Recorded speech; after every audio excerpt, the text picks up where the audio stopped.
Ready? Aim! There's too many! Anyone see my mammoth? Stubby!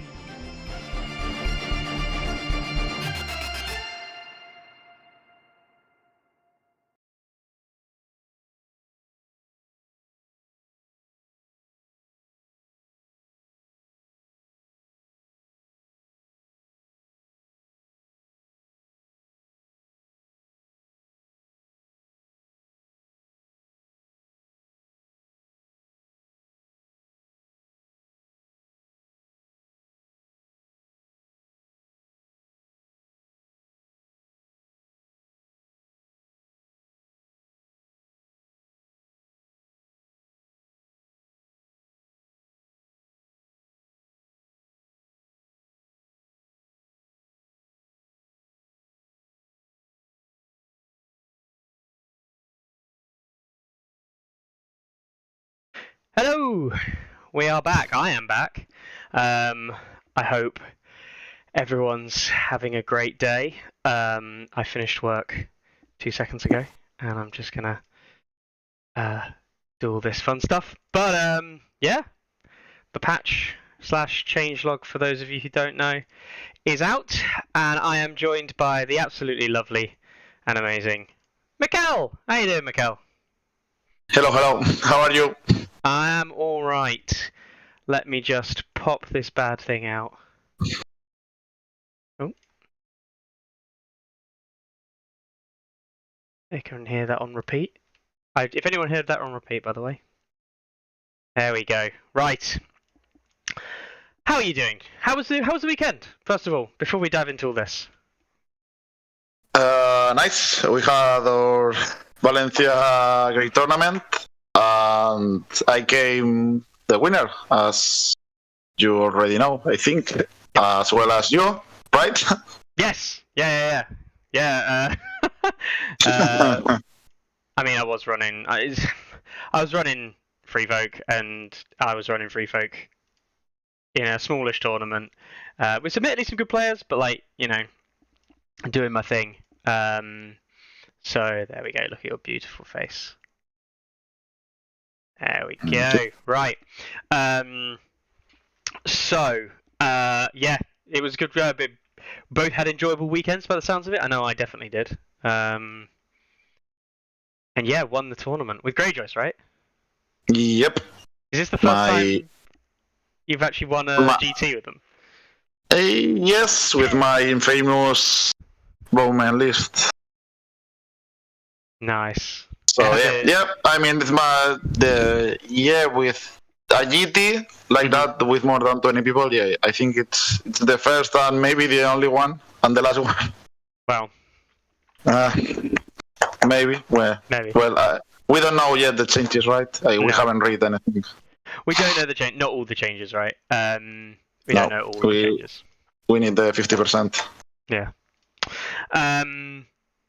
All righty. So we're just going to dive in. We are going to be joined by some other people later on today.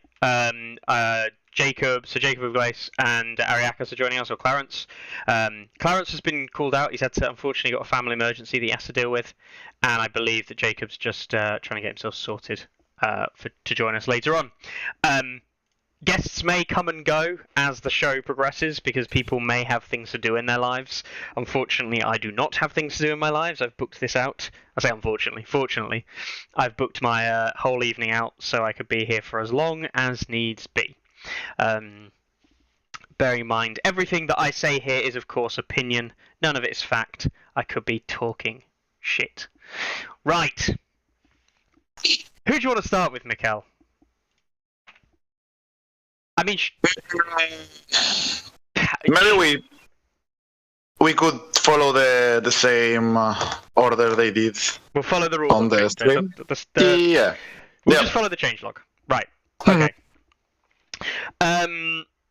Passing your turn. Now, we didn't talk about this last week because it wasn't revealed last Monday. They're introducing a pass mechanic, as I had kind of suggested or had been told by people that this was coming. Now, the pass mechanic that they've introduced was if you are lower activations than your opponent. No, I won't say that. if you have a lower number of combat units and NCUs, that's total combat units and NCUs, than your opponent, then you receive pass tokens equal to 2, regardless of the difference. So if I'm running 5 combat units and 2 NCUs, and Mikkel's running 3 combats and 3 NCUs, he's running 6, I'm running 7, he gets 2 pass tokens.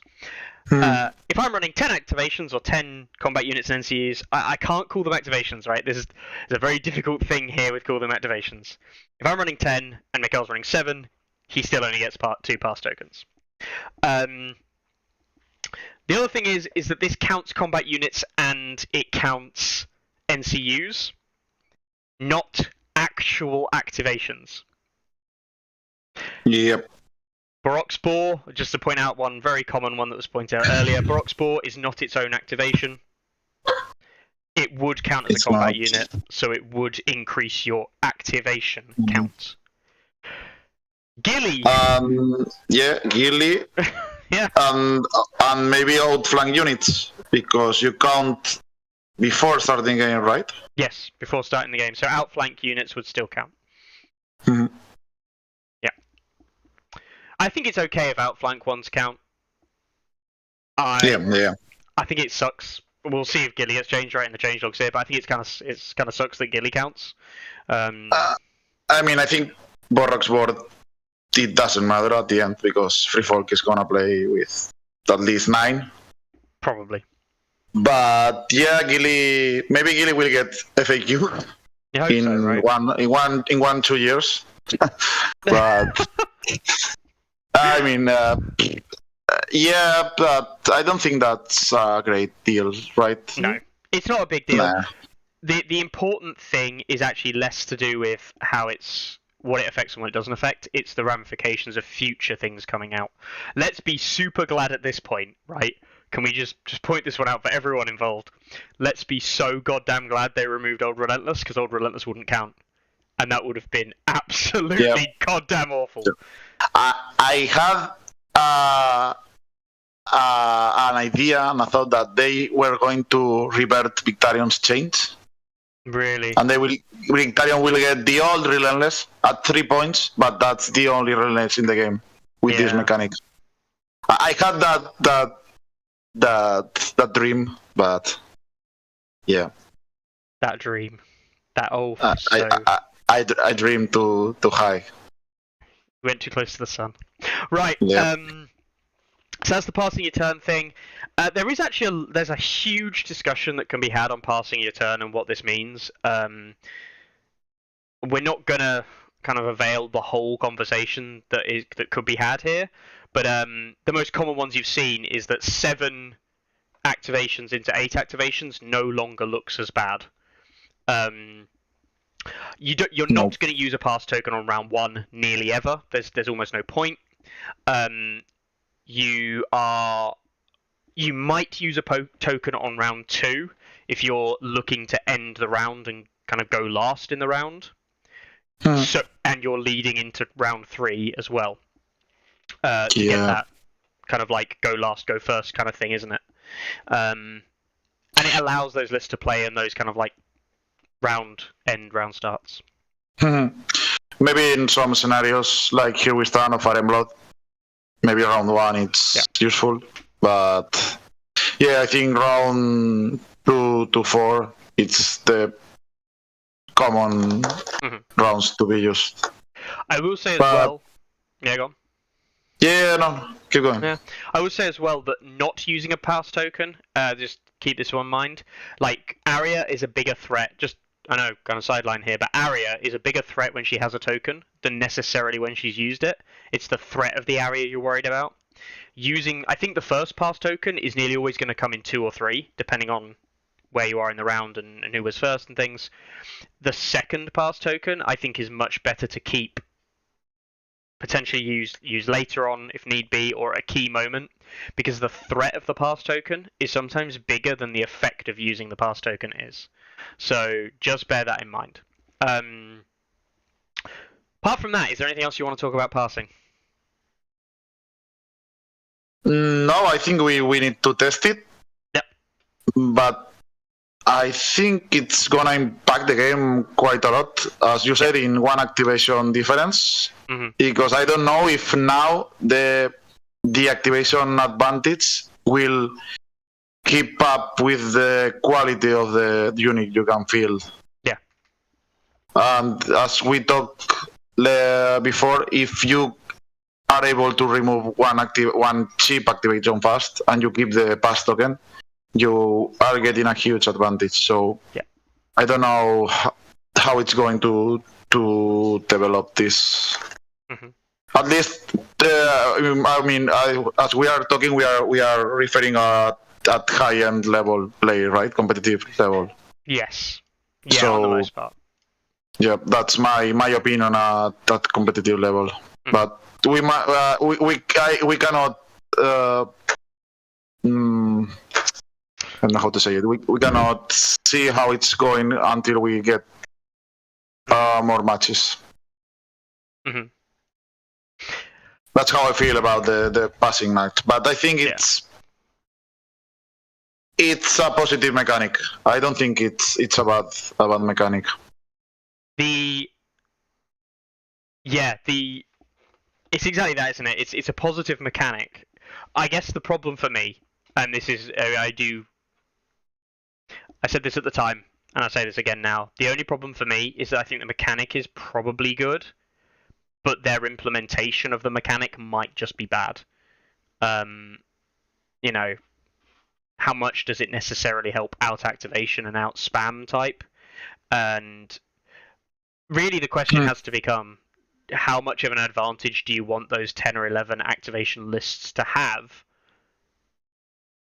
when they reach that kind of level? Are they reaching that level and thus losing out elsewhere that means that the advantage gained is outweighed by like unit quality in the way that they want it to? You know, they'd already kind of tackled this with COTS for a while being able to sustain these low activation lists and do well. Martels being able to sustain these 7 activation lists and doing well. I don't know if the mechanic was the solution to the problem, or if the mechanic is the solution with the new balance. That's my concern. On that note, you do keep your pass tokens even if you start killing enemies. So it does snowball pretty hard. If you have a weak unit that gets picked on early in a 7 versus 8, and it drops to a 7 versus 7, and the other player still has a pass token, like, that is enough of an advantage in a high-level game for it to almost be just game over there and then. And that is a little concerning. So. Yep, it may be. Right then.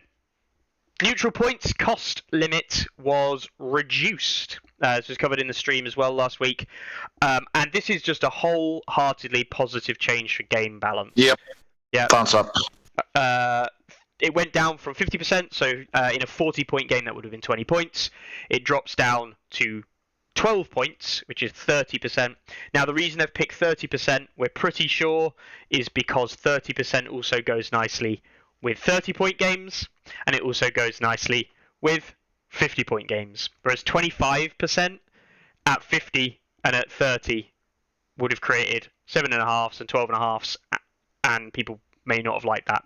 So stick at 30, make it work for everything. It's just a good change, isn't it? Yep, I think it's much needed change. Yeah, and the community have been saying it for a long time. Yeah, I think that's one of the things I agree with the devs, that they say that now that the game is developed and we have quite a lot of units, it's time to change this, because I was one of the people that abuse neutral cap. But that's what I did, because some neutral units are pretty good, and you know, if you want to make the best list, you have to take neutrals. Well, I mean, so I like the change. I'm being punished by that, but I totally agree with the change. I'm happy. It's a good balance change. And I mean, how many times will we sat here as competitive players and a new faction gets released, and the immediate thing is, well, you probably just run 2 Flayed Men and Baelish, and then you fill it out with whatever your faction does. and that's obviously a massive overstatement. That's not really what was best, but it was generally just very like that's not bad advice, and that's a problem. So yeah, no, good stuff, good stuff. Right then, Starks. Starks did not receive that many changes. I know it looks like a lot, and we'll probably spend more time on Starks than we will other factions because there's some key faction changes here in Starks that you're going to see kind of copied across to other things, right? Especially when we look at things like tactics cards to commanders and stuff like this, you'll see that those kind of similar theme or even the same change happening.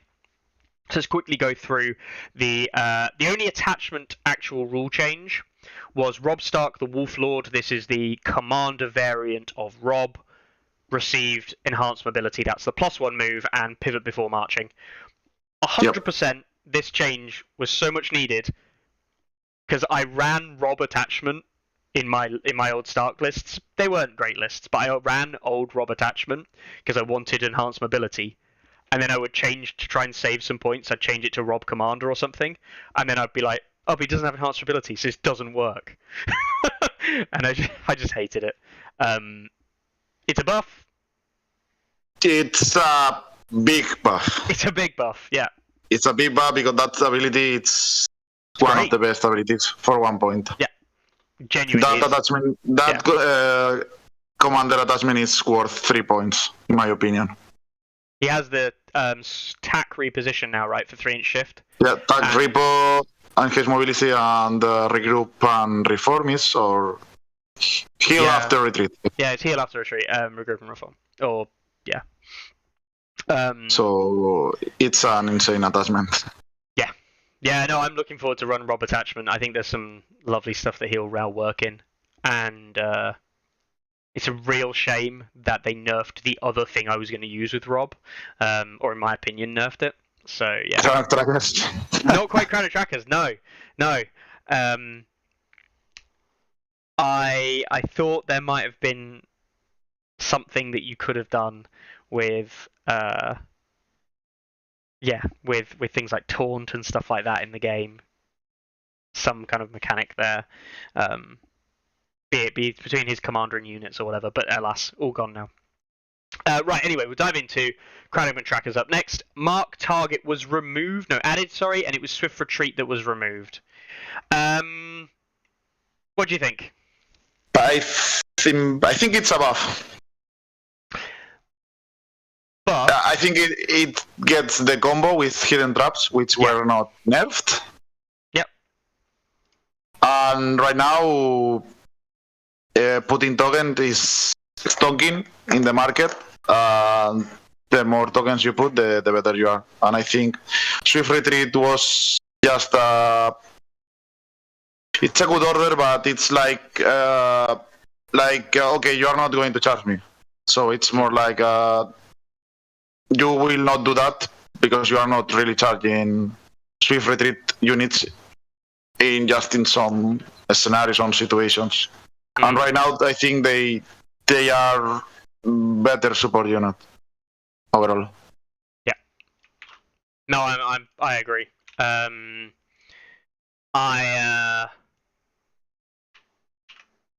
guess the only thing for me is that the Swift Retreat was very good with that particular unit in being able to use the unit. The unit didn't get bogged down in combat, right? Now it does. And it does get pretty hard bogged down if you're not careful. You're spending an area token or an activation or a horse maneuver now in Starks to try and get that unit out of there because it doesn't really want to be in melee combat. What is it like? Its melee attack profile is not good. Yeah. No, it's 643. I think 643 on 4+. On 4+. Yeah. Yeah, you've probably taken. Let's face it, you're Grandman Trackers. You've probably taken a rank when you got attacked. You're not hitting on 6 dice on 4s, and if you are, then you probably beat that thing in melee because it did nothing to you. Yep. So you want to be bugging out. I do think that is a weakness, but I agree that the synergy with hidden traps is there, and auto hits aren't going away, right? No, They are not. They are on the menu. They're definitely on the menu. Eddard's on a guard. Added go down fighting. Random change. This unit was not underperforming as well, right? My God. I don't understand this change. Because, I mean, Starks aren't doing well. In all honesty, guys, you'll see this theme here. All of the kind of units that are unique units to a particular commander or character, the likes of the Kingsguard and stuff like that, they all pretty much received a change. And I think that this is just kind of lumped into, we haven't changed Eddard's Honor Guard, what do we do? We'll give them this ability. It's kind of thematic, it actually makes sense with what Eddard does, you know, we're hard to kill, and when you do kill us, we take you down with us. I think it's actually a good change. It's a nice buff.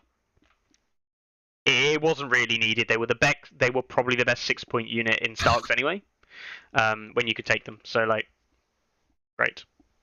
Yeah, I mean, a little present, right? But yeah. For me, I think it's unnecessary, but it's okay. Not really much to say about that. It's just No. It is what it is. No. Mm-hmm. Yep. Happy Starks. Yep.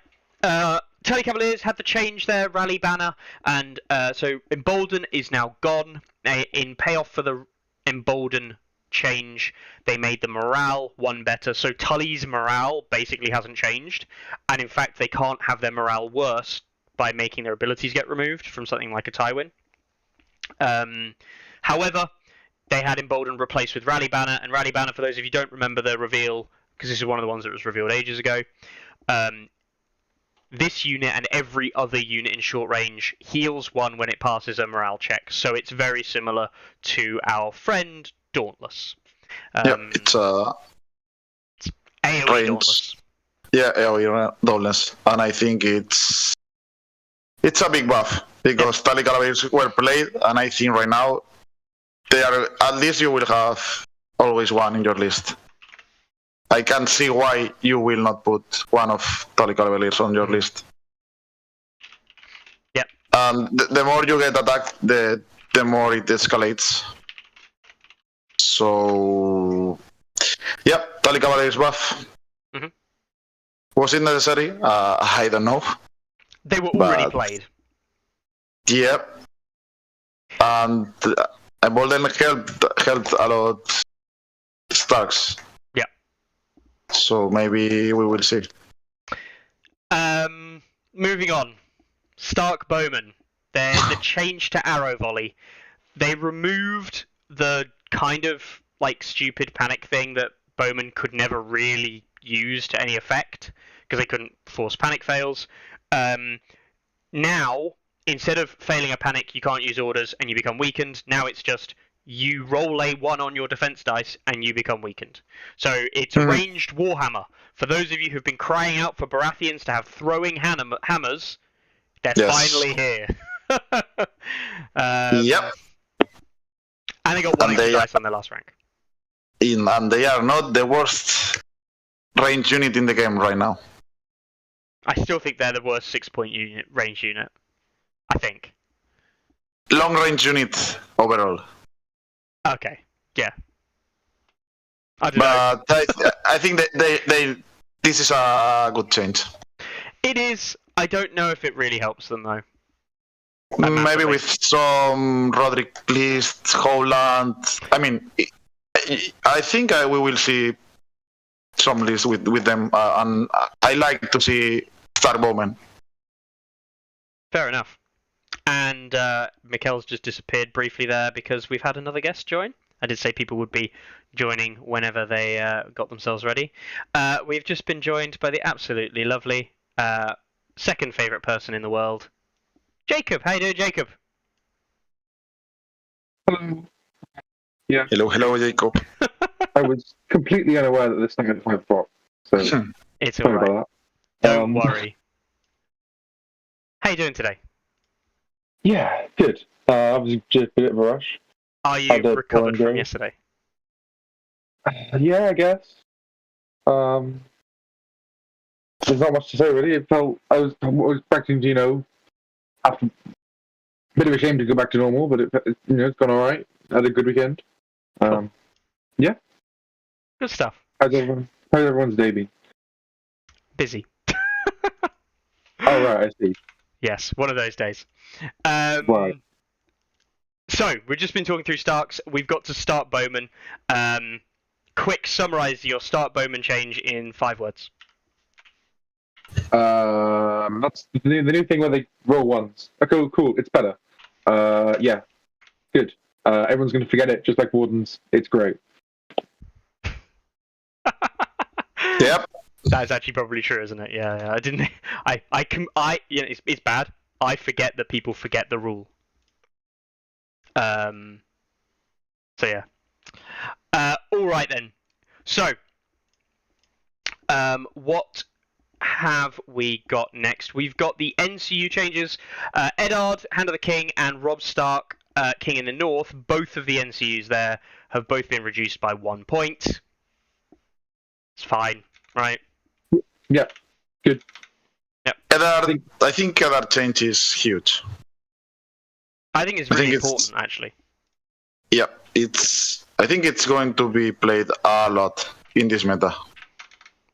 Well, almost definitely, based on what we understand of what the game might look like in a few months, right?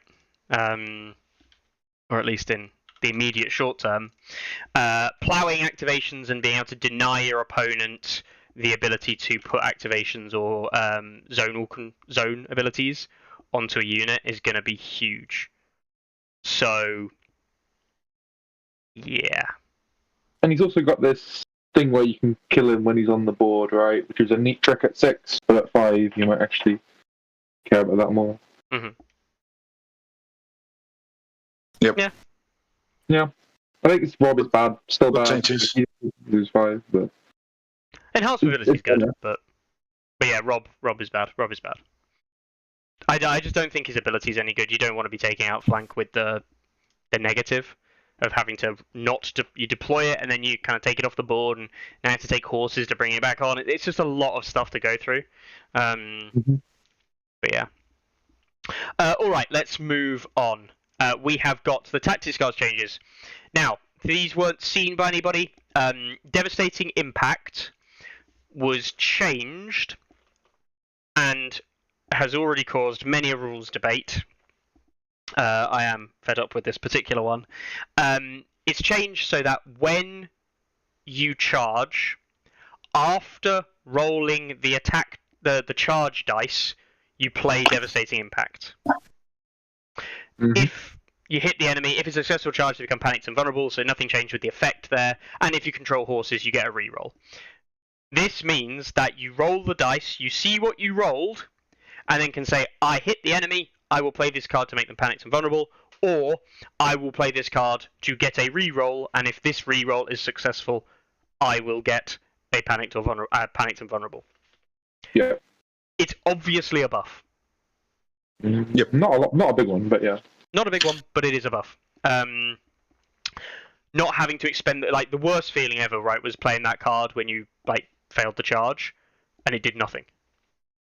Yeah, but this doesn't help that, right? That still happens. It can, but at least you can choose to play the card if you're successful, rather than if you don't have horses, you play the card and you're not playing it for the reroll. That's pretty rip. Okay, yeah, that's a good point. Yeah. That's true. Okay, yeah.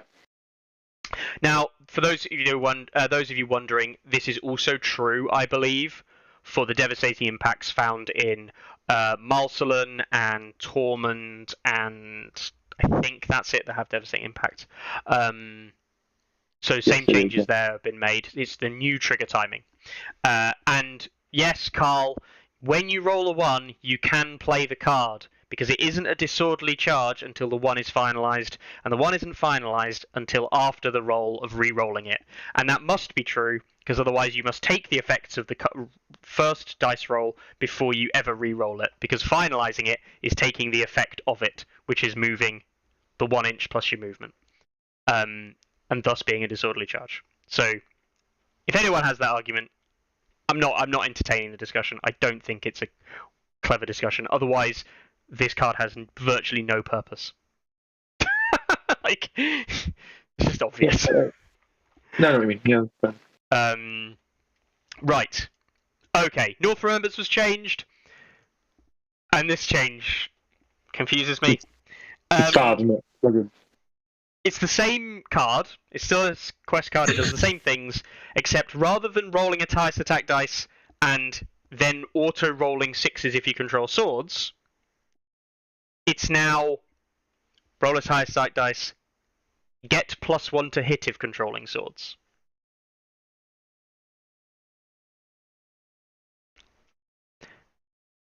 I think it's. You will use it more times than before. Auto 6 is really powerful, but +1 to hit, it's huge. In Starks, if you want to attack that many times. I think it's a no. I quite like the Auto 6 was cool. The Auto 6, the big thing with the Auto 6 is the Auto 6 was there as a way of being able to bring other things across to the fight, right? Mm-hmm. The +1 to hit just means like the stuff that you've already got fighting is now better at it, but usually the stuff you've already got fighting is the stuff that's just died because a unit just died. You know, we don't play lots of games at the top end competitively. You don't play games where there's lots of things in melee all over the board, right? That just isn't how people play. So, yeah. I guess there is that, right? And I don't actually know if it does specify melee, but you can get bowmen shooting on 2s. That might be nice. Yep. I didn't realize that, but yeah. I don't think it specifies melee. I assumed it was melee. It's +1 to hit, yeah. Yeah. Just +1 So, to hit. Yeah. That's cool. I mean, without that, I think you will use it more than before, and I think it's a buff. For me, it's a buff. It's now worth rolling. It's now really worth. We talk about all these really cool things to improve faction commanders and things like that. This is a really good card on something like Bolt and Bastard Girls, which would now roll 2+ on the ranged and into 2+ on the melee follow-up with something like a Howland list. Buffing neutral units more than your own faction. Don't we love it? The no dogs thing. The no still dogs very thing. depressing. Yeah, Yeah. I can't believe they've done that. It's not okay. Like they could have just fixed it. Like what problem of harm is it? Would it not be too powerful at all? No. Not at all. Alright then. So those are the base tactics. Oh no, winter is coming change. Now winter is coming. I will actually load up the picture for you guys. I've got screenshots of all the changes that they went through on the day. The winter is coming change is this one here. Right. We have after you roll attack dice. No, after you roll charge dice. Sorry, not attack dice. No, even I get it wrong. When a unit successfully charges. You choose if you choose one. If you get horses, you get both. Enemies successfully charged by this unit cannot be the target of friendly orders or tactics cards. And the second option, attacker attacks using its highest dice attack value. Now, this is a direct nerf in my opinion. Even worse now. Yeah. Stupid. Because there is a major issue with this card. Yep. Mikkel looks confused. Yep. I am. Set for charge is the same trigger, which means you would place Winter is Coming and play Set for Charge. You'd then resolve Winter is Coming, but Set for Charge is already there to be resolved, and it could already be used. So I don't think Winter is Coming. No, I don't think Winter is Coming. But you are the active player, right? Yeah, so you resolve the Yeah. card, but after they've declared the card, and the effect of the card doesn't target the unit being charged. The trigger of the card targets the unit being charged. Just the order. The order might be different, but definitely the tactics card set for charge isn't stopped by Winter is Coming. Yes, I agree. I think both of them get through it. I also think even outside of that, not getting the charge rerolls is a massive thing. Yeah. I don't think we care about higher stagger value that much here. You have it 6 different ways. I mean, right now you can use it after looking your roll, and yeah, maybe that's a flaw, but I think it's a mini buff. I mean, you cannot stop the for charge, right? But is it for charge that? The only buff is that sometimes you get high stagger value, but you lose cancelling some things and you lose the charge rerolls with horses, which was like the best part of the card, right? On the plus side, though, Winter's Coming and Devastating Impact are different triggers now, so they can both be played on the same charge. That's a nice change. That's so you will be huge. playing Morgan, and that's really huge. I think that's worth the change. Yeah. That is huge into stuff like Shield Wall, Adaptive Style, which we'll come up to very much talk about later on, stuff like that. So, yeah. Right. The tactics card, Lee, and the order technically, mate. I won't describe it now. It's a rules thing, and we're not going to discuss rules constantly because I'll do everyone's head in. Right, Brynden Tully, the Blackfish. They changed. Oh no, wait, they just changed his Warcry. Warcry again. This is covered on the main thing. Warcry now. It is still single token on a pass morale check. Nothing has changed with the card whatsoever. It's still on activation, even, which is still a bit sucky. The only difference with Warcry, and this is across the board with the Warcry Tactics card, is if it is your commander, so in this case Brynden, but it could be Asher, it could be Marzelin. If it's your commander doing the Warcry, you get both tokens instead of just one. So it's kind of like a semi-unnerfed version of the old Warcry. Yeah. I mean, great. It's better. I don't care. Yeah. It's still bad. Nothing more to talk about. Yeah, it's good. Should be everyone, but yeah. All right. Unseen Threat and Chronic Traps from Howland, and again, I will load these up just so you can see kind of like, because there's actually one here that I do want to talk about briefly.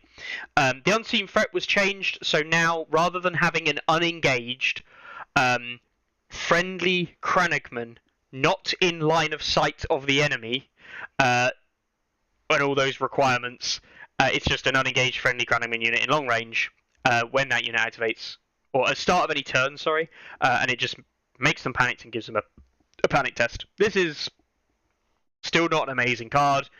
It's a perfectly serviceable card now. It doesn't require actually Tetris to try and get it to work right.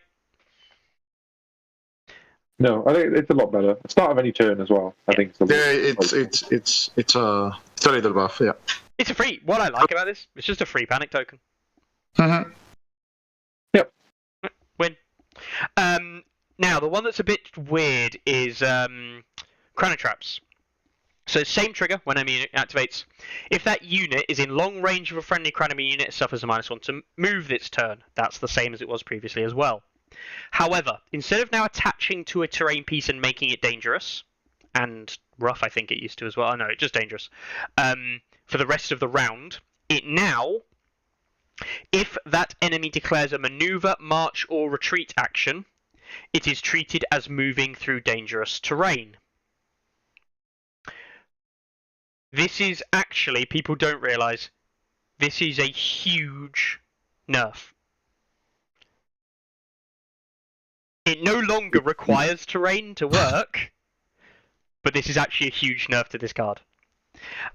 First of all, it doesn't last all round, right?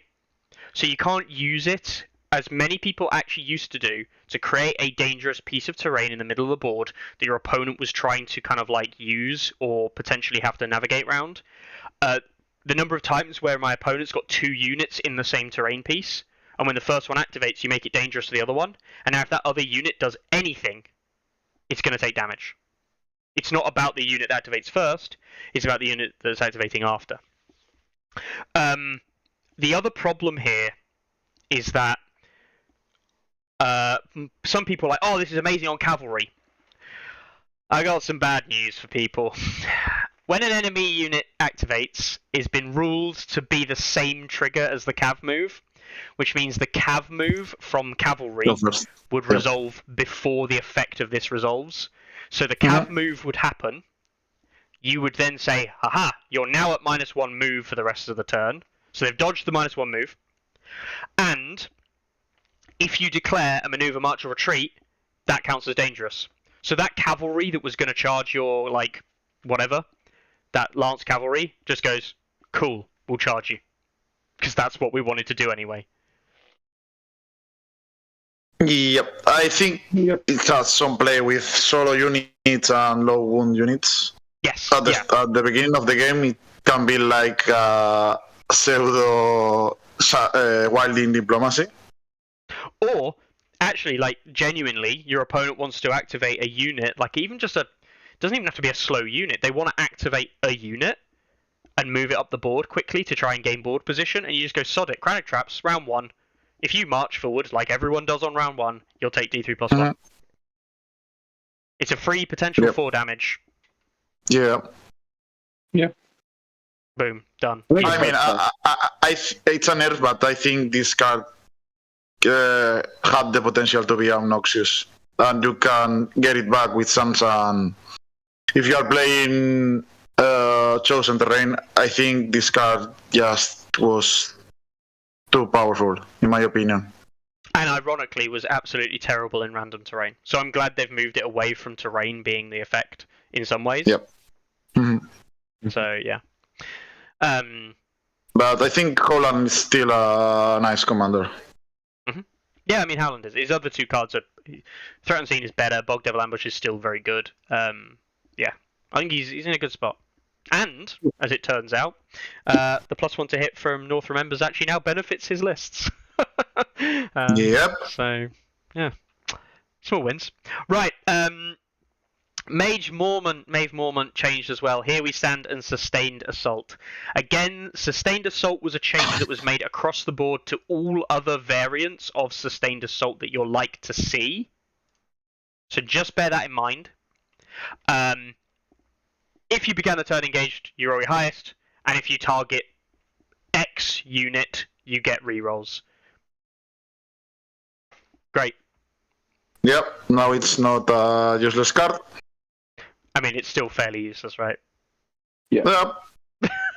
I mean, rerolls are one of the best mechanics in the game, so... But with only being, like, 1 unit, I do feel like it is weak.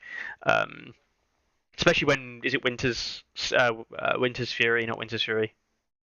I always forget the bloody name. Winter's Might. Yeah, Winter's Might grants rerolls as well, I think. It's only mage unit, so yeah, it's quite bad. Yeah, it's not for everyone. It's not. It's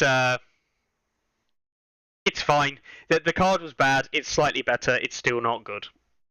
Here we stand change though, and this was important because this was a ruling's goddamn nightmare, as Mikkel knows all too well about. Start of a friendly turn. Attach this card to a friendly unit until the end of the game. While attached, when this unit will be destroyed, you may discard this card. If you do, it instead is not destroyed, but remains in play with 1 wound. This is to the last, without a morale check on a card. Pretty good. This is arguably better than the previous version of Here We Stand, and it eliminates all kinds of the weird and wonderful rules problems that Here We Stand brought along with it. Yep. And what was it? Unkillable Shaggy Dog? Take a morale test on a 2+. Okay, I pass. Okay, I'll kill you again. Okay, I do a morale test on a 2+, and I pass. Yeah. Yeah. No, I like this. It's fine. Cool change. Are you going to run? It's always good. Are you going to run Maze Mormont though? Quality of life. Nope. They forgot to add at least Hardened on her attachment. Come on. They forgot to nerf Ned, so I'm not going to play anything other than Ned. That's how this works. Hi, great John. Did a great job in there. No. I'm not on me. It's meme Mormont. Meme Mormont, yeah. Still not great. Rickard Karstark had a change to taunt, and this is again a universal change. So a lot of these changes we will not discuss in greater detail later on because we won't need to. Taunt. Now, I will add this. Taunt on a tactics card is long range, and for whatever reason, taunt on a order, on units, is short range. Some people just taunt more than others, clearly. It no longer pulls people out of position. So, when an enemy combat unit activates, if that enemy could attack or charge the targeted unit and declares any other action than an attack or charge on the targeted unit this turn, before performing that action, that enemy becomes vulnerable and weakened. There are multiple problems with this. First of all, guess what? Cavalry. Cavalry gets to do its cav move first, which means that it can move out of line of sight. And that means it doesn't have to charge you and take the tokens, because it can't charge you, so therefore it could not charge you. There's problem number one. For what it's worth, taunt in the app on units and attachments are long ranged. It's long range. Maybe, Okay. Then that's buff. That's a buff, or they've got the app wrong because the way that they write the app code could just been a copy and paste. Remember the way that the architecture of the app works.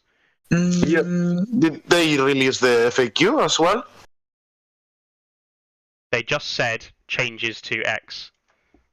Yeah, I don't think there's an FAQ. Let's have a look if they label taunt anywhere. If it's long range, it's nice ability. It's a nice ability. They just say they changed taunt. They don't say what the change was. Right, that is answered in FAQ, says Carlo. There is an FAQ related to all of these things. Of course, we'll go through the FAQ as well. That will come up in due course. So, what does the FAQ say whether it's short or long range? Sorry. No, so the FAQ is talking about cav moves and the way it interacts with when things activate, apparently. Okay. Which may solve the never-ending debate of that particular interaction, of start of activation and when you activate. Or they'll pansy out and not actually change that problem, and they'll just say this is how it works. Yep. Which is a mistake. I'll load up the FAQ will be in the app, won't it? It won't actually be. Oh, it's on Facebook, I imagine. Right, I'll load that up while we look at the next thing, which is taunt itself. Taunt itself has changed to no longer move units. It just applies a weakened and a vulnerable if you don't attack or charge the unit that is taunting. You have to be able to charge them, don't you? That's the issue. Okay. Yes, you have to be able to charge or attack. Yeah. That's the issue. Is it's not just long range 2 tokens. No. Okay, it's bad again. That's fine. Yeah. I think it's better than I do think it's better than that. I do think it's not bad. If it's long range, it's okay. If it's long range, there are things you can do with it. You can do certain things to kind of make people... Because the actual thing here that's really big, that I don't think people realise, is that if you can, doesn't actually say if you're in line of sight, right? No. So, a line of sight is required for legal charge, right? Yes. If you're able to charge, yeah. But for an attack, it's not. And this is... Bear with me on this. You can position out of line of sight of a ranged unit to force it to have to shift a certain direction to make an attack against you. I believe. But they don't have to attack you, right? They don't have to, no. But if they, otherwise they take 2 tokens. Yep. It's still not like in a very specific situation in which we're out of line of sight of a ranged unit, i.e., we're already doing pretty well. We get 2 tokens. Maybe not. But I like the reason I like that is you either take 2 tokens or you specifically shift out of a charge block. Yeah. But like old Taunt was like game winning in this situation, right? 100%. You've got Taunt with your range unit, and now it's like maybe it'll be awkward for you, or you get 2 tokens. Yeah, it's just so much worse. It is. I also think it's going to be less feels bad though, because people felt like they won or lost a game on a morale check. I mean, the one that lost the game on their bad positioning, but sure. Yeah. Yeah, maybe. Although that's hard to say It was against. a meme for so long, and we finally made it good, and they had to go and kill it. For so long, Taunt was like the worst ability in the game. Mm. And then they didn't, like, just off a magic of, like, I don't know how, 10 warriors, I guess, it became good. Well, yeah. Free folk specifically made it very strong. Yeah. Yeah. So it's difficult. All right then. So we'll move on. What else have we got? We've got Rob Stark's hit and run, and I believe Rob Stark's hit and run was just that. I can't even remember what the change was here. It was pretty small, wasn't it? You don't have to be engaged. It's better than hit and run.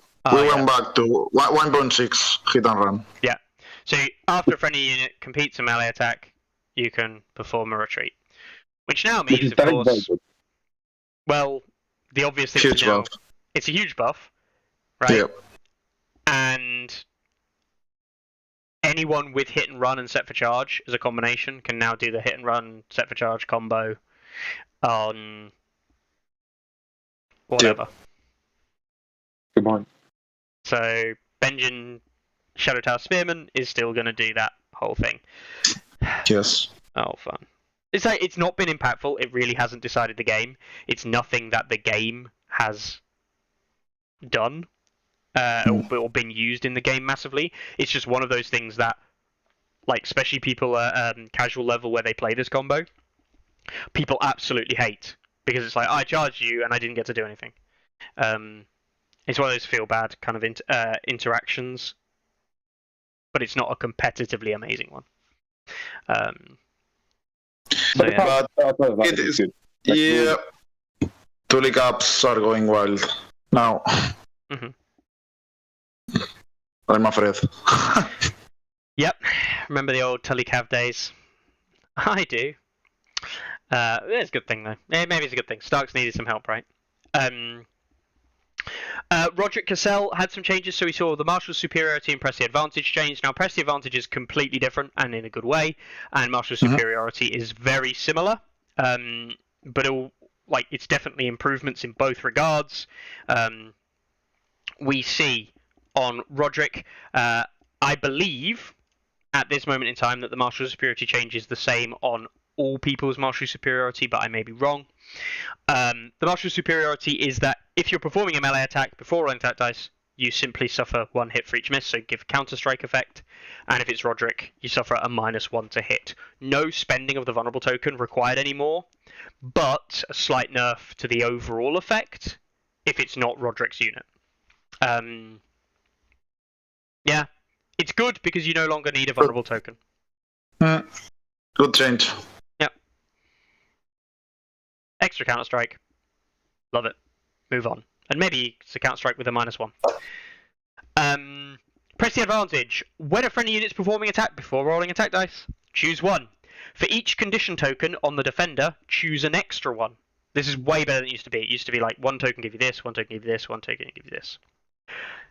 So, we see this attack rolls its highest attack die value, this attack gains +1 to hit, and the defender loses all abilities and cannot be the target of friendly tactics cards until the end of turn.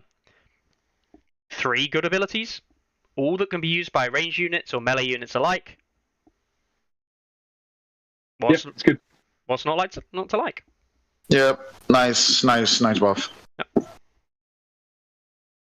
Roderick's had a good day there. Roderick has had a good day. Yep.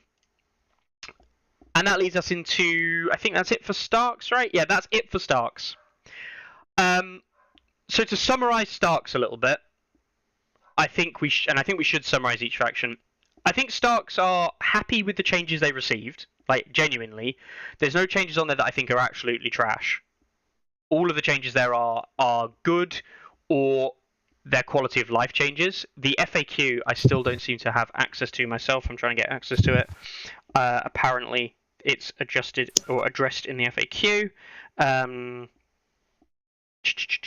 I will have a look for that while we keep going through. However, there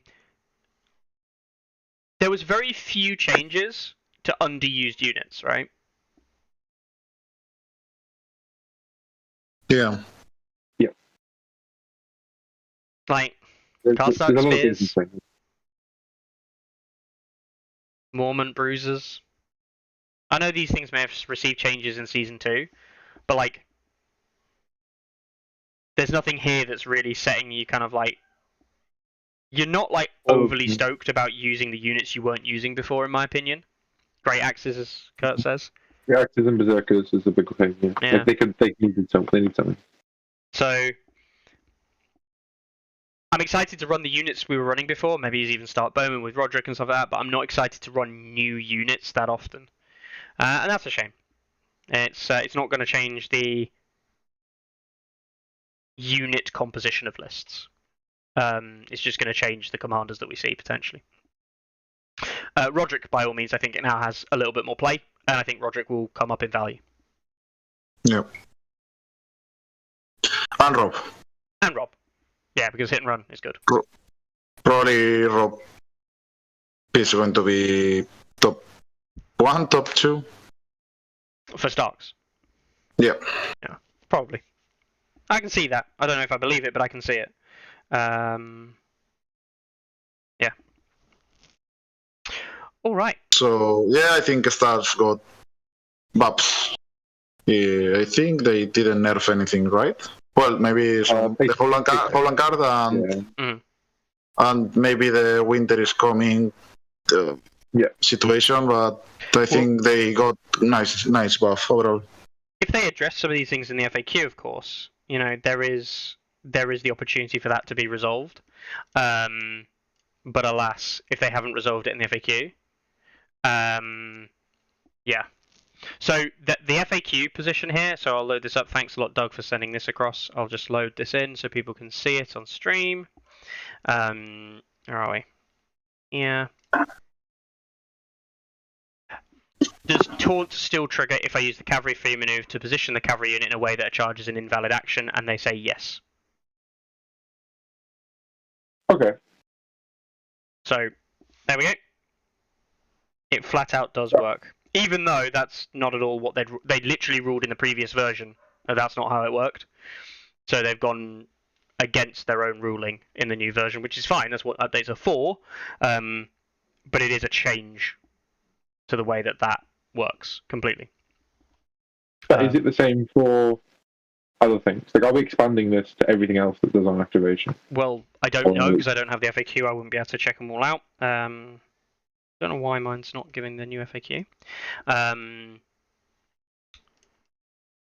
So yeah, the new FAQ may or may not cover that. Wow, I have genuinely, so either something's up or yeah, I can't find anything online with the new FAQ link. Right.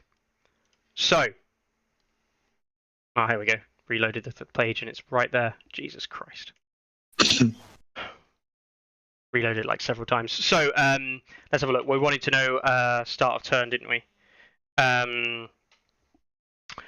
What we got? So, cavalry move. Cav.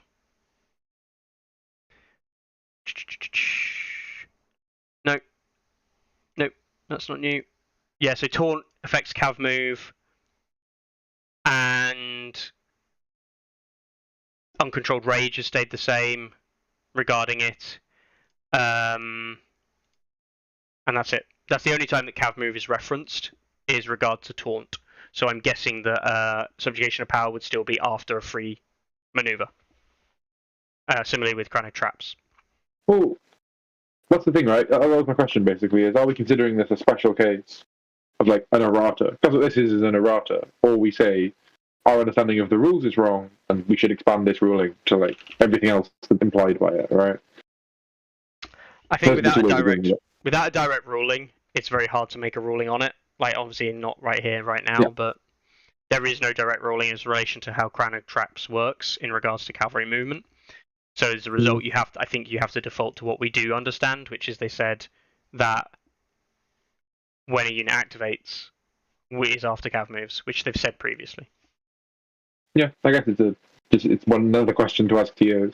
Yeah. All right, just add it to the file of things. Add it to the file of things to ask. Right. Okay.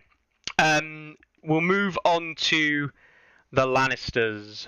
The Lannisters. So, attachments. The Mountain. This is the commander attachment. Got completely changed, basically.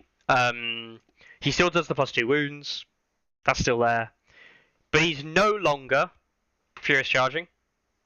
And he no longer has Unstoppable. I have to admit, I don't even remember what Unstoppable was. Unstoppable was the 2 wounds. Oh, he doesn't do the 2 wounds then? No, they renamed it yes. to Indomitable, which includes the 2 wounds. What? That's the mountain strength is unstoppable. Right. Okay. So Yeah, they changed around, yeah. they changed The name. They changed the name, but they didn't actually change the ability. Right. Well, okay. it also gives Thundering, but yeah, they changed the name. Oh yeah, they the- give it Sundering. Yeah, the Mountain Strength has Sundering. Okay, yeah. So yeah, wow. So I thought they just gave him Sundering as an ability rather than part of the Mountain Strength. Yeah. So he's Indomitable now. I think Yeah, go on. I just realised what this means. It means because Sir Robert Strong will still have Unstoppable, all right? So he doesn't even get like the buffs. That's why I changed the name. That's a bit sad. And if you blank that ability, you blank both The Sundering and both the 2 wounds. both effects. Yeah. Yeah, I guess, yeah. But the new Indomitable, he is unable to be weakened, which is a That- pretty nice change. That's huge. That's huge. Yep. And gains the Mountain Strength, which is the Sundering now added to his +2 wounds. That's some nice changes. We'll have more on Yeah. Gregor in a minute. Jaime Lannister had a change that I don't think anyone really cared that much, and is becoming very common on attachments that were perhaps not so good as commanders. He got given precision. Yep. Yep. Okay. Okay. Okay. Like, I actually genuinely I don't care. Like, I just don't care. Not enough. Cool, whatever. Sentinel Enforcers, they've obviously had the taunt change. I'm dubious. I think with taunt now being long ranged, and it having the thing with Cav, I do actually think I'll probably use taunt more than I was going to use a day or two ago. I do think the double token might have value now. In certain iterations of things with taunt, taunt into something like Lannister Guardsman might actually be something hilarious to do, because it's like, shoot me instead of them, or make that shot worse. And if you do shoot me, I'm going to Lannister Supremacy you. I think it makes those units with defensive abilities a little bit more relevant, but it is still in the other person's choice. Yeah. I don't know. Yeah. I still really don't like it. Yeah, that's fair enough. All right then. Moving on, we've got Tyrion, the Giant of Lannister. So this is the attachment. Jesus, I couldn't think of the name there. Attachment version of Lannister, which was 1 point that used to have counter strategy. He now has counter strategy and battle plan. The Justin Massey fans of the world. Discard 2 at the start of any turn to draw any 1 from your deck. Lannister base deck, you have Bribery. Bribery has been changed, but Bribery is not particularly good. Certainly not in the mid game. In the late game, you just don't have the tempo to play it. This is fine. Yeah. I guess you could also just realize you can discard to get back with Cersei and Tommen as well. Because you care about that. Yeah. I think that is going to be played a lot, in my opinion, with certain commanders that need the cards. Yeah. Like Gregor. Like Gregor. Mm-hmm. And finally, Tywin's attachment had the changes to threaten. The change to threaten in case those forget, because this was another one of these things mentioned ages ago. The change to threaten was that it is now start of any turn. You just make an enemy unit in long range weakened. Does it even? It has to be line of sight. Mm-hmm. Yeah. So they had the line of sight restriction as well, which was the. So it's the same as mark target now, but basically for a weakened token instead of vulnerable. Which I'll be honest with you, makes a hell of a lot of sense. I don't know why they were ever different. Yeah. So that's attachments. We're getting through them at a pretty good rate here. We'll keep going. Cassie Rock Honor Guard. They changed Lannister Oppression by changing nothing about the unit and just adding Vicious. Does anyone give two shits? It's better. It's not good. Yep. That's it. This is a unit that's now received... Playable? Is this now 2 or 3 consecutive buffs? No, it's only 2 consecutive buffs in patches. It's Yeah, only it's existed good. for 2 patches. Yeah. 2 consecutive buffs, probably still not going to get played. Yep. Nope. Good. Right. Houska gains Mountains Men. Morale improved from 7 to 6. Woo! And actually, and this one, I actually do think this is a bigger change than people realise. They changed Marauder's Blades, and all they did was they swapped Crit Blow and Vicious, so they have Vicious all the time now, and they gain Crit Blow if they're on the same or equal ranks, with the +1 to hit. It used to be the other way around, they always had Crit, could gain Vicious on the +1. I actually think I prefer them having Vicious base, because it synergizes a lot more with Lannisters, and it plays into the Prey on Fear. Yep.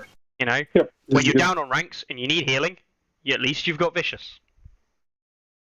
Yeah, I like it. Yes. Yeah, I like the change a lot. Now, I think they are now a nice 6-point unit. Yeah, the 6+ morale is obviously a very big part of that buff as well, but I think the combination of those two things makes them playable, and they might not be the worst unit in the game anymore.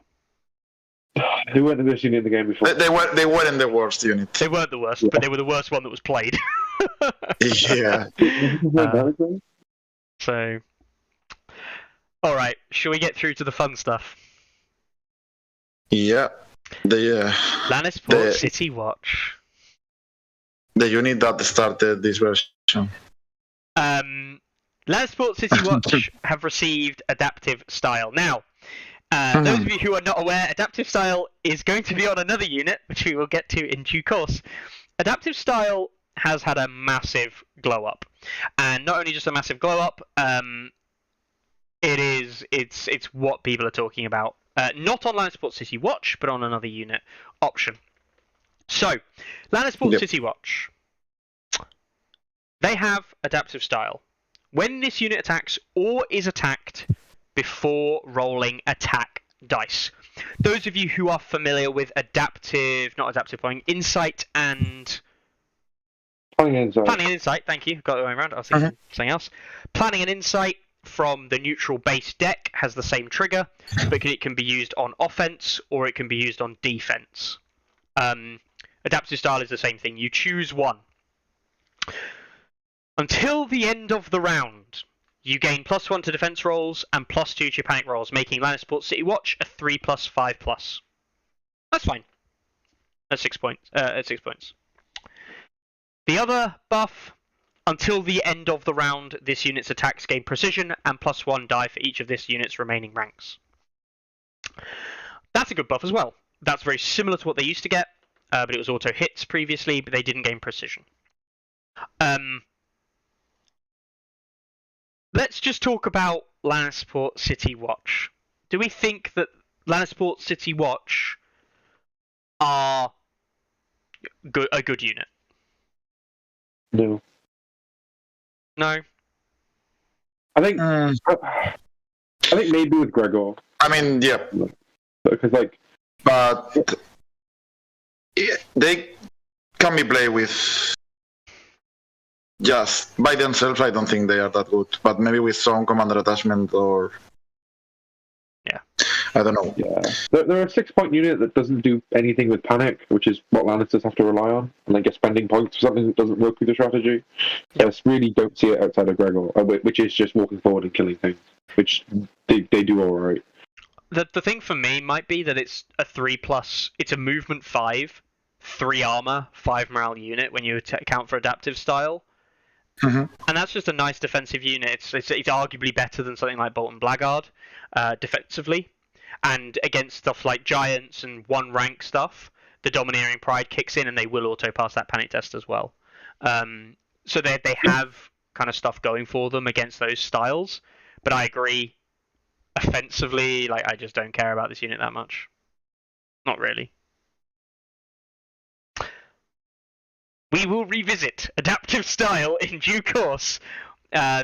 In theory, though, it should be very good on this unit. And it can probably be made to work aggressively on this unit. We'll see. We will move on. Pyromancers, morale 6 to 5, and they changed Wildfire.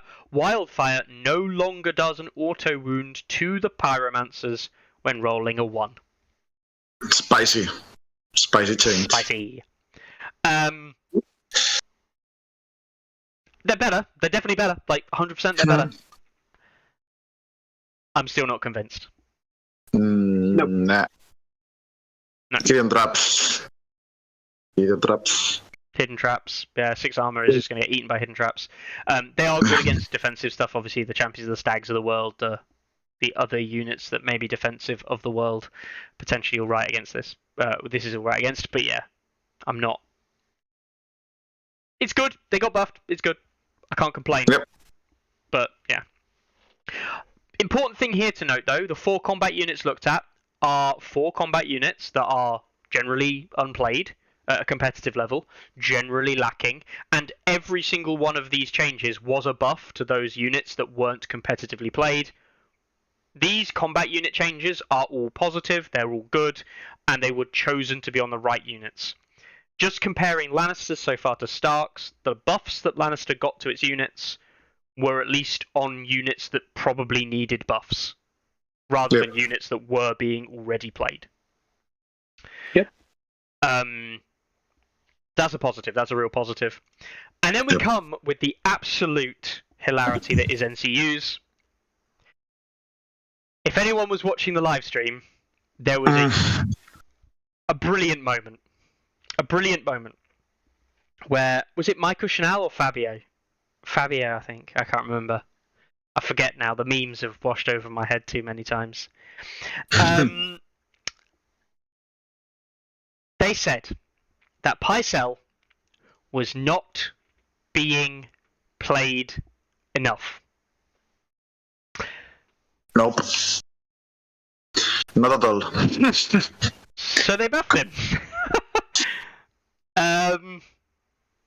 This is out of left field completely. For those of you who don't know, Pycelle's pick rate, as according to stats, so Pycelle's appearance rate in lists is roughly 75%. He is not the highest NCU in the game. The likes of like Vals and probably Baelish's if you account for just neutrals, which I know you can't really do because Baelish appears in other ones, but just in neutrals Baelish appears a lot. Other ones up there are, I think, there is one. Wendemir, yeah, Wendemir's up there. He's at 80-odd%, I think. So there are other NCUs that are picked more than Pycelle in Lannisters, in other factions, but yeah, apparently they think Pycelle was not being picked enough, so they gave him an option. They can make a combat unit weakened, like they already did, or vulnerable.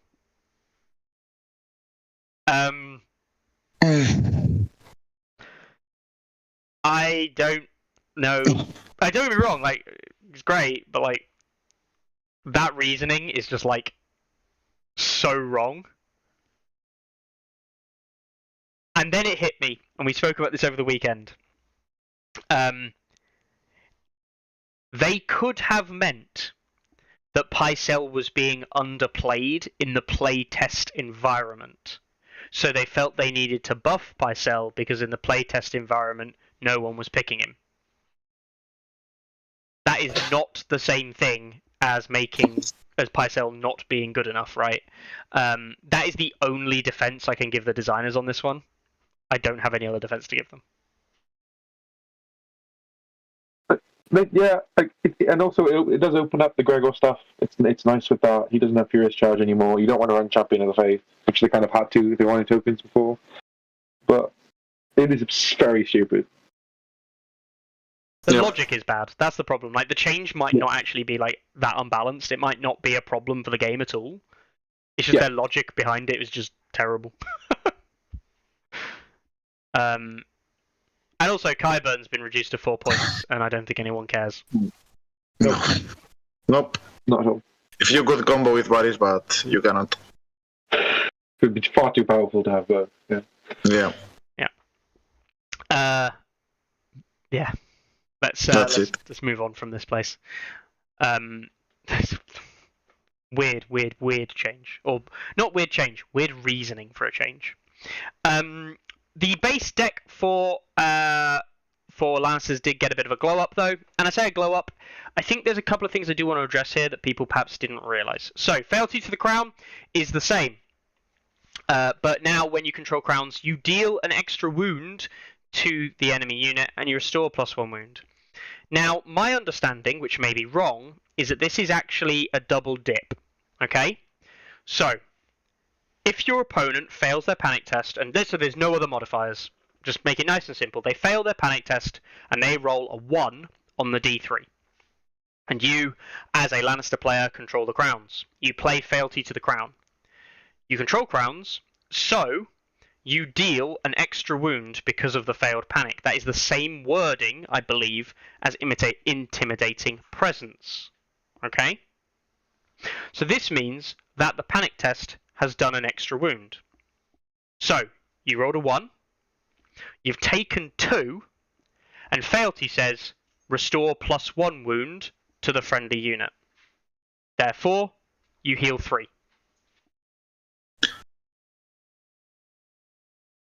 Ooh. So, I mean, I don't think that's the. I don't think that's OP. Nah, I mean, that's huge. I don't think that's broken. The thing, I don't think it's broken, but it does mean that Fealty is going to be a minimum restore 3, outside of your opponent having like ways to reduce damage from panics. Mm-hmm. Fealty is going to be like a base restore 3, or basically always restore 4 wounds now, which is the maximum Fealty can ever restore. Wow. Yeah, maybe that would need a FAQ. I don't know. The problem is, like, I might be very wrong. I'm very willing to accept that I'm wrong, but that's the way I would read it, and that's based on the Intimidating Presence ruling being what it is, which is it adds to the panic damage. And just as I agree. thing there. I think it does. Yeah. And +1 wound from failing panic tests, and +1 wound. It doesn't say the enemy takes a wound, which would be just it takes an extra wound or a wound. So yeah, I don't know. Willing to be wrong on that. I'll be honest with you, willing to be wrong on it, but I don't think I am. And that means that Fealty to the Crown is really good now. I mean, Fealty to the Crown was already pretty good. I think it's a very good card now. Just even for just the extra 1 damage is pretty good as well. Yeah. Counterplot. So, same thing. But now if you control the crowns or bags, 2 zones, you get +1, so it's cancelled on a 2+. And if you control both, you auto-cancel it. Mikkel, do you think this is a buff or a nerf to counterplot?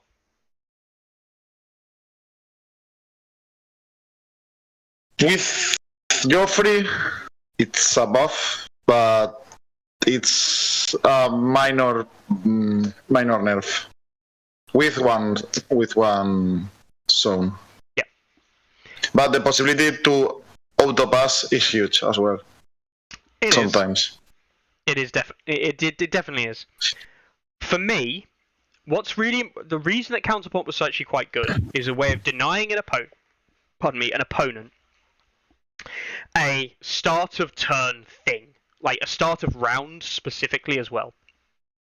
The number of times that we saw Lannister players, and they would do it relatively regularly, they would open a round and they knew your opponent was going to do something, like their first activation that was going to be impactful. So a lot of Lannister players running Baelish, they would Baelish once per game onto crowns to get that reroll on the counterplot. Anyone who's played Lannisters has probably done that at least once, if not a few times in their gaming history. That no longer really works, right? You do that, and it's like, well, now there's a 1 in 6 chance I fail rather than the 1 in 9. And a 1 in 6 chance you fail is actually still relatively large. Yeah, I mean, you still do it, but yeah, no, it's not good. No. However, yes, you do have the opportunity later on into the round to potentially be able to double dip and get automatic stuff.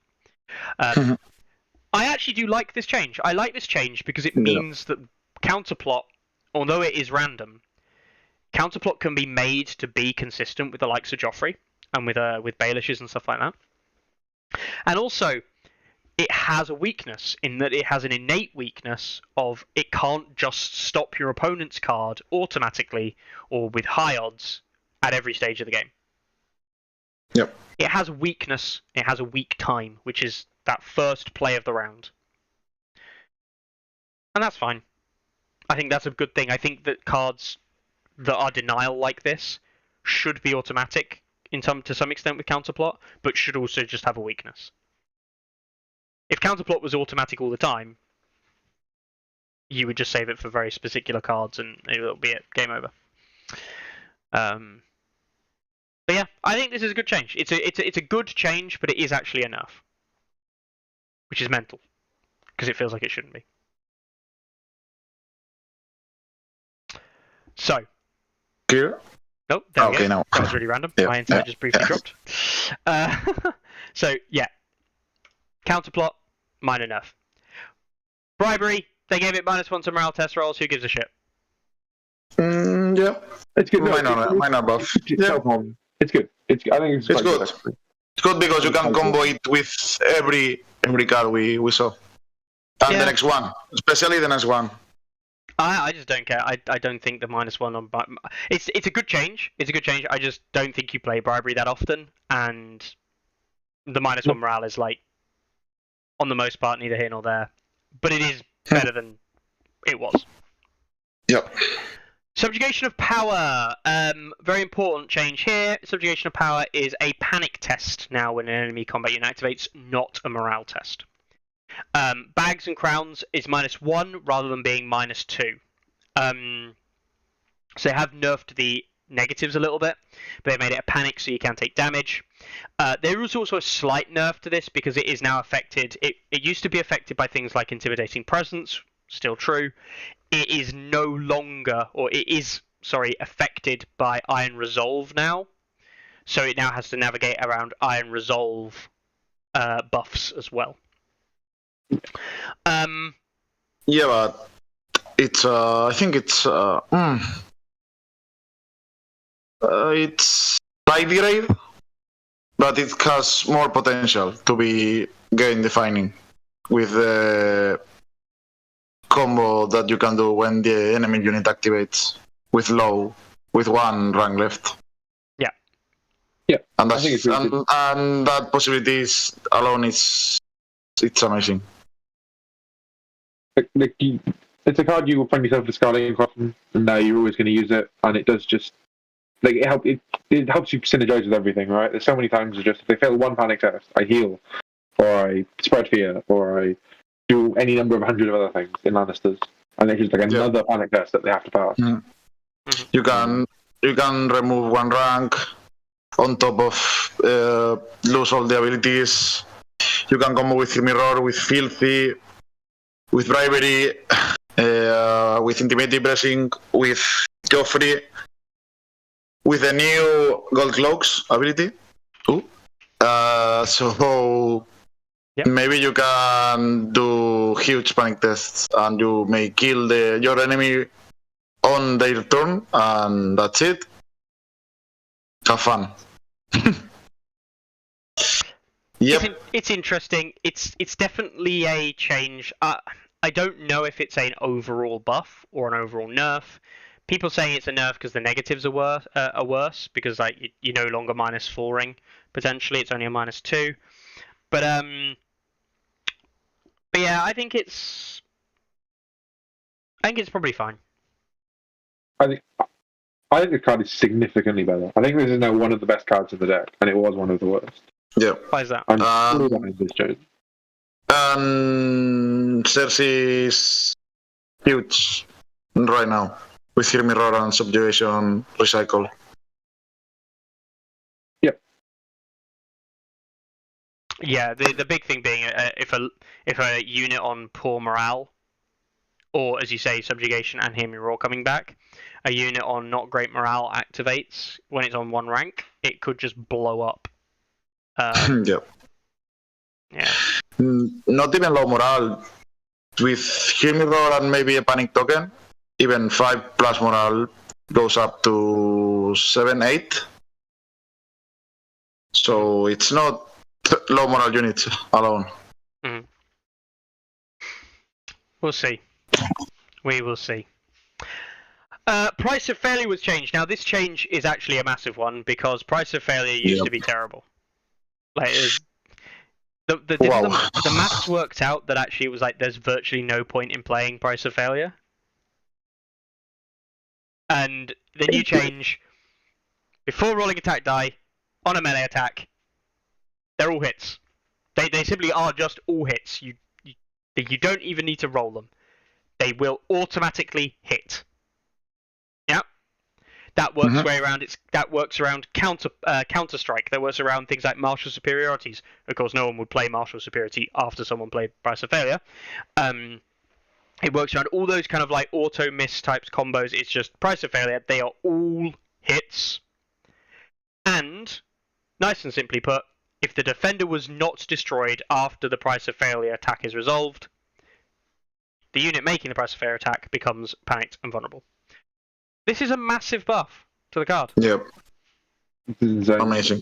Probably goes up to one of the best cards in the game. Just a guaranteed. I didn't roll a 1 for a charge. You can play this. Knights of Castle Rock, price of failure, it's 10 hits. Yep. It's the best attack card in the game. Yep. Like, all of them make you more likely to do more hits, and this just says, nope, you automatically do all of them.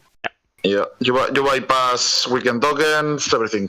Yep. -1s, disrupts, hold on influence, whatever you want.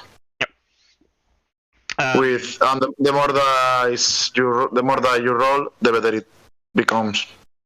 Yep. So it's huge. Mm-hmm. It's a big buff. The thing is, do I think that this is an amazingly like unstoppable, like unbreakable, incredibly strong, amazingly? I don't actually think it is necessarily, but I do think it's very good. Yep. It means all the price of failure style stuff is going to get played, and I think that's worth it. I think that's worth it because nearly all of the price of failure commanders weren't getting played because it was terrible. Only Balon. Yeah, only Balon. Yeah, he was actually getting played. Yeah, and they've removed his, right? They've changed his. Yeah. I think that's price of failure, right? No, they He removed still it. have. Oh, okay. Didn't they? No. No, I thought they has removed his price of failure and gave him something else. No, Holy shit. they Not not. the other two cards, but They No, have. yeah. They has price of failure. Yeah, He has price he of still failure. has it. Yeah. So. Yeah. Christ, it's been a day. Yep. It's been a weekend. Right, Jamie. Changes to Jamie.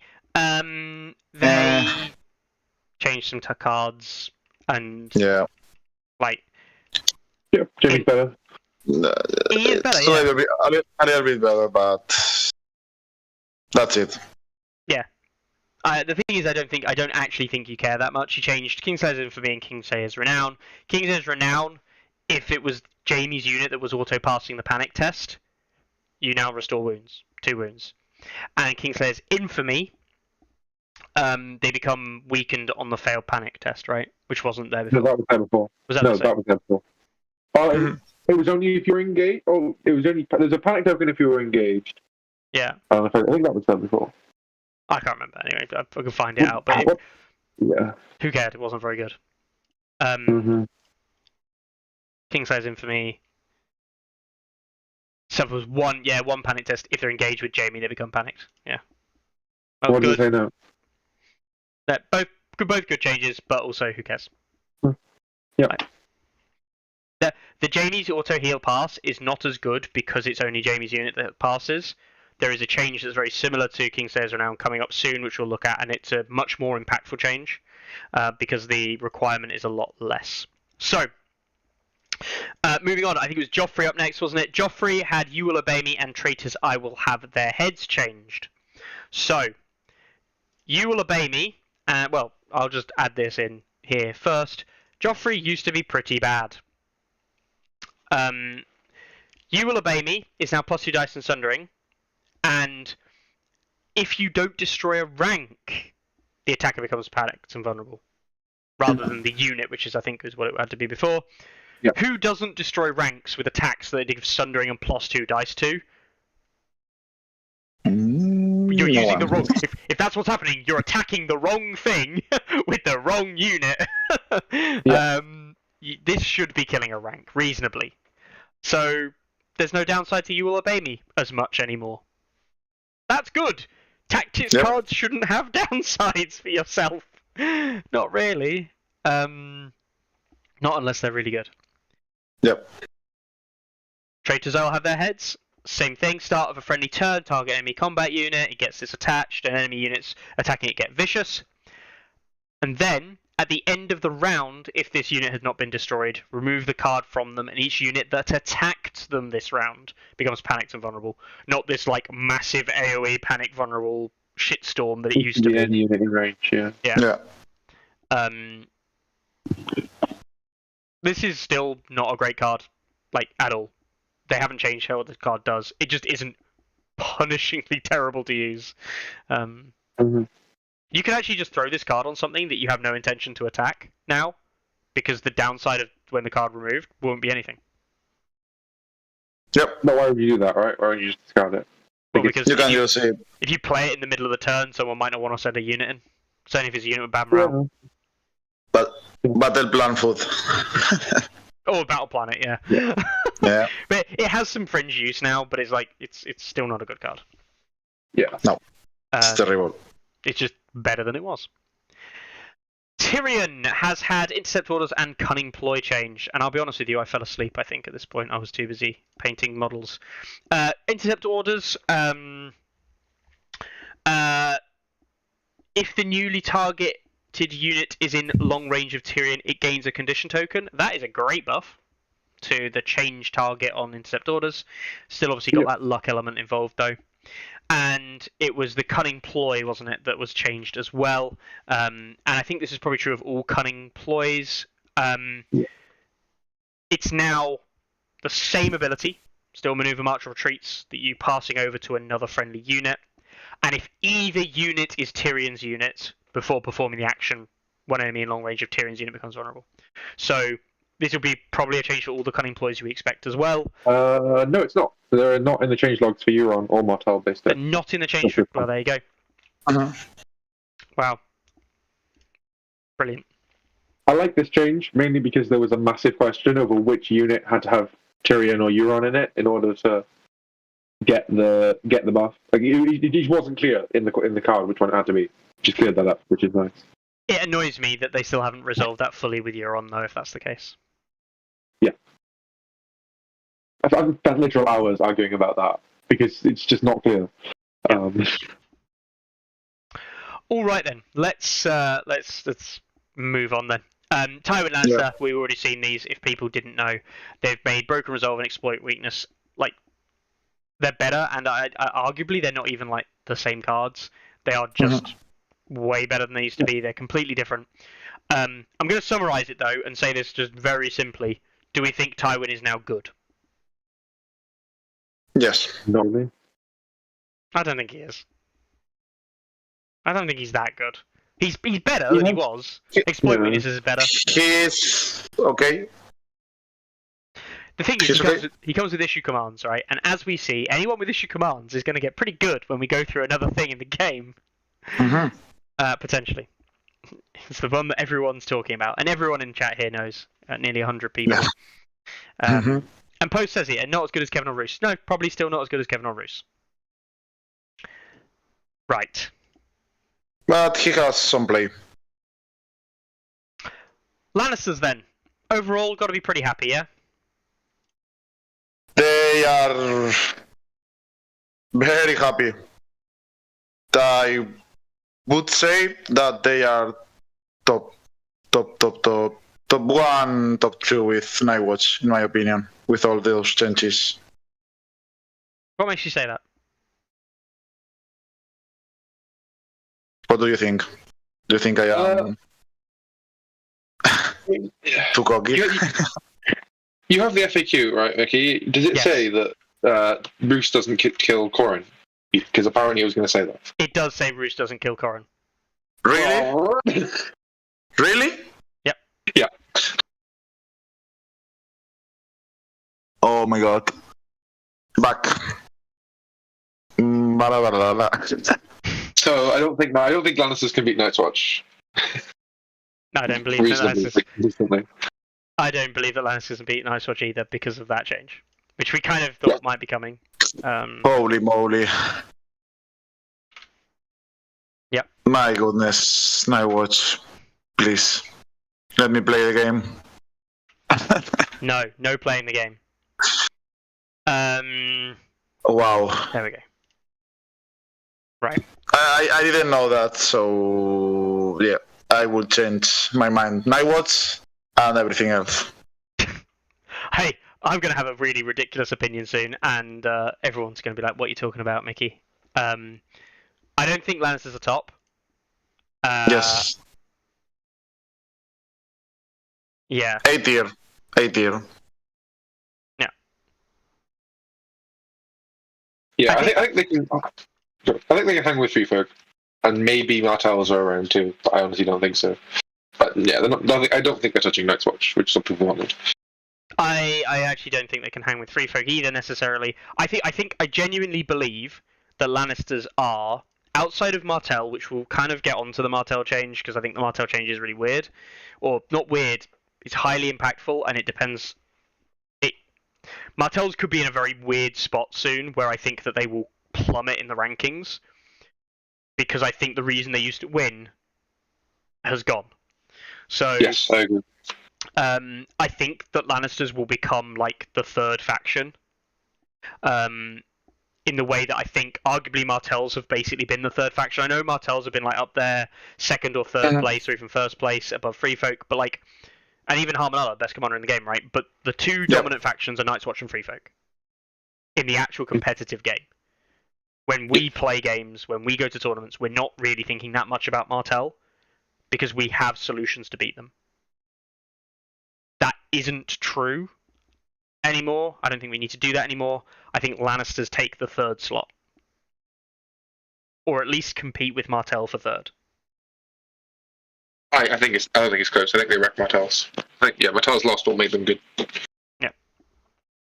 I mean, I think Martells are pretty strong, even though they nerfed Tuller, but... Okay, we'll get to it, but yeah. Mm-hmm. So yeah, But these are the cool things, right? Yeah. Lannisters got better, and like a bunch of bad Lannister stuff got made better, which is good. I'm definitely of the opinion that Lannisters will be in a good spot. At least a pleasant spot after the change. I don't know if they'll be in... As I say, I don't know if they'll be a great faction to play, necessarily. Night's Watch. Right. Alistair Thorne, attachment, got Threaten. So he got a new ability, he got Threaten. Great. Is it attachment, right? Yeah. Mm-hmm. Yeah. Cool. Benjen Stark had Stark Fury removed. Benjen Stark first No, Ranger. added. Oh, added, sorry. Removed Ambush. I'll be honest with you, I didn't even know he had but Benjen Stark. Oh, it's the foot. It's the foot. Is it still Yep. the one point foot attachment that also has Sentinel for some stupid reason? Yes. No, it's the Commander version. It's the first Ranger Ambush and Enhanced Mobility guy. Oh yeah, but they remove ambush, right? Yeah. They removed Ambush and gave him Stark Fury. Which is meh. Meh. Well, maybe in Sword Brothers. The weird bit I don't get is that it's the old Stark Fury that Stark Sworn Swords used to have, and it's just reoccurring now and like on other stuff. And I don't know. I'm not sure. I don't think this is a particularly good change. I mean, it's nice. Go Crippler and Sundering, but like, I just don't think it's that good. Yeah, I agree. Auto wounds. It's not what you want. Right. No. and it's Benjen. So, Yeah. You know what that means. It's Benjen, and no one runs Benjen for good reason. Nope. Right. Next up, we've got Edison. Dolores Ed was reduced from 2 points to 1. He was basically unplayable at 2. He might be played at 1. He's still not good at 1. He's not worth a point, but he was played in like 3 lists in like 6 months. At 2 points. The number was. Like, I think there's people who have played more than 100 games that they don't know that this guy even exists. Probably.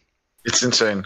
Yeah, he's utter garbage, and they've changed him to be 1 point, and he might see play because there is always a point left over in some lists. Sometimes you just have that 1 extra point, and you think, God, but I don't want a better unit because I don't have the synergies available.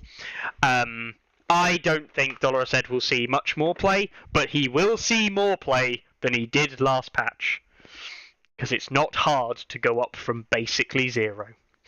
I will get this number because it's very sad. Is it as bad as we think it is? Let's have a look. I'll find out. Yeah. Thankfully, his name is actually quite rare. Yep. So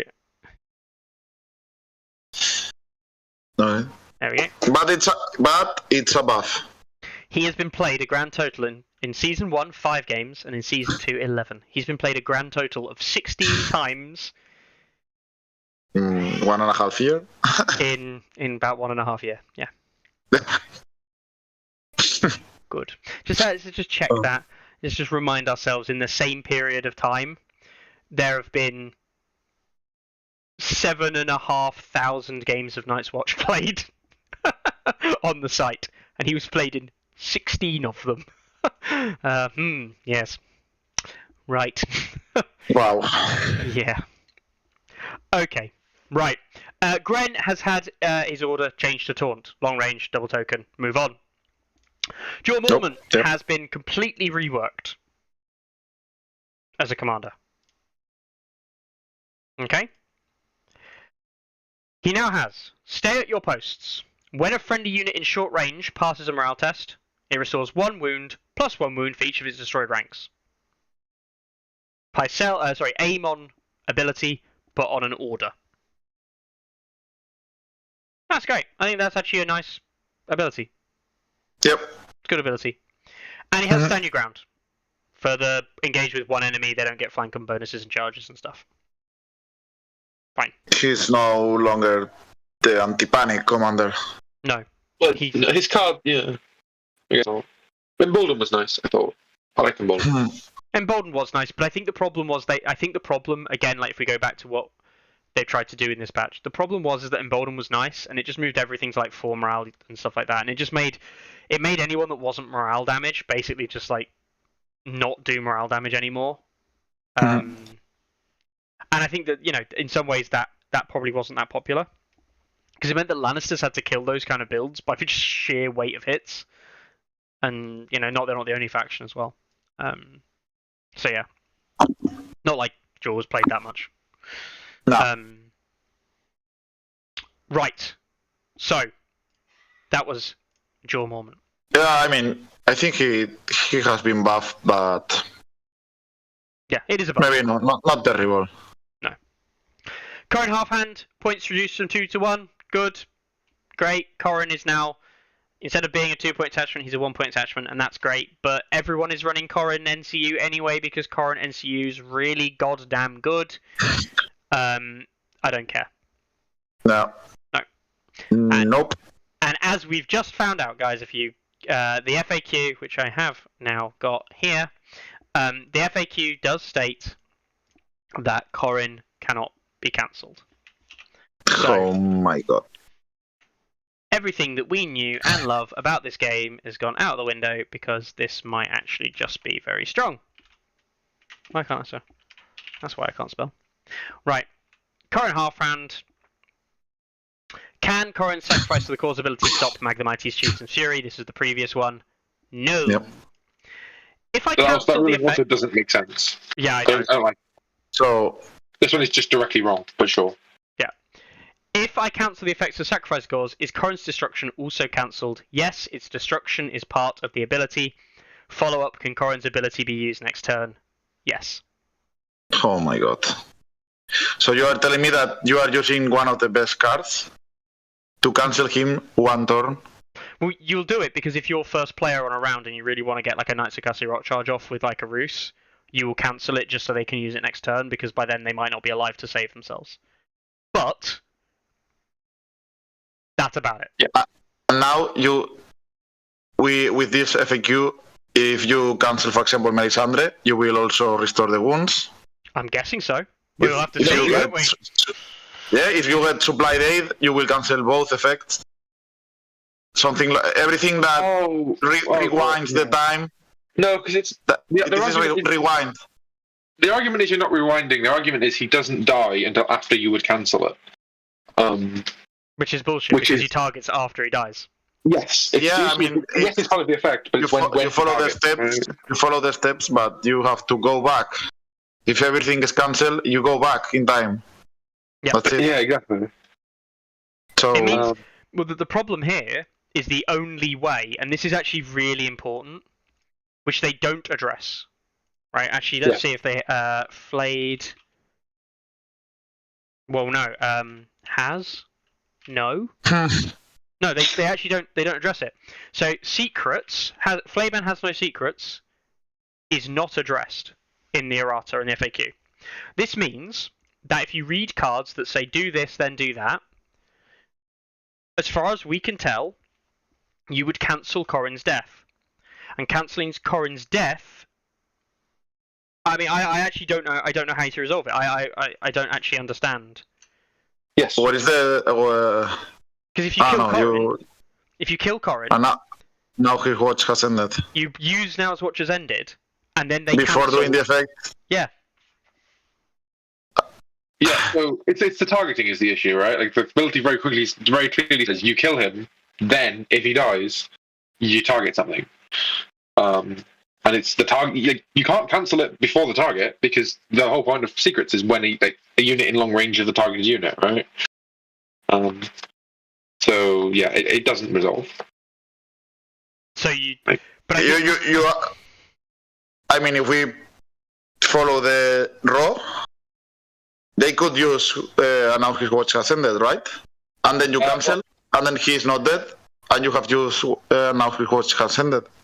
Yes. The way I'd probably go with it is this is an errata for this one specific case, and in other cases we go with our understanding of how the abilities work.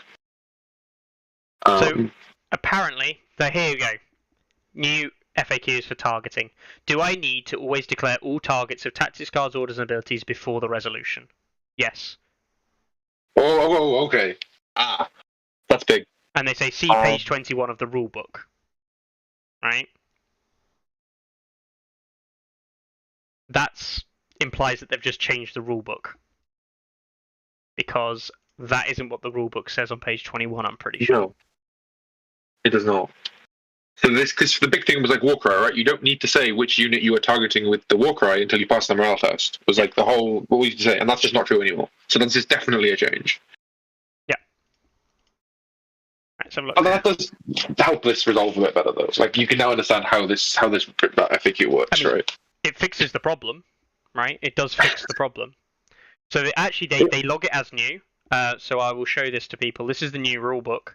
So this is a change, because this wasn't in the rulebook before, and they even tell us it wasn't in the rulebook before, by adding this little thing that says new to it. Sometimes a player will have multiple tacticals or orders / abilities with the same triggering event, such as when a friendly unit will start a round. In these situations, that player may only ever use one. Also note that when an order or tactical is used in response to a trigger, all the targets to that card must be declared before the effect is resolved. So all targets must be declared for tactics cards and orders before they are resolved. So they've added it to the rulebook. Fine. Yeah, I'm sure this will break something. I haven't figured out what it is yet. Yeah. It does mean that you can't read the logic on the cards themselves, because the logic on the card no longer makes sense. If it says, if this, then do this, then do this, that's not actually how that card reads anymore. It's do these things, then do this. Yeah. Oh well. No. Let's not get into a rules discussion again. Let's just move on. We will never end. Actually, there's so many. I've just thought of so many cases of.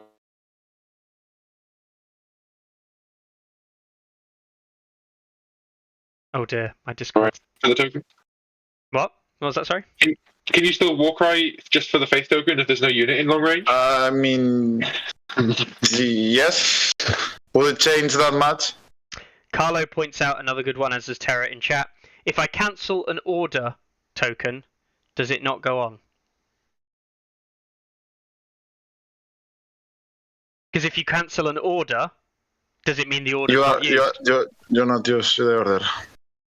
Yep. And Carlo says, yeah, that might be true. If that is true, that's very bad. Yeah.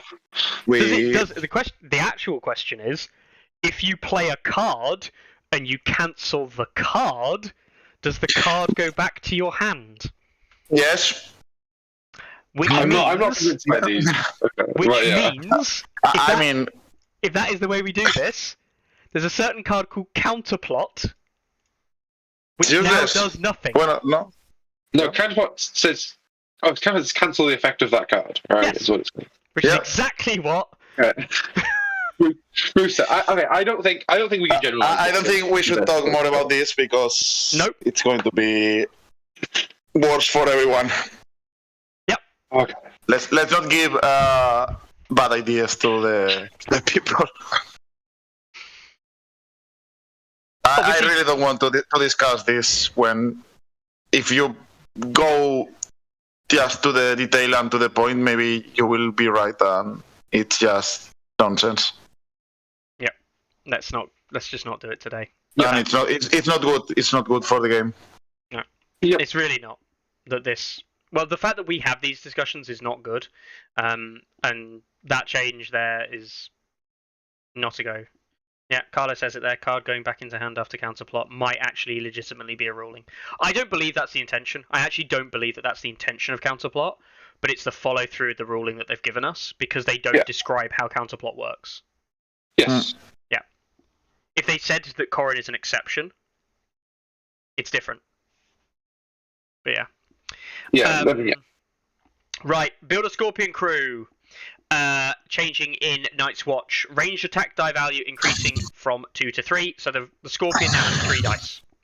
However, the Bolt Thrower change was changed again, after being changed previously again and things like that. It now, on monsters, war machines, and cavalry, does 2 hits. Which Unblockable hits, but yeah. Unblockable hits, they don't roll defense dice. Yeah. Now, this is actually very important because if you've got something that blocks a hit, such as, I don't know, Shield that guards the realms of men, this will still block a hit from Scorpions. Shield Wall still blocks hits. Well, Shield Wall doesn't. Hardened. It's still blocks hits still from a 50% buff. Yeah, Why? It sorts out the Giants thing, right? But Giants are still quite sad. Like, it makes that slightly more reasonable. Mm-hmm. Yep. Yeah. But everything else, they are just going to be played, I think, and it's infinite range, some lucky shots with Othel and Donald. You can one shot solos just by shooting. I mean, I don't know. War machines are really hard to balance. They are. And in case people don't know, it's like, oh, but one more dice on the 6+ for the infinite range and no line of sight. You take a -3 to hit, right? So it puts you on a 6+. The odds of rolling a single 6 on 3 dice, and I worked it out. It comes to some stupid number. It's just under 50%.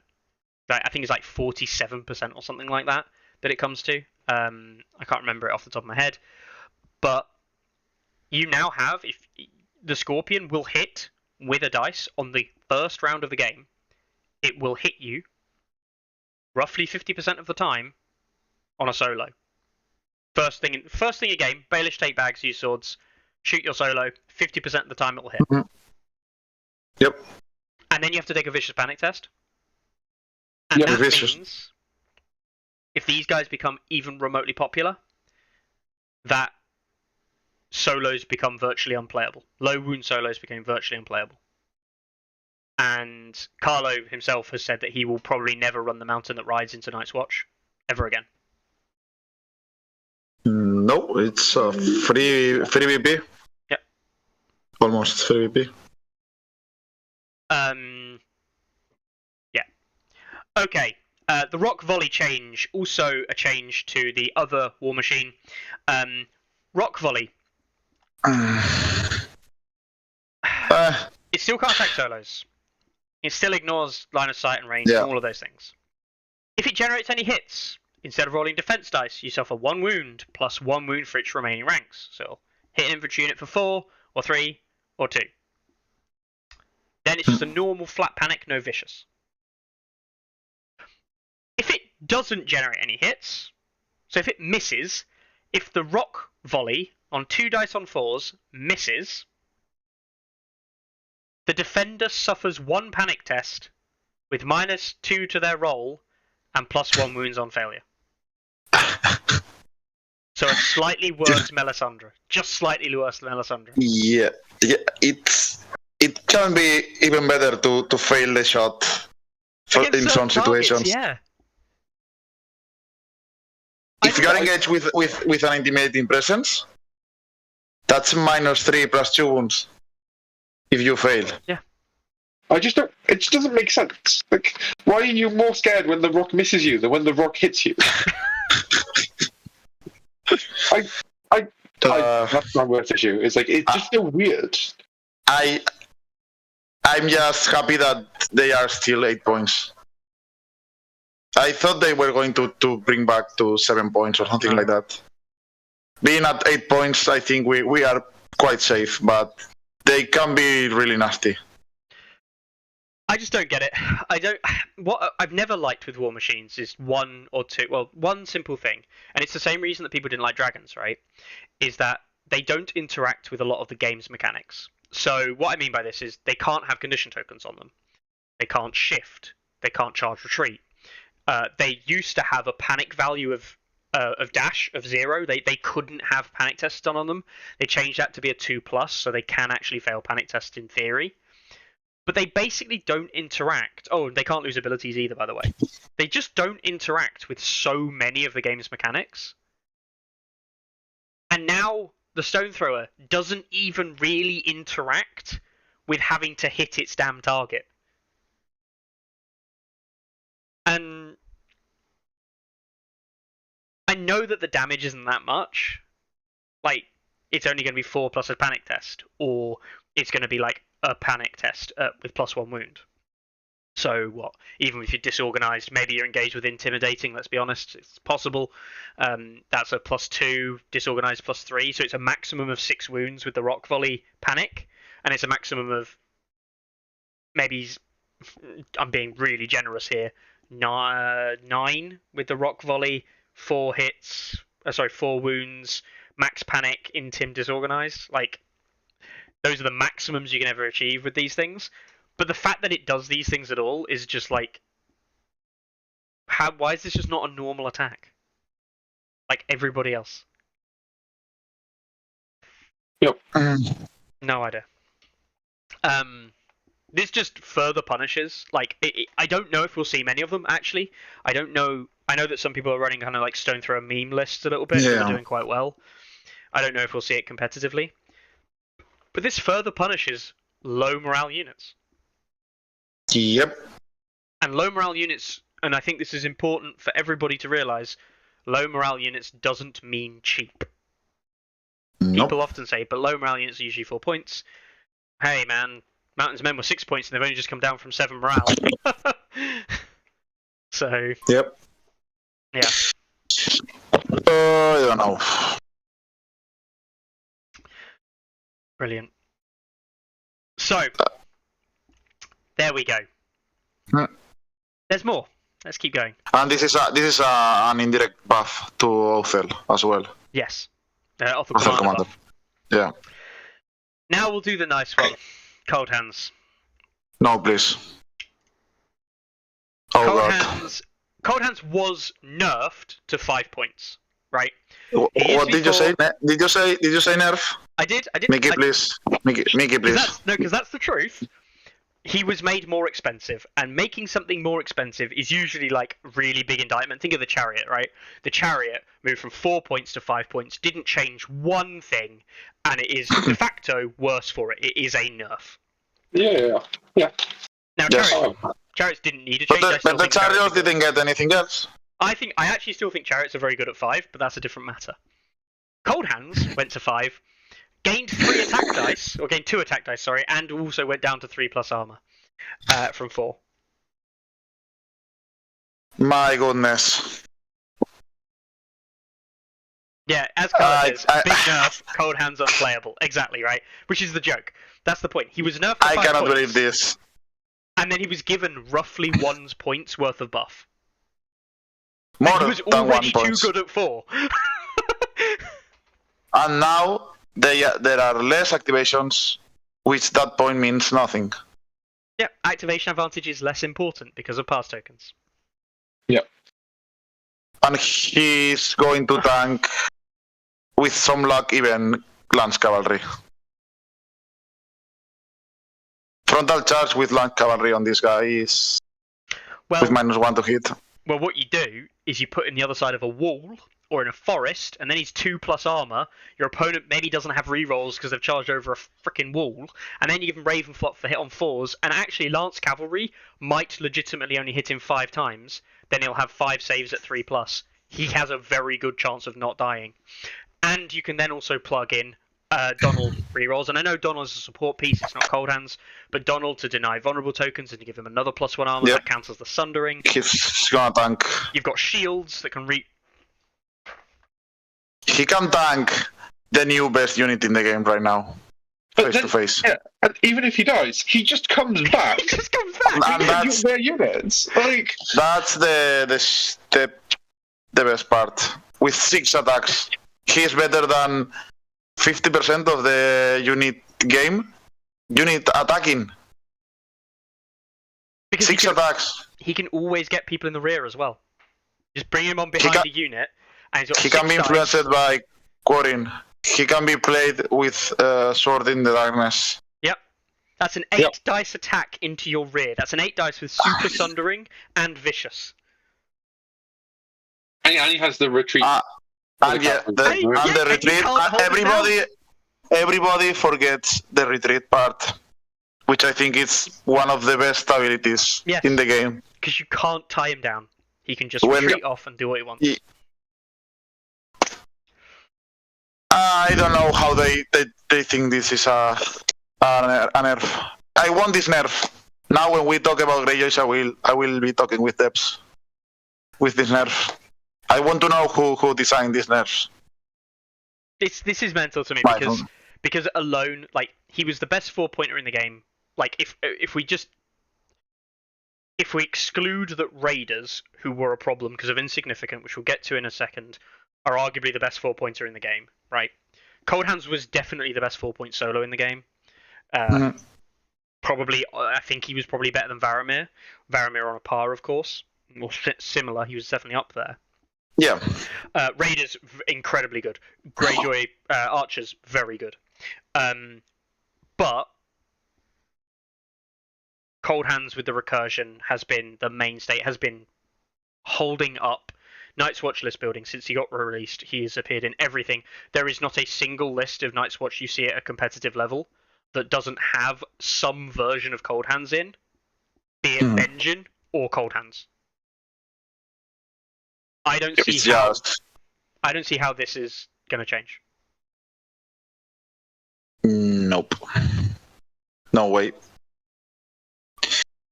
No way.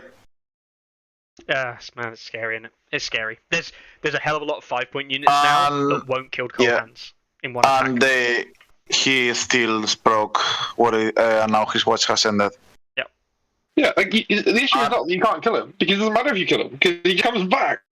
Yeah, and he's even better if he comes back. I will give gladly 2 VPs to come back on your back. do you know what's actually freaking scary?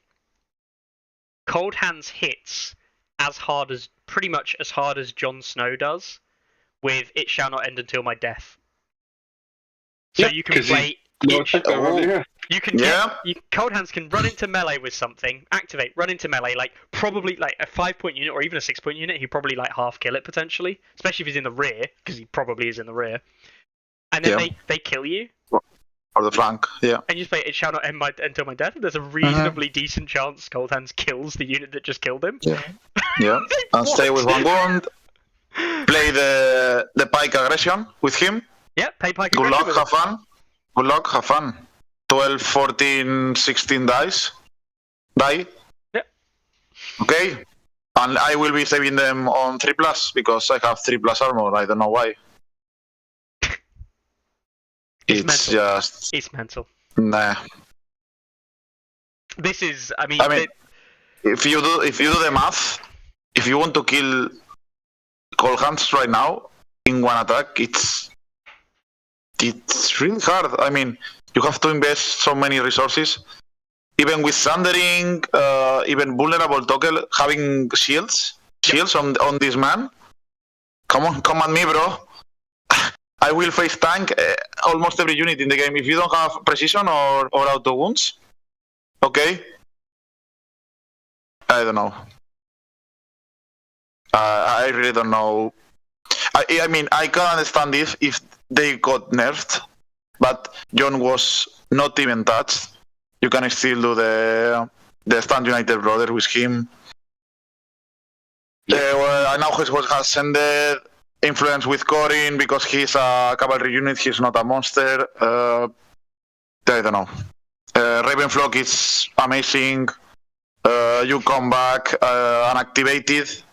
Maybe if you die, you come back activated. Maybe. Yeah, that'd be. I don't know. He has no weakness right now. He has no weakness. Are you going to pay 5 points for a conscript unit instead of this unit? Come on. Probably not. Supply aid is extremely good, but yeah. I mean, you could probably just run both as well.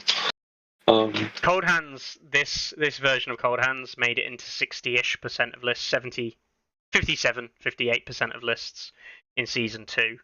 And that's all lists ever. I can't think of a competitive Greyjoy Night's Watch list that's played at a top end that doesn't run Cold Hands. No. But Carlo points out, what if I told you Pycelle was picked more often than all versions of Cold Hands or Benjins combined? And that tells you how often Pycelle was picked.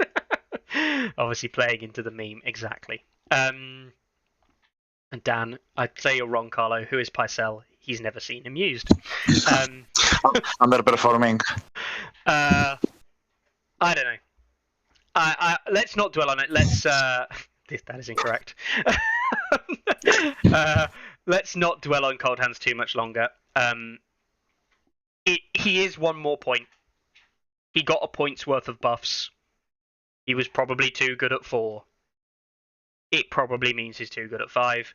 We will wait to see how lists come out, but he is a concern. I think he's still a concern. It is. You know, trying to be rational about it. More Night Watch buff. Ranger Hunters.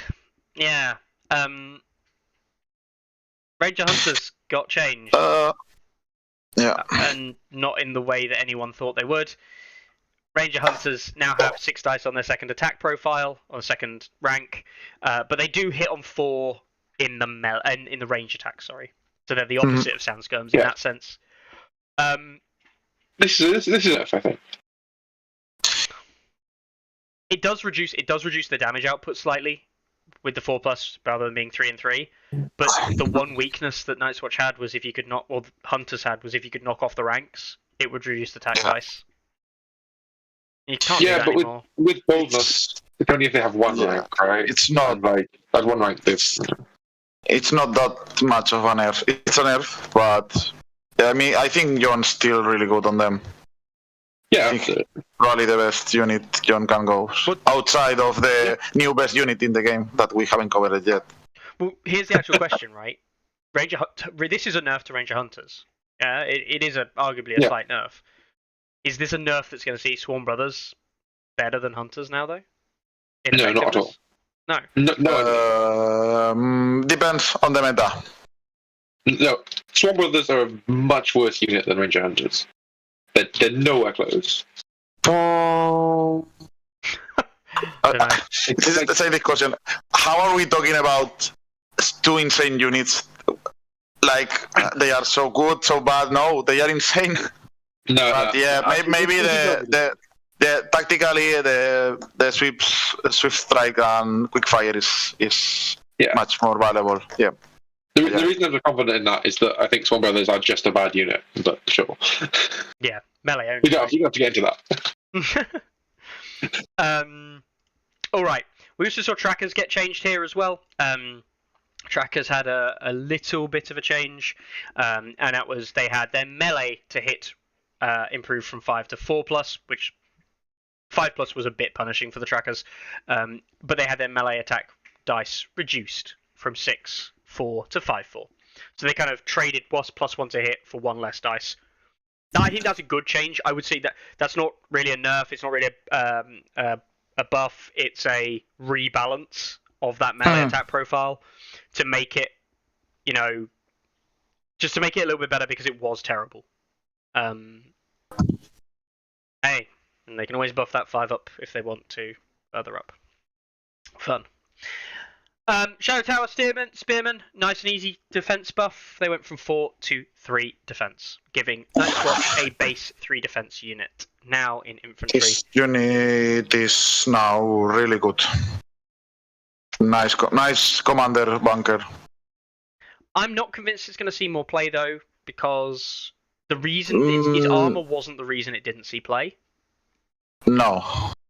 The question is, But- can you just throw this up the board and make it a 3+, go into a 2+ with Donald on Yes. And you can use this to get the middle and play maybe some skill list, like the shooting list with scorpions, defensive units, and try to bring me down or I will kill you. something like a jaw with here we stand your ground as well, so you don't get flanks and charge bonuses against it, and it just stands there all day. You grind them down, and I mean they are 7/3+ with Nightwatch cards. Like, Yep. It they are not passes hitting that bad. It passes its morale check and it heals itself. Like, And 3+ armor on Nightwatch is way better than we think with shields and everything the Nightwatch got. It's not popular anymore, but the defensive formation is still a good card. yep. It is. I mean, Balance You is too good, but yeah. So this is like one of the most defensive started units in the game. I'm sure it'll be useful at some point. And then veterans added dual weapons. You'd think it'd be a really interesting rule. It's precision. They gave vets precision. Veterans now I like them. I think now they are good balance between offense and defense. I just don't care about this change like at all. No, they're even worse than Swan Brothers. This unit is like actively bad. I mean, if the meta shift to much more melee combat, I think they are going to see played. Maybe, but I don't think. Yeah, base I'm precision. very worried. I mean, it's another buff. I mean, Yeah, like it's better, but like It is better, but they did need a buff because they weren't very good. At least I don't think they were very good. Yeah. really bad. Yep. And precision is a weak buff as well. Precision is one of the weakest keywords. yes, but sometimes it can be really good. I mean, if you know how to roll sixes, So Or play like that brings the dawn for rerolls and just reroll all your non-6s for 6s. Yeah. Yeah. but NCUs. yeah, one more buff, Yeah, one more buff. and let's keep counting. NCUs, Craster. He now has a once per game, start of any turn, heal 2, the same as the Free Folk version of Craster. The other things he hasn't changed, and you don't care. Yeah, okay.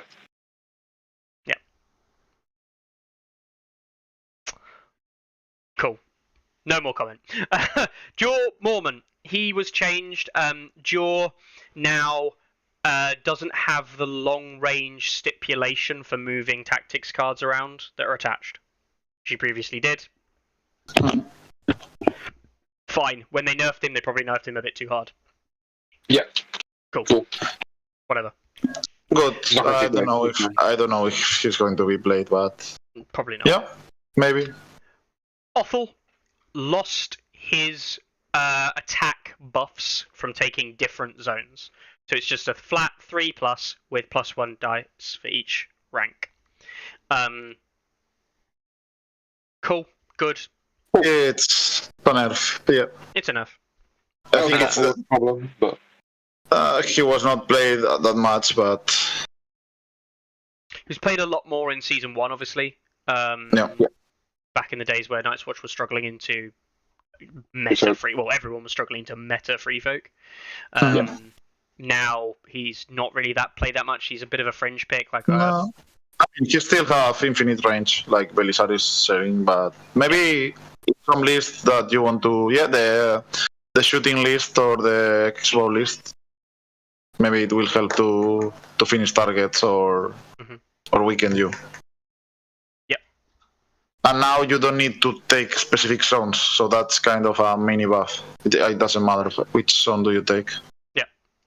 That's actually the bigger one because it's not pressuring zonal takes or zonal blocking either in the same way, which is both a buff and a nerf, depending on what you were looking to achieve with it. Cool. Right, that's very, very straightforward. So, last and not least are the NCU changes. Well, trackers, melee profile, improve. got I think it's... You think it's better? Yeah. 5/4 on 4+, yeah. Dennis Mallister, as the last NCU, changed. And this change was probably a good one. Previously, it was you had to start engaged, which, as you know, terrible trigger. Absolutely terrible trigger. Now, each time it performs a melee attack, it just chooses a buff. And for each destroyed rank, it gets an extra buff. It can choose rerolls, use highest dice, or the enemy gains a condition token. 3 decent buffs to have on any attack. I think that Dennis Mallister might make it into the 4-point NCU slot. I don't. I think good enough. He's quite good, yeah. He might see some play, but NCU roster is pretty stacked. Yeah, it is. It's... I think he may be the 4th, 5th NCU. So, there's one here, obviously Corin. Corin is an NCU, very good. Yeah. Very good, Corin. Yeah, very, very good. Donnell, probably very good. I nearly always pick Donnell now. I think Donnell is a very good NCU. But I could see Donnell dropping out in favour of other ones, maybe, depending on the list. I think Donald stops the thing you're scared of, right? Like the one thing Nightwatch do just lose to is like an alpha strike that kills them. Donald stops, stops Lance Cavalry. Yeah. So Donald's a very good piece. And then the debate has always been like Bowen or Eamon for that last slot. Sometimes there's a Baelish consideration or whatever. Some people say Aemon is the pick, some people say Bowen is the pick. I actually genuinely think it is a discussion. And not anymore, it's not. Mallister might be a pickup. I don't know. I don't think so. Who would you pick? Varys. I don't think so. Yep. Varys is now bonkers. Yeah, the person already seeing competitive play at 5 and has now been reduced to 4 points. We'll get onto that later. Alrighty then. So, Jaw, Mormon, Othel, Craster, and Dennis Mallister making the cut. Alright, tactics cards. Price of failure for Alistair Thorne changed. It is now the same as the price of failure we mentioned before. Easy. Benjen's lying in wait has changed. Now this one is a little bit different, and you'll forgive me while I quickly find it. Here we go. here. So lying in wait. Target one friendly unactivated unit in long range of that enemy that has line of sight. They perform one ranged attack on the enemy, and if it's a ranger, they get rerolls. So it's just any unit can use lying in wait, whereas I believe it previously had to be a ranger unit. Now you can, if you want, lying in wait combo with Bolt and Bastard Girls to get a charge off. Very similar to the way that Howland does it. It's a buff. Yep. Maybe we'll see more It's a vengeance. Yeah, I know. No, probably Doubt. not good gold hands. Press cross X. for doubt. Press X for doubt. Oh well, I can hope. Maybe in ELO tournaments. Yes. Negative yellow tournaments. Negative ELO, yeah. Cotter Pike. Pike aggression has changed. You no longer take the +2 hits. You just take the number of hits you roll. That's the number of hits you take back. So they've buffed Pike aggression to do less self-damage. Okay? Yes. Yeah, though really unnecessary change. He was the second best commander after John, right? I don't know. People said he wasn't, but I liked him as the commander. I thought he was an interesting commander. Certainly Yeah, I think he introduced is. a I different think style of he. At least he is a competition to John, right? Somehow, but I mean, it's John and the rest of the world. Night Gather's changed from John Mormont. It's very similar to it's basically Overgrowth now, but on melee only attacks. You just take one hit plus one hit for each rank in the Night's Watch unit. Cool. Easy. Let's not do that. That sounds like a no from me, good sir. I was talking about that last night. Oh, we'll talk about that later on. Right. We also see adaptive methods and tempered by duty from Dennis Mallister. Dennis Mallister getting a lot of help and support this time. Mhm. Tempered by duty is now each time the unit activates, a unit in short gets a condition token, and it gets an extra condition token for each missing rank in the Night's Watch unit. That's actually now a good ability. It was a bit bad before. It's now good.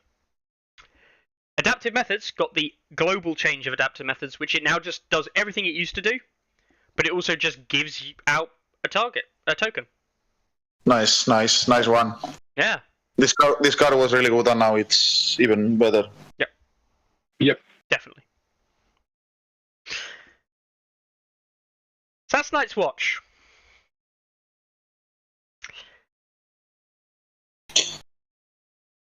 I ordered my Night Watch starter 2 minutes ago.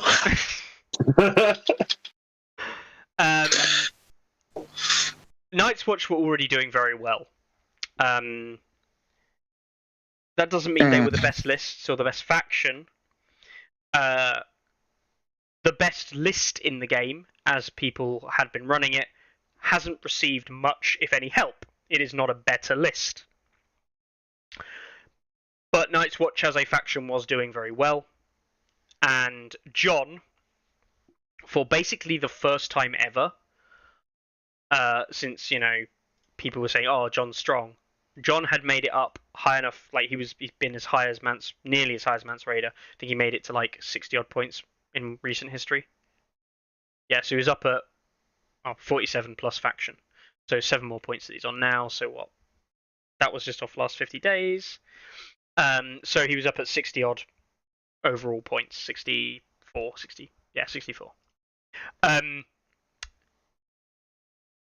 Jon Snow has been up there, battling it out as the best Night's Watch commander, and I don't think he's now the worst Night's Watch commander, and I don't think that the other commanders are good enough necessarily to match Jon. No. The question is, do we believe everyone else has been brought up to Jon's level inside Night's Watch or outside of Night's Watch? Nope. No. No. No way. Night's Watch look like they're in a very good place. Now, we'll talk about Free Folk in a second, because I have a controversial opinion. But Night's Watch look like they're in a very, very good place, and they have a solution for nearly any problem that can be thrown at them. Between the tactics deck, the units, and everything else. Yep. It's gonna be... There's one thing they don't have a solution for. Insert neutral comment here. Again, we'll get onto that when we look at neutrals. Right, Free Folk. We'll dash through these because it's actually incredibly easy changes to do. Harmer's Bannerman, the 1-point attachment that comes with Harmer, has tack reposition added. That's the 3-inch shift at the start of enemy turn. Done. Really Easy. nice. Mm-hmm. Love that. Nice, change. nice. Nice Love one. Right. We're playing this, right? I'm pretty sure. Yeah. This is. I Oh, already nice. tried to fit Harmer and Nice. Harmer's Bannerman into my lists. I really want to do it now. Yeah. Yep. Back on the menu. Let's go. And with hit and run buff, I think Harma is a nice Harmer's commander. not on the change list. For Harmer's hit and run. Yeah, Harmer's hit and run isn't on the change Oh, list. sorry. And fainting maneuvers is an amazing card. Sorry, I was looking in the wrong place. Oh, yeah. yeah, it is. Good. Yeah. And Fainting Okay. Maneuver is a great card. Yeah. Okay. Maybe it's Harmer. I can see I like this. look at Harmer. I think Harma is worth testing. The only negative with old Harmer was that the hit and run requirement to be engaged was bad, and now it's not bad, Yeah. and that's good. So, Mismatch Brian, Free Folk, Harmer, your favourite person in the world. I know you're a big fan of the women in the Free Folk list. Harmer's better, Brian, and you've come just at the right time for Free Folk. Rattleshirt, Lord of Bones, they changed his trophy collecting order. Now, I will have to get the reference here because when I first saw this, again, I was half asleep. I wasn't paying fully attention. After a Rattleshirt Commander Tactics card is attached to a friendly unit. So you make an attack and you attach one of his cards to a friendly unit. You can use this order and you search for a Tactics deck or discard pile for one of Rattleshirt's Commander Tactics cards and attach it to Rattleshirt's unit. So you just get a free Tactics card for Rattleshirt's unit every time you place one of Rattleshirt's cards on the board. That is good. Yep. It isn't as good because you don't get to search the deck for a card if you don't have one in hand, which is his old order. So that's not quite as good in that sense, but if you've got one on your hand and you get to play it, you now get basically 2. Good. Yeah. Cool. I like it. Yep. And it means you can buff up Rattleshirt's unit without Rattleshirt necessarily having to be there. Mm-hmm. Just like you want all of those kind of like iterative time buffs, isn't it, Mikkel? Those buffs that build up on units that you get from achieving conditions like destroying ranks. You really want those buffs to apply to units that aren't the unit doing the buff. Yep. We'll get onto that later on as well. So, Rattleshirt. Great, cool. The Weeper Commander. I think. I think Rattleshirt is interesting, but maybe why did they not give him Spread Fear, for example? He has Spread Fear on his attachment. Yeah, but it's not the commander. Yeah. Yeah. And That I would think be good. that Spread Fear would be the nice final touch to be played as a panic base list. Oh my god, I've just seen the interaction in chat. Brian McGonigal was one of the few people to have used Dolorous Ed at 2 points. Yeah. Legend. He's a Like, legend. he's played like whole tournaments with only one list that had $12 head in it. So I think like, most of those 16 games are probably Brian. Actually, like 4 or 5 of those games might actually be Brian. Holy shit. Yeah. He's the most experienced stats site user who's played Dolorous Ed. Tell us of your ways, Brian. So, the Weeper gets Vicious. This is a really good change. He missed it, and it was the one thing about his commander attachment that he missed. He had Weaken Resolve, enemy becomes panicked, but he didn't have base Vicious, which meant he Yeah, kind of Weakened. had to go and follow a bone. And, yeah. Yeah, but you wanted him in follow as a bone. That was because they take a visage, become weakened when they attack you. Sure, but now you've just got Vicious, it allows him to go in other units and not feel too bad. Yeah, like it's Yep. buff, absolutely. But Mhm. Yep. yeah, And pressure failure. Yes, yeah, and Price of Failure, a buff as well, which Price we'll of go on to. Yeah. Tormund has Fierce Charge removed, so that's the vulnerable on charge, and just has base Sundering now. Cool. Okay. Yep, it's a bit of a shame because you kind of liked him in Cave Dwellers, but like, fine, whatever. Yep. I'll use him in other units now, and that's fine. He goes in Spearwives now, right? Yeah, probably. Yep. Mhm. So here's the big one.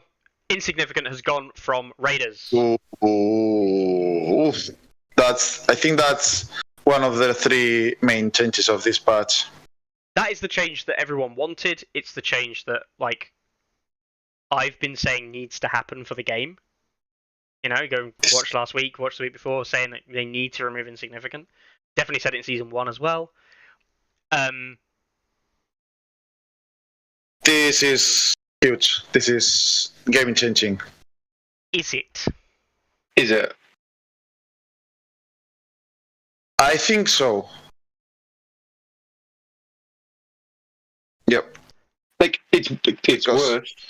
Yeah, absolutely. I mean, they were the backbone of Free Folk list. So I don't many, think they were. I don't think they so much time. Well, yeah, but not recently. Like in this last patch, I care about the Trappers more than the Raiders a lot. Like Yeah, that's true. been Trapper focus. That's true, but you have to consider as well with LS Horde. Yes, so like, Yeah. that's the biggest difference is the Ender Sword bit, right? I agree. The Ender Sword change is obviously the biggest different one. But Mhm. in 2021, the average, like the total pick rate of Raiders was over 200%. That's 2 Raiders in every single list average. Right? Yeah. In Season 1, it was 180%. So it dropped below 2. In Season 2, it's currently averaging at 140%. So it's less than 1.5 Raiders in a list, on average. This is actually... a lot of that. Yeah, Varamir has done a lot of that. I do think that the Raider change is important. I actually think the Raider change is very important, and I think it's a good thing that it happened. But I think it's an optical change that we'll see that, like, average... Raiders are now less spammable and less able to just carry you through a game. Because, you can't get any VPs for killing me. You know, there's no punishment. Yeah. But I don't think it changes the way Free Folk think about list building and the way that they look to build lists and take lists. I think you just accept now, yes, this unit's worth a victory point. The question is it going to change the way that people play against Free Folk? Because they now believe that killing Raiders is beneficial because they get victory points? And at that point, I'd say, well, you should have been doing that probably anyway, because that was probably the best way to play the last patch. Is just accept you didn't get a payout for it, but it was worth doing, because the advantage is the activations, not the victory points. Now, that's just my own opinion, and I know that some people who've never played Free Folk will be like, nah, bollocks. And, you know, so there you go, say exactly. But opponents being able to score +2 victory points into Free Folk games is not a big deal. I don't believe it is.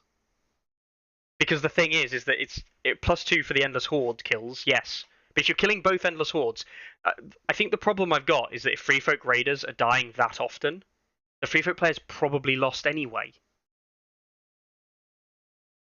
I can't think of many Free Folk games I've personally won where I've lost 3, 4, 5, 6, 7 units of Raiders in a game. I can't think of many Free Folk games I've won where I've lost 4 units of Raiders. You know? Yeah, but those 2, 3, 4 VPs Make a at the end of the difference. game. Yes, Yeah.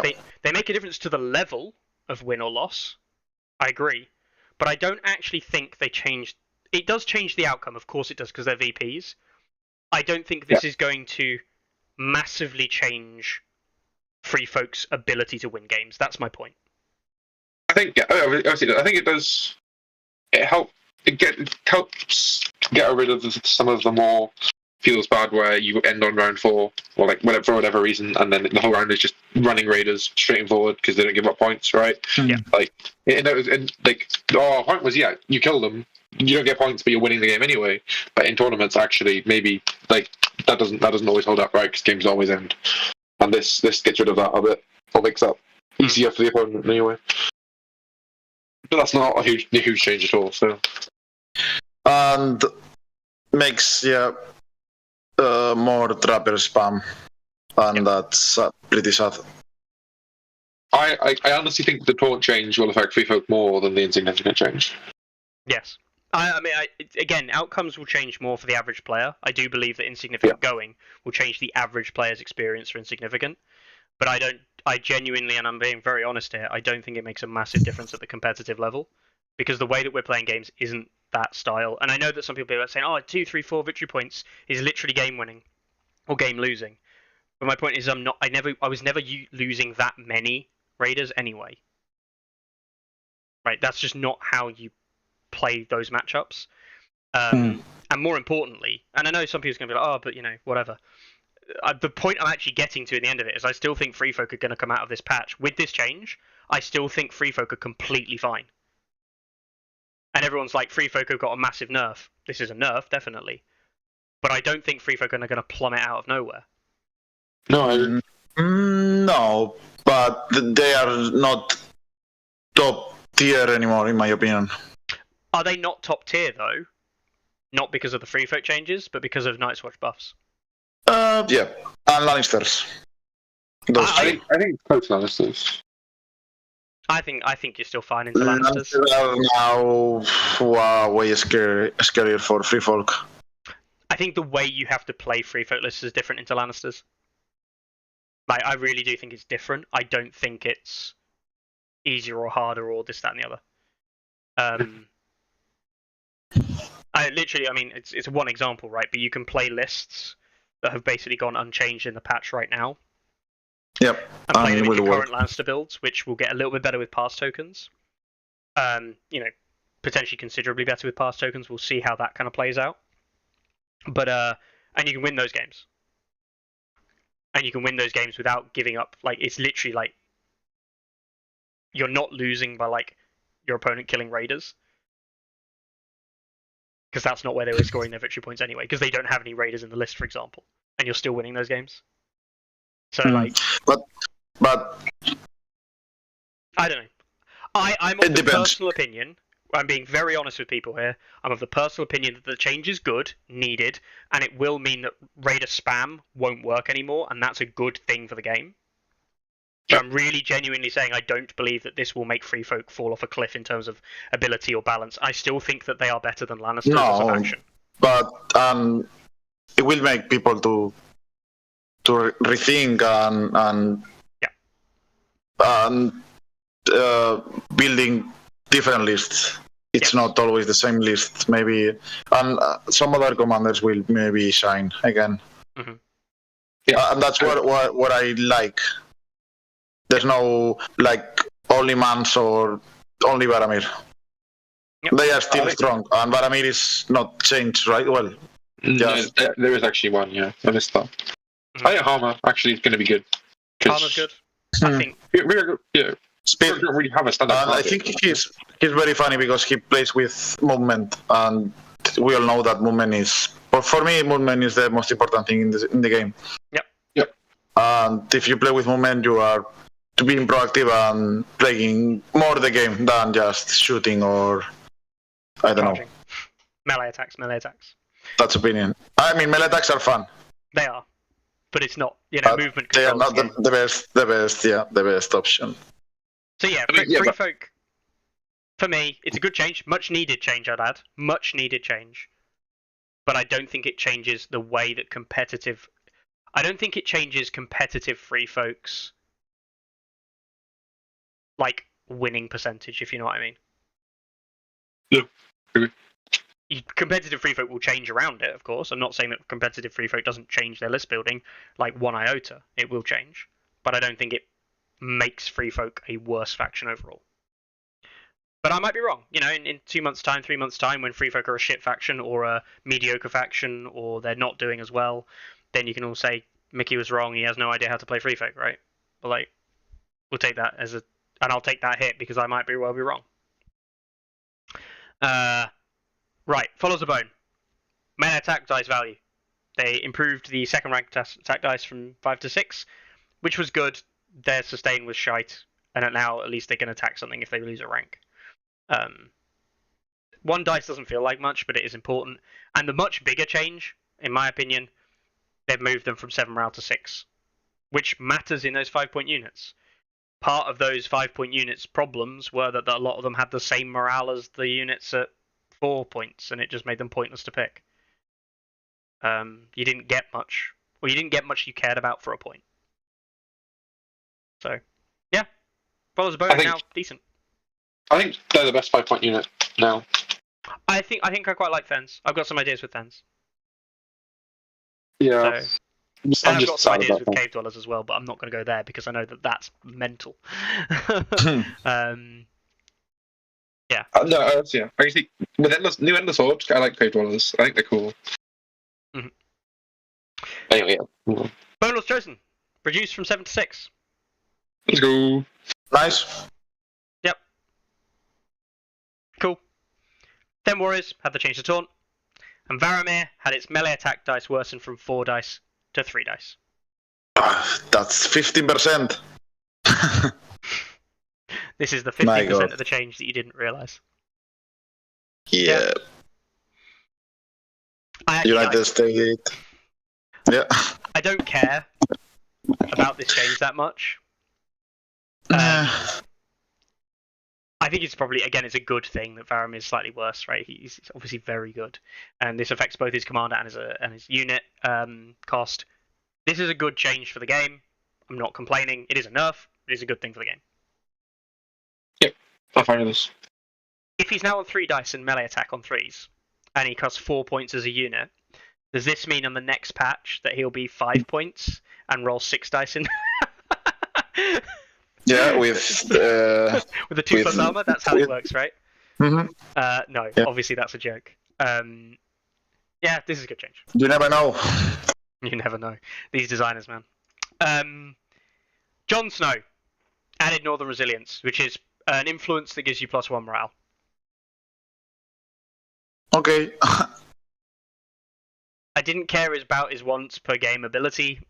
I don't know if I care about +1 morale. No, I've got better things. Nah. No. Val, nice and simple change. They removed the vulnerable token on the retreat. Which, fair enough. Okay. Well, She's the best. It's not why you played her, so No. fine. yeah. No. Cool, move on. Mance Raider, the Deceptive Bards. This is the 6-point NCU, is now 5. Good. It wasn't really very accessible at 6. I think this change is really nice. I think he might be played quite a lot right now. Yeah. Like Eddard.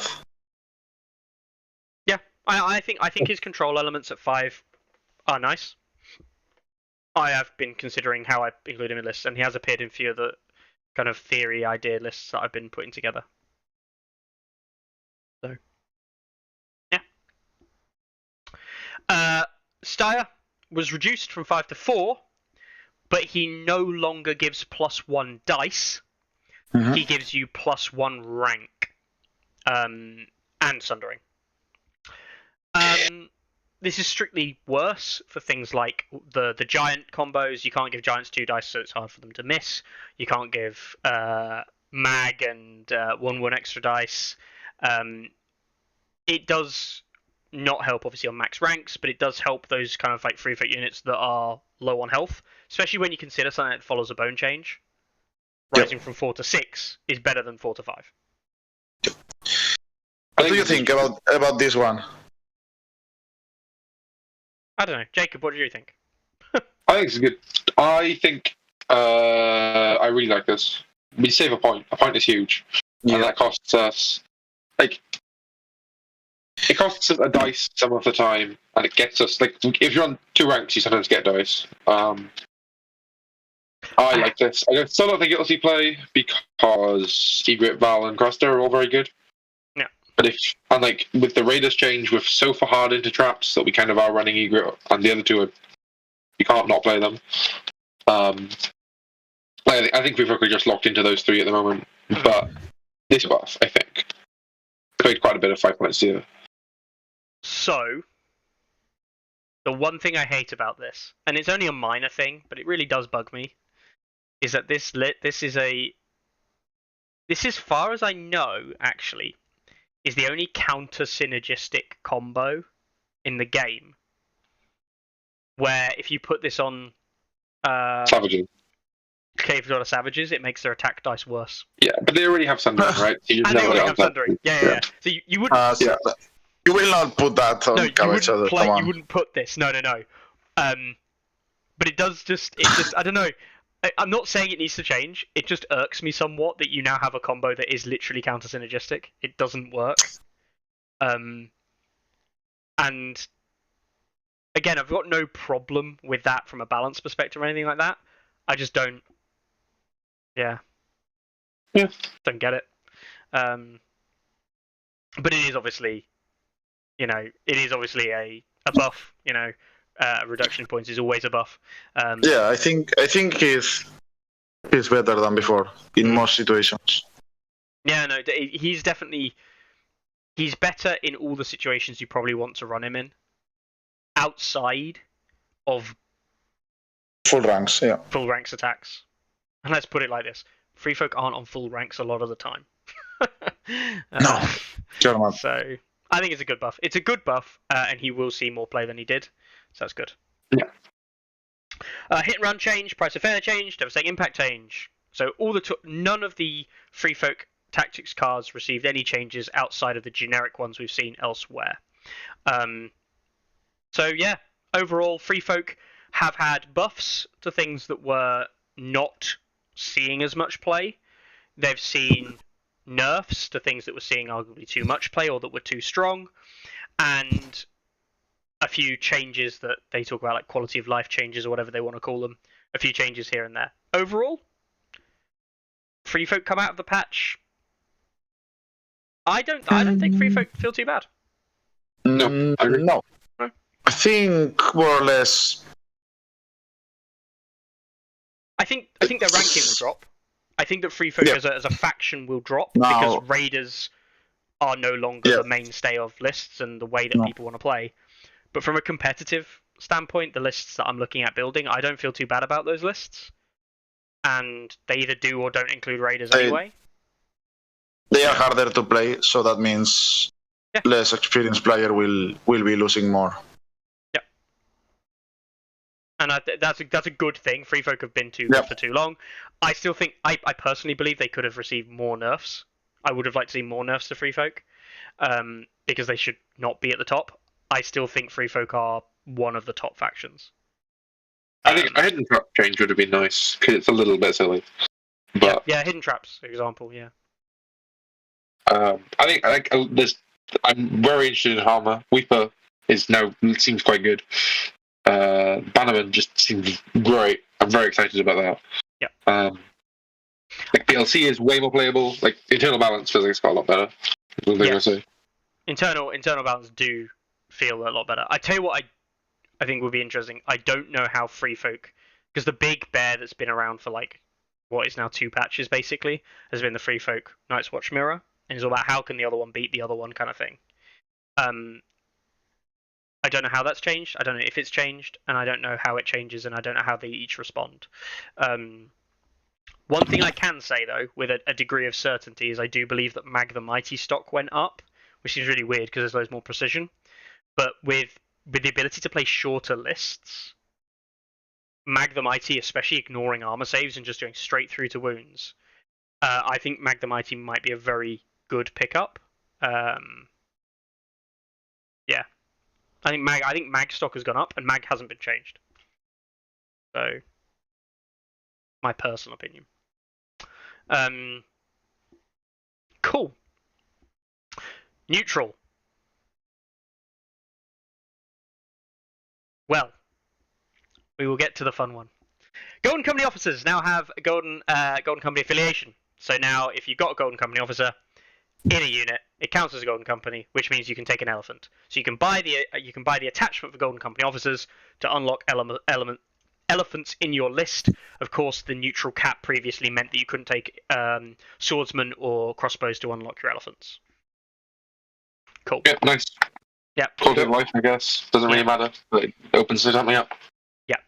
You can't change any of the, you don't, any of your toys that you previously wanted to use are not defunct. You can still do them. Yeah.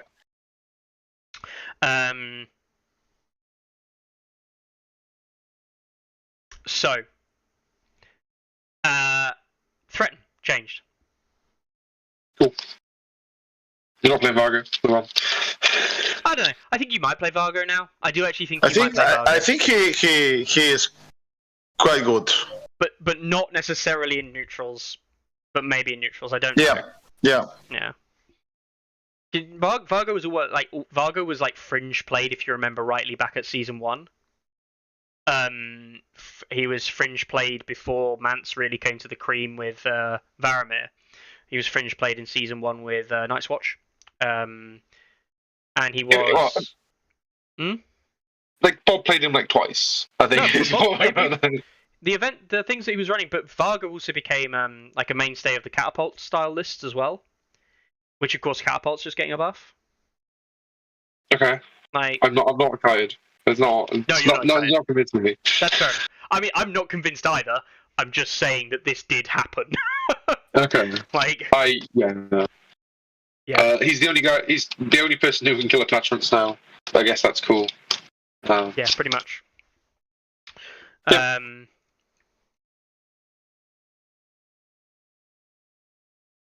Cool.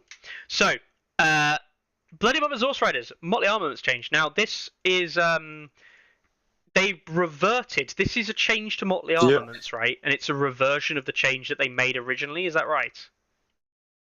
I think so. Well, because I'm gonna have to read it, so apologies while I quickly go find the particular screenshot in question. And they get to pick. They always get one, and they get both in the flank or rear. Yes. Maybe that's 1.6. Maybe it was ages ago. No, so this Motley Armaments is what they were going to get when they were spoiled before season 1. They got fixed. Yeah. Yeah, and then they got with Varys 4 points to 5 points. Yes. Yeah. And it was those two things. Varys was 4, and everyone said Bloody Mama Zorse Riders for 2021 is going to be the meta. Zorse Riders are going to be amazing. And Varys went to 5, and Zorse Riders lost both abilities, unless rear. I assume Zorse were at 7 points at that time as well, right? Zorse were also 7, yeah. But that was when everyone was telling out to go and buy Zorse stocks, right? Do you remember when everyone was wanting to buy Zorse Riders? No? Yeah. Zorse Ride meta. I think they're now very good. I think they're a good 6-point cavalry unit, yeah. I don't think it's okay how good these Zorse are. I think they are better than a lot of in-faction 6-point cavalry. I think with the neutral point reductions, I think they are okay. It's good to have nice unit. They are still... They die with a breath of whatever you touch them, but... Yep, they might be... And I think they are quite skill. They require a lot of skill to be played correctly. Mm-hmm. Like Starfall Outriders, for example, which are slightly popular in Martell. I think they're just better. Yeah. Stark Outriders, which you don't see play, probably just better. They're just scary. They're not scary. It depends on the faction and what do you want to do with them. Mm-hmm. Maybe with the reduction of unit activation in an 8-point list, maybe. Mm-hmm. 8 activation, sorry. Yeah. No. I want to test them. I think they are pretty solid. Carlo points out that obviously with the 12 neutral cap in a 40-point game, neutrals are allowed to have better units. Yeah, neutrals. We need to record Carlos again neutral at a faction right now. Yeah. Not now, yeah, maybe. next time he appears. They are. I think they are not the worst faction right now. I know who you think is the worst faction, though. So, no, we'll get onto it. We'll get onto it when we look at Bolton's. Jesus Christ, we're 3 hours in and we still haven't got to Bolton's. Let's pick up the pace. Christ alive. Right, let's pick up the pace. This is going to be a long one. If anyone has to drop out for a period of time, let me know. Right, I'm going to walk away from the screen when I've revealed this next one because this is the big one, right? This is the... Oh, we'll cover it now. Dervishes had +1 morale. Good. Oh, Why yes, would Dervishes 7 morale? terrible. It was terrible. That is a much needed buff, much needed change. They're better. I don't care that much, but they are better. Right, I'm just going to throw this over here, and I'm going to go walk away from the camera for a little while. This is Golden Company Swordsman, the thing you've probably seen talked about by everyone, everywhere, all the time, all at once. 7 points for the old Golden Company Swordsmen. They lost the ability to attack at maximum ranks with the letters. And instead, they gained the adaptive style as we saw on the Lannisport City Watch. Wow. Do they still have Sundering? They don't still have Sundering, They right? still have something. Yes. Yeah. Oh, they still... Okay, sure. My goodness gracious. A quick reminder, defensively this unit is 4+, 6+. The defensive mode on adaptive style moves them to a 3+, 4+, and remember they have Iron Resolve. So that is a 3+, 3+, -1 in their defensive profile if they choose the defensive option. Or it's a maximum ranks, it's a 10 dice Sundering precision attack. This is where the game starts to go press into the idea of the end of the round, right? The end of the round is a long time. Yep. Lannisport City Watch are hard locked into Lannisters, and so Lannisters will look to use them if they think they're good. Lannisters might be able to pull off what other factions are doing at 1 less point in the 6-point category. But this unit is also quite defensive. And a lot of people have been talking about lots of ways to make this work. If you're able to open up with this unit engaged at full health or full ranks, and you take the swords, well, you then get to just go adaptive style for the +3 and precision. And if you don't kill the enemy then, you'll definitely kill them on your next attack, or the attack after that, so on and so forth. Yeah. People running assault orders in Starks to try and get these into combat with Greatjon, Umber, with Berserker tactics and things like this. Get shot, take a few wounds, use your maximum dice roll anyway, maybe he's only rolling 9 dice, and then Berserker tactics. This is scary. The Gregor combos talk about it being really scary. Someone else, I think, running Gregors or whatever. Loads and loads of different ways. Yep. There are infinite good combos with them. I think you should be looking for people with assault orders. If you want to really push these guys, you should be looking to Targs and Starks as well for maneuvering combos, Swift Repos and Aria tokens and Quaith tokens, enabling these guys to not get maneuvered around, because maneuvering is obviously a counter to infantry. Those are the kinds of things I'm looking at initially, because the big weakness I see to Golden Company Swordsmen is that they are a 5 movement infantry unit, and infantry always has had the weakness of charge blocking. Yep. And maneuverability. But this is the I mean, this is the unit.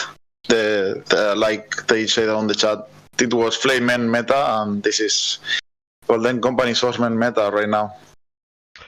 For reference, this unit at full ranks is the same, arguably better because it has precision, as a cavalry charge. A lance cavalry charge. Yeah, that's a good point. It's good. Yeah. This is going to get played in lists. However, how good it is limited by the fact it's a 7.5 move infantry unit that doesn't do anything outside of melee attacks and staying alive. And it does stay alive really well as well. Yeah, sure, which it does. So they're going to be very good, but I'm not like I this unit is going to be oppressive in terms of list building. Like, it's going to force a lot of options out. I don't think it'll be oppressive in gameplay, because you can do things about it.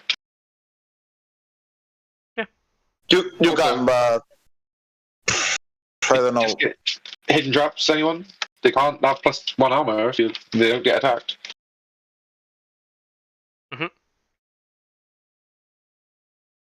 It's if you don't have enough controls or tools to try to avoid these guys, you are probably get wrecked. You will probably get wrecked.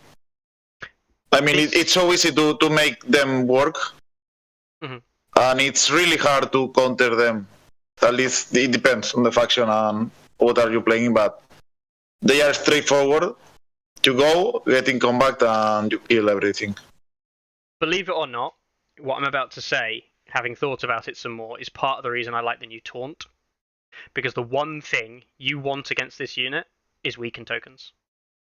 Because if you can just make that 10 dice attack worse, exactly the same as Lance Cav, you just make that 10 dice attack worse, weaken tokens are the way to do it.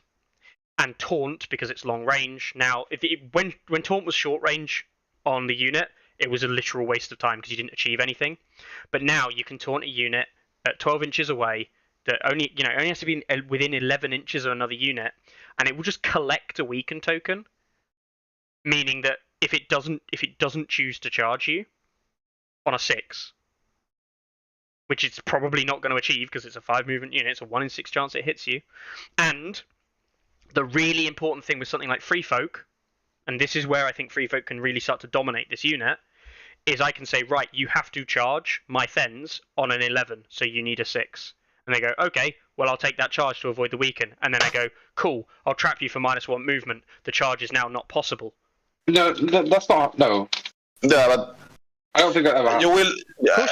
You will do that once. Yeah, but so the point is they'll choose not to charge you, right? Yeah. But So they collect a weaken token. Not everyone has taunt or Igrit or traps. No. You're right. I'm just using a Free Folk example of dealing with this, right? But this I is think my people have point. better ways of dealing with it. Like, so many better ways. There are better ways. There probably are better ways. I'm just pointing out one method, right? And these are units that are currently being taken in a faction.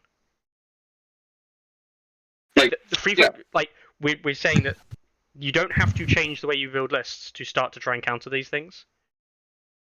100%. But I think you have to look at it. If you want to play competitive game, you need to have in your mind this unit. Yes, you do. I mean, I mean, it's like even Nightwatch will play this unit in some list. I don't think so. I think the attaches are too good. The attached buffs are too good. But I think we still see some list with these guys. I think you'll see this played with Cotter Pike, because Cotter Pike with this unit is just a bit stupid, even if it's not that good. But Night's Watch don't need more dice down your throat. They need things to stop them losing. They're already good enough at killing you, right?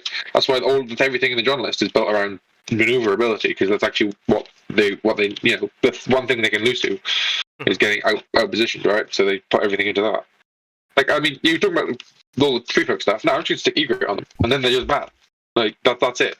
I think you have to you play into the fact they're expensive infantry that don't have maneuverability or like they don't put tokens out. They don't make your other units better. No, I mean, again, I'm very much of the opinion that I agree. I don't think I'm just taking about Free Folk as the one I've been thinking about the most, because that's the only faction I've really thought about list building with in a great sense. But I don't think that I don't think you're that worried about this unit. But you do have to present solutions. Yeah, I agree. I really agree. The moment you have to think in one specific unit, that's the moment something is wrong. I agree. Because this unit can be played by everyone except Free Folk and Boltons, right? Yep. But at that point, yeah. At this point, we are talking about a Lance Cav charge. Are you not already thinking about Lance Cav? That's because it's cavalry. That's because you can't avoid it. You can avoid this unit by Yeah, like. but this is my listening. point. You're already thinking about how to stop Lance Cav, But Yeah. and this is easier to stop than Lance Cav. That's what I'm trying to say. but this unit will have more tools and more resources spent on them than a cavalry unit. Will have commanders, cards, Sure. whatever you want, and you cannot put a commander on a cavalry unit normally. Yeah, there's a good. Like, I think the Aria point is quite good. And It- this it's unit hard, I love it. is an infantry unit. Mhm. You can control better objectives.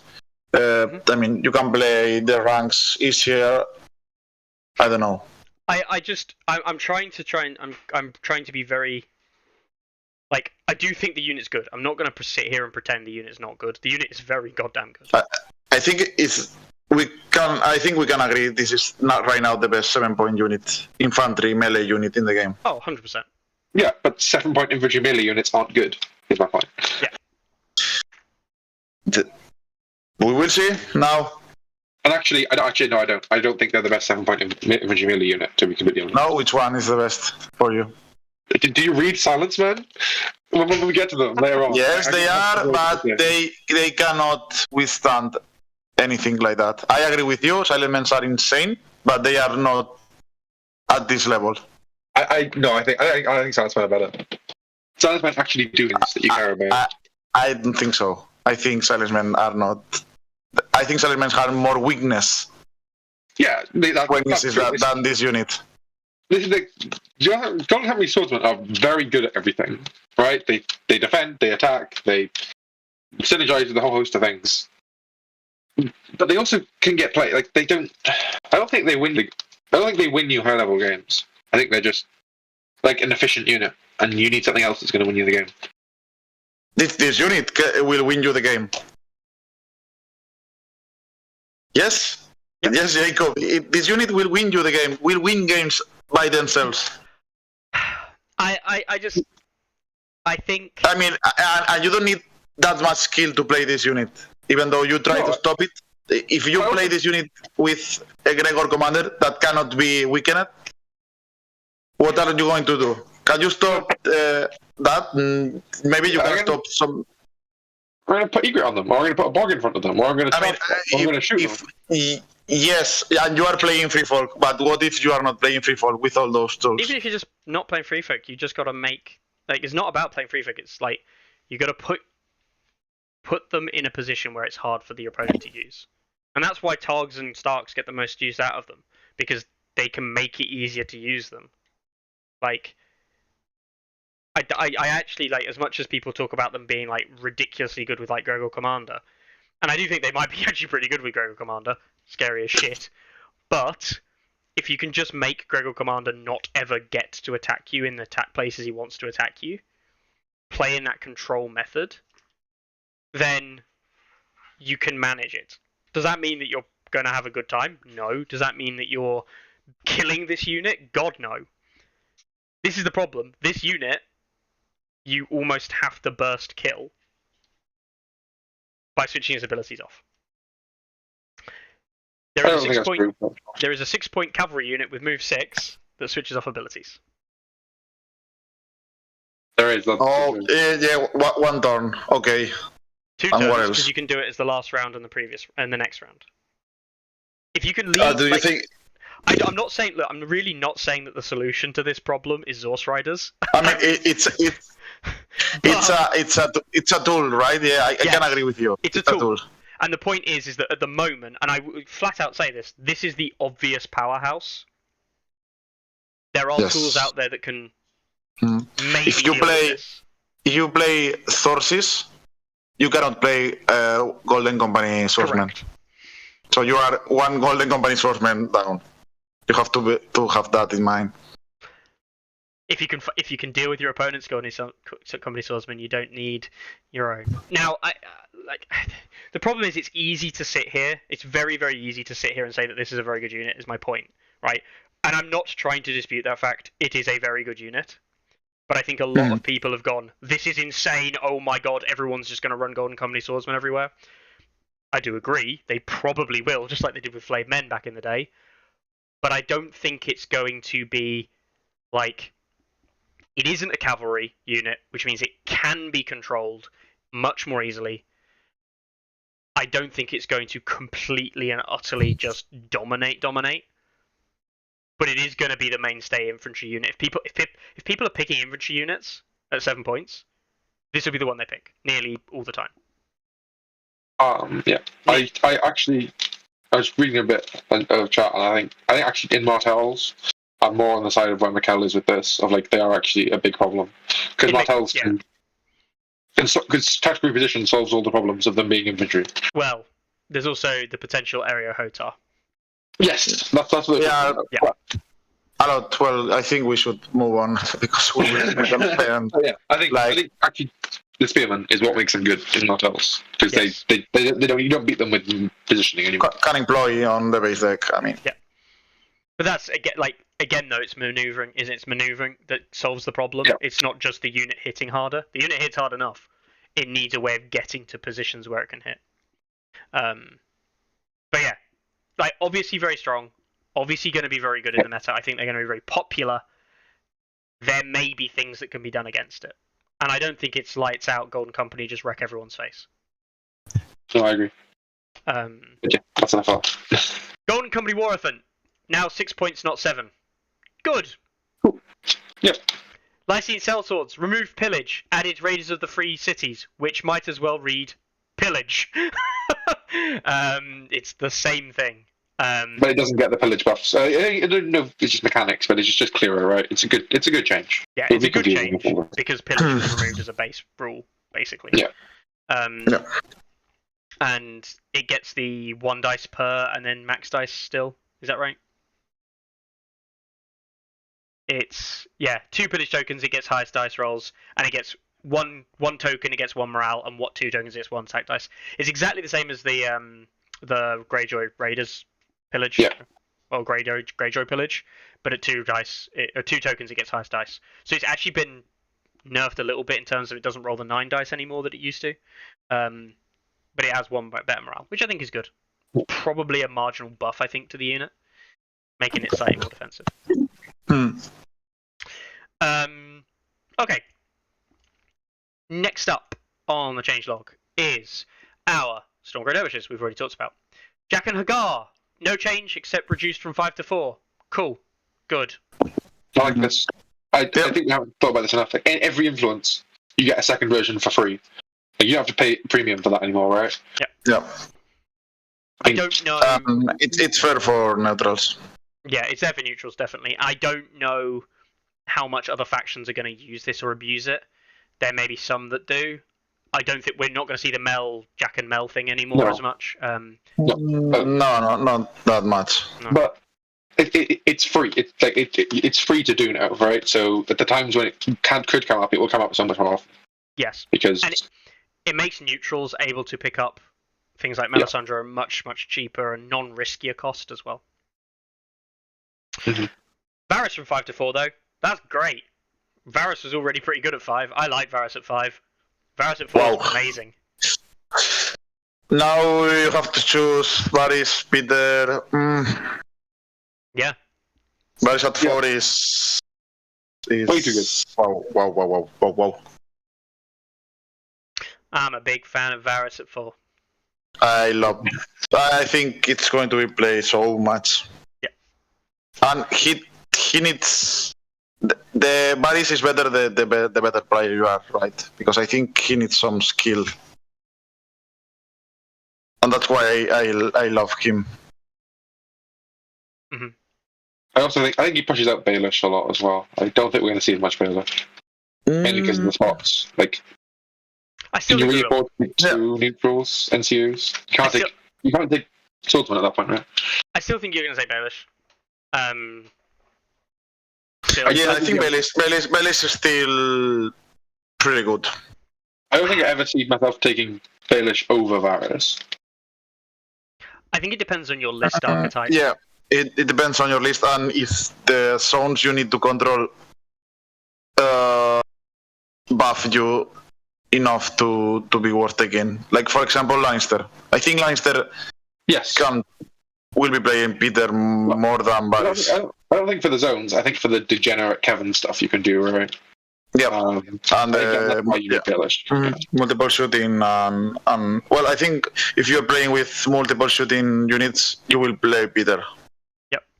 Yeah, I agree. It's fine. So, next one up, we've got the neutral tactics card changes. Adapted methods had the extra condition token added. Really good change. The other positive one that I said that was really good, worth the risk, which is the reroll on a panic and auto pass in short range, had the +2 wounds restored to it. This is huge because this is just 2 wounds restored to any unit. Worth the risk was already a decent card. This is now brilliant. Yeah, amazing. Yeah, really good. And Spores of War was changed so that in the first token, you also get to roll your highest attack dice value, as well as becoming vulnerable. Which, let's face it, Spores of War was pretty shit. Do you know? Do you remember that we talked about this card was the worst in the game? Yep. It's not the worst in the game anymore. No. It's not. It's not the best. I don't know if you are thinking in the worst card in the game right now. We will talk about it later. We will, because I know which. I think we will see the card soon enough. We will. Right. No, I tried to say I think the neutral tactics deck is now very good. I think it's better than multiple factions. I think it maybe surpasses the Baratheon deck. I think he's mid high tier right now. I think it's better than Baratheon. I think it's better than Stark. It's definitely better than Greyjoy. I think it's by far and away better than Targaryen, right? Like, it's up there with the good ones, like Lannister, Night's Watch.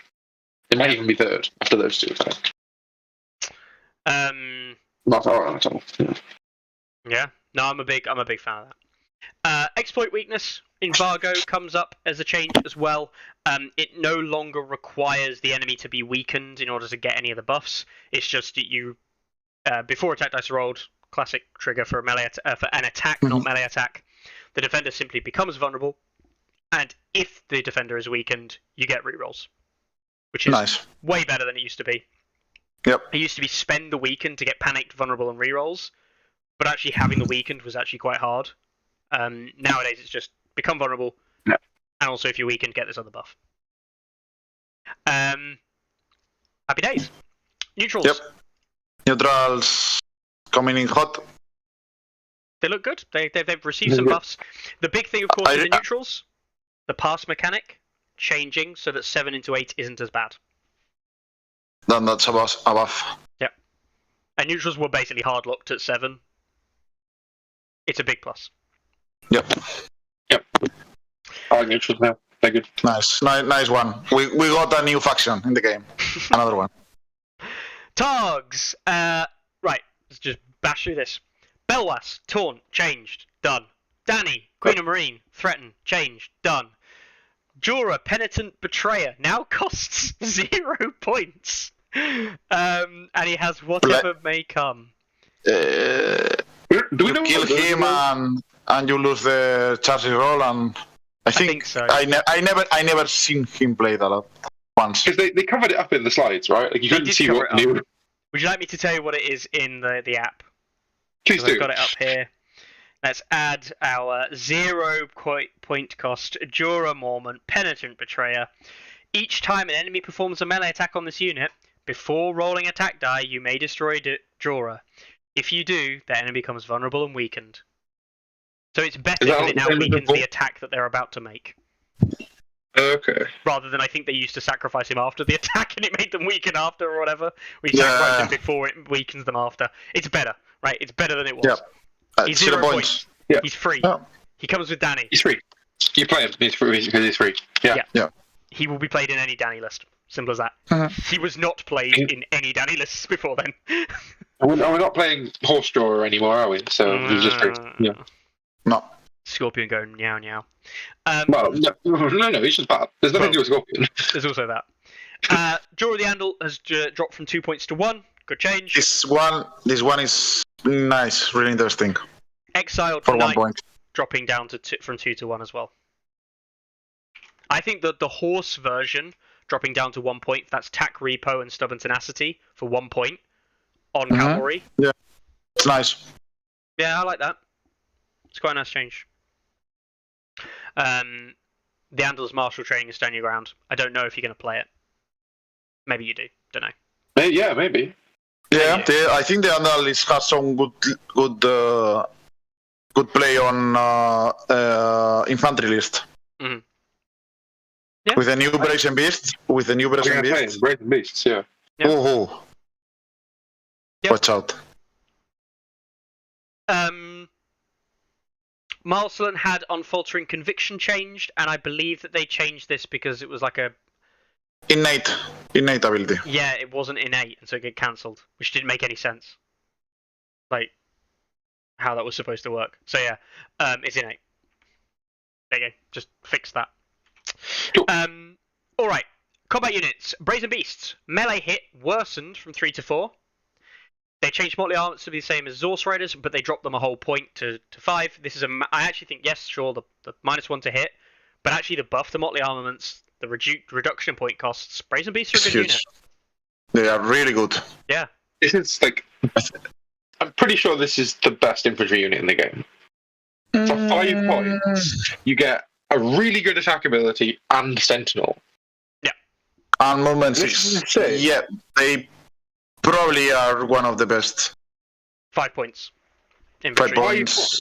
5 points, you can put easily 1 point attachment to make them scary. Or commanders, of course. Yep. Yeah. Nice change. They are lovely models. Are they? Yeah. Yeah, they're 7 dice, crit blow, Sentinel.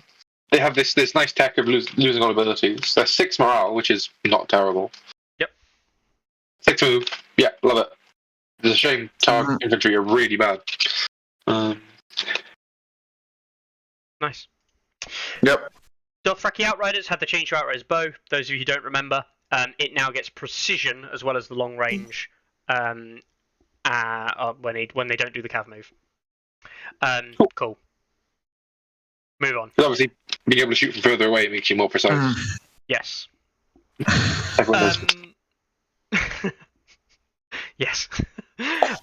Screamers had Araka, whatever you want to call it. Basically, they just got Sundering on their attacks. It's really nice. Now yeah. they are really interesting. Sundering and a vulnerable token on the charge. Interesting. I think they're worse than Source Raiders. They are worse.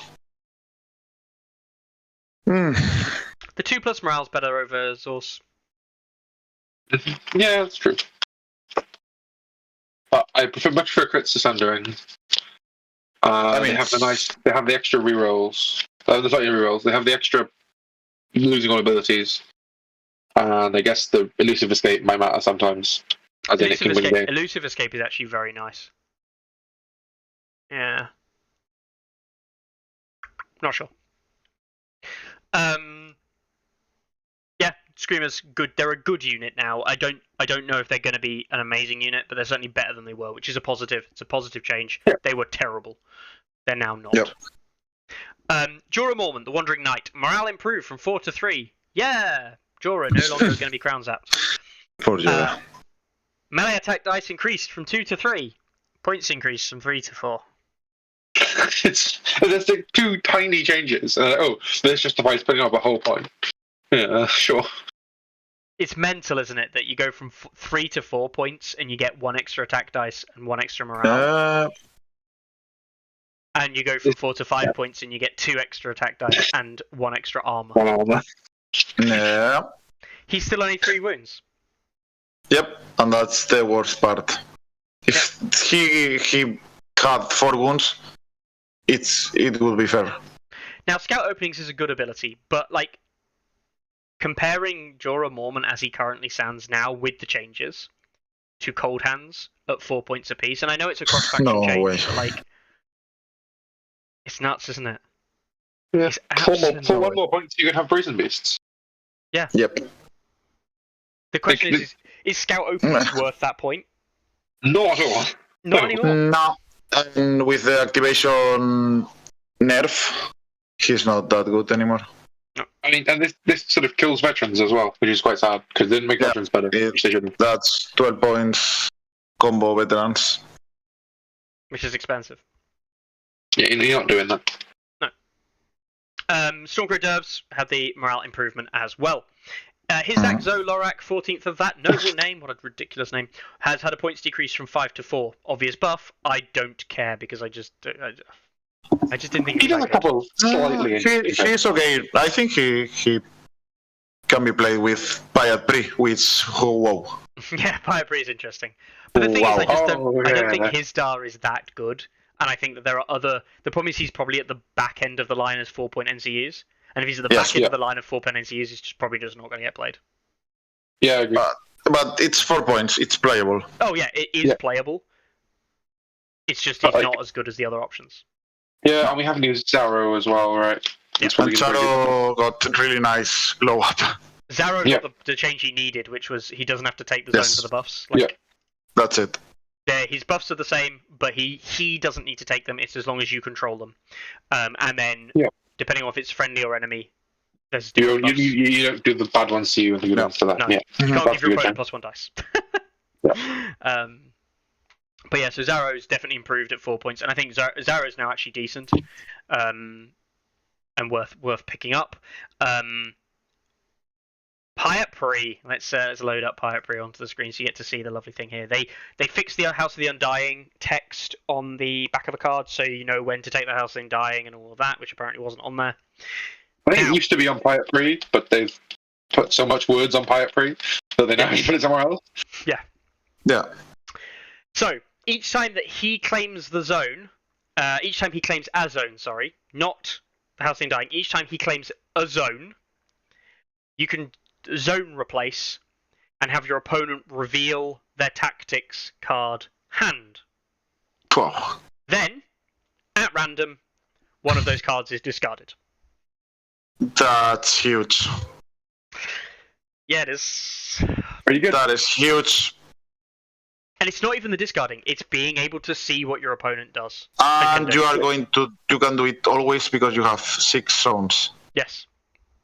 You can play the mill deck game. No, you don't. No. Yes. You can, Not you happening. shouldn't. You really shouldn't. Yes, you do. I really want to play with that game, with that list, with Payat Pri and Do you run it with Hithar? yeah, his Dar and Pyat, and do you run it with Queen of Marine? With Walder? With Walder? You could do it with Walder as And well. you can do it three times per round. You do it with counterplot Queen of Marine, right? And you've got counterplot in hand, so the cards that make it through, you just go, cool, I'll counterplot that one then. Wow. Just be a dickhead. That might be a really nice meme level Yeah. game. Yeah. If you play it against a good base deck faction like Nightwatch or Lannister, maybe. And, as Carl says, put some Lysine Bowmen in your Lysine Bosuns inside your Brazen Beasts, and start discarding more cards. Just literally discard your opponent's cards all game. If you win the game, it's not important if you win the game. What's important is you discarded your opponent's cards. Just to show dominance. How many cards are in your discard pile? 20. How many cards did you play? 3. That's for me that's a win. Holy shit! I've just realised, Jacob. Yes. Mag the Mighty. His deck is like so bad. Most of it is It like, is really bad. extremely bad, yeah. So, Mag the Mighty is the counter to the Payat Pri Hisdo Lorak counter, like, discard draw. No, but the thing is, they get, they don't get to choose when you discard, right? Yeah, It's at no, random. no, Oh, it's yeah, random. fine, yeah. Yeah, great. You can see my hand, it's shite. No, that's just memes, of course. Yeah, Payat Pri is interesting. He also has a once per game ability when he claims the House of Undying to, instead of discarding a random card, he can return one card from your discard pile to your hand. That's really nice. It is. Because you can recycle every card you discard. The problem, though, is what are the cards you're looking for? It's probably going to be a commander card that you're looking to recycle, Mhm. because the base deck's still not very good. It's on us when you claim a zone. And it is when you claim a zone, and specifically it's a once per game on House of Undying. Mm-hmm. I'm not that interested in his second ability, except in the times where I really am interested with certain commander cards. I think I think you evaluate it pretty based on the rest of it, and it's like a nice extra thing. I think it adds much at all. Well, the one that kind of did me get me wondering is, can you recycle a Drogo assault orders and keep Drogo just absolutely Drogo, keep flattening away at people? I think you still play Pirate in that list anyway, so as well. I thought maybe it's Marcelin's Devotees of the Dragon to bring back Devotees of the Dragon to enable 2 Devotees of the Dragon in the first 4 rounds. I don't know. I don't know. Have fun with it. That's a thing that could have fun with and could end up being good. Could end up being trash. Yep. Right, Tactics Guard. The Fire and Blood and Unstoppable Advance. Fire and Blood is now very similar to what we saw from. Is it after rolling dice? Yeah, it's after rolling dice. It's similar to what we saw from Devastating Impact. So you roll the charge dice and then you play the card and get to choose what you want, and that includes a reroll, a suffering, and a vicious. It's a nice buff. It is. It's definitely a buff. For me, it's still it hurts a little bit more because something like Screamers isn't getting you Sundering as much. So you're going to pick Vicious, which is good. I mean, it's good because Screamers are better. But I think this is really good with a unit like Brazen Beasts, who don't have Sundering or Vicious. Yep. And then have Crit Blow. If you get the roll, you don't need to pick. You don't even need to pick the reroll. Yeah. Sundering, This card Vicious, was 190% of the time just used for the reroll. Yeah, you don't have to waste it on that anymore if you got the hit, which is good. I like this change. Unstoppable Advance, however, This is insane. you reckon? I mean, this is outrageous. They destroyed this card. Why? Yeah. I was having a conversation with my friend Mark, which plays Targaryen. Mark Bell, which I play in the GT in the 5th game, and his live reaction was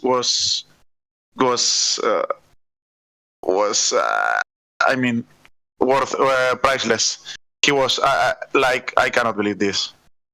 What the fuck is this? Why they destroyed the card that make Targaryens what is Targaryen?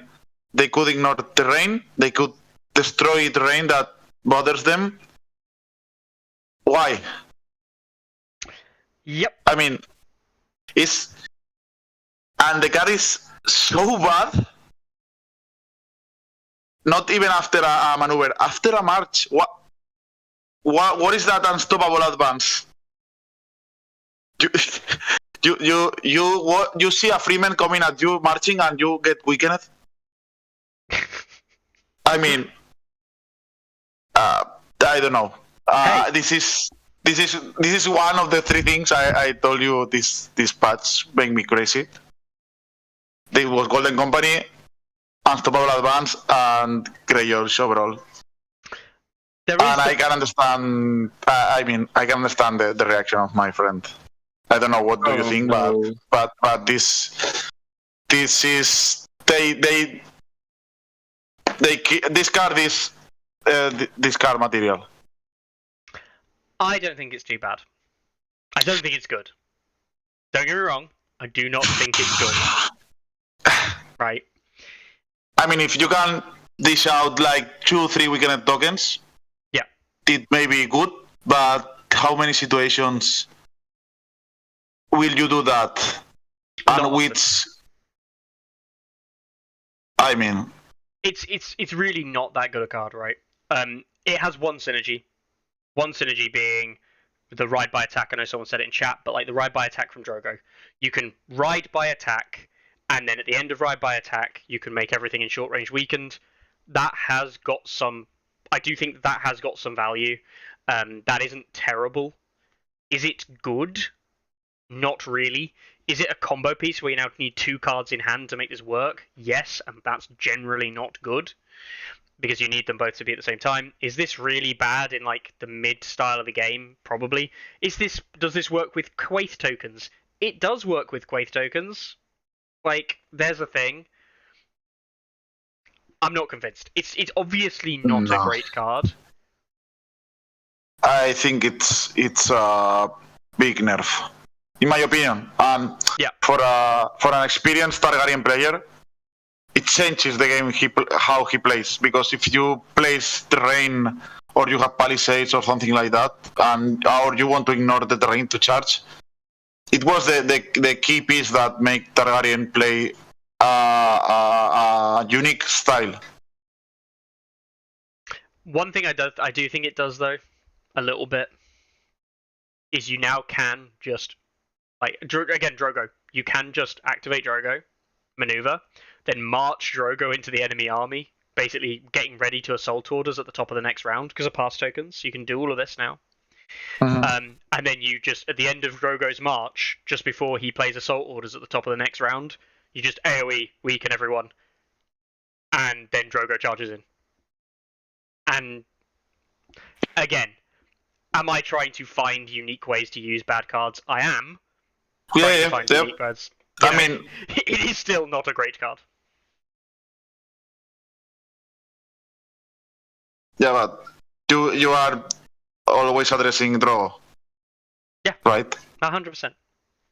This is not a good card. But it has. It's like, of course, if you can play 2-3 weakened tokens, it's really good card, but I don't know. And the second part is just okay, I guess. The thing, someone like what they've done, yet again, is that they've removed. We saw it with Crown of Traps earlier, Bog Devil Ambush even. No, Crown of Traps. They've removed interaction with terrain. Yeah, they have removed. Yes. Oh, yeah, that's true. All interaction with terrain. There are no cards that rely on terrain or are terrain interactable pieces, which I do think is very interesting. There are some, but yeah. I don't think there are any anymore, right? Remorseless examples. Oh, yes. That's a terrain, not interact with terrain. It doesn't interact with existing terrain, it adds terrain. Well, you can't tell me that's not interacting with terrain. You are placing terrain. Yeah, sure. Like, you know what I mean. It doesn't interact with the terrain already on the board. Yeah, I mean, there's also Pathfinder, Egret, right? Like, it's not all of them. Those types of abilities, but tactics cards is predominantly what I meant. Yeah, I don't know. It's just a theme that I've seen. Not a good card. Let's move on. No. Okay. Right then. Barristan Selmy had his changes to Sustained Assault come in, and also Victory Comes Hard. Now, Sustained Assault, same as the other ones, not going to talk about too much. Victory Comes Hard is now you stay on the unit until it fails a panic test, and while it's attached, it gets Sundering and +1 to hit. Nice. And when the card is removed, weaken and vulnerable. Yep. Still bad. Still not bad. Mm-hmm. Yeah, no. Not a great card. No. Yeah. But better than it was, which is a good thing. Yeah. Belwas had some actual changes finally to make his cards that literally didn't work actually playable. This might be the first time in the history of the game since Belwas has been released that his cards actually can be played and make sense to anybody who's played them. The number of times there's been questions about how does this card work, and he's been released for like 2-3 years now. So, expert parry. For each blocked hit, the attacker suffers 1 hit, isn't it? Yeah. Yep. You block a hit. You give your opponents hits, and if it's Belwas, they're -1. Right. That is, I think, unchanged, but I think they fixed the wording. Pathetic Attempt now is the same one as we saw previously. Target the attacker after you pass a panic test from a melee attack. Target the attacker. They suffer 2 hits for each remaining rank. If it's Belwas, they become weakened. Boom. Easy. Done. Count the cuts. After an enemy completes a melee attack, you target the defender, so that's your unit. Attach this card to them, and when it's removed, you gain a victory point. And while it's attached, you can't gain wounds, but it does gain +2 to morale tests, and it always uses its highest melee attack dice. Nice. Yeah. Yeah, I mean, yeah, it's better than before. Someone points out that the wrong trigger for good dying is still there, so it's when it is destroyed rather than when it would be destroyed, I think. Yeah. I mean, good dying is supposed to be the same as it shall not end, basically. But yeah. Coolio. Daenerys was changed as well. The Mother of Dragons Daenerys. Quite heavily, if I remember rightly. They changed quite a few of her cards. Dragon's Flight and Dracarys both have draw a card at the start of any turn. Cycle. Cool. Right, yeah. Good. I'm glad that's happened. Yep. They also changed Fire Made Flesh, and I don't know how. Oh, wow. I didn't realise that. Fire Made Flesh now has got the timing changed to after rolling defense dice. So it's resilience, but you play it after knowing what you've blocked and not. That Fire Made Flesh is actually a lot better. It was already very good, but yeah. Nice. I hadn't twigged that. Fire Made Flesh is a good card. Very good card now. Yep. Resilience after knowing.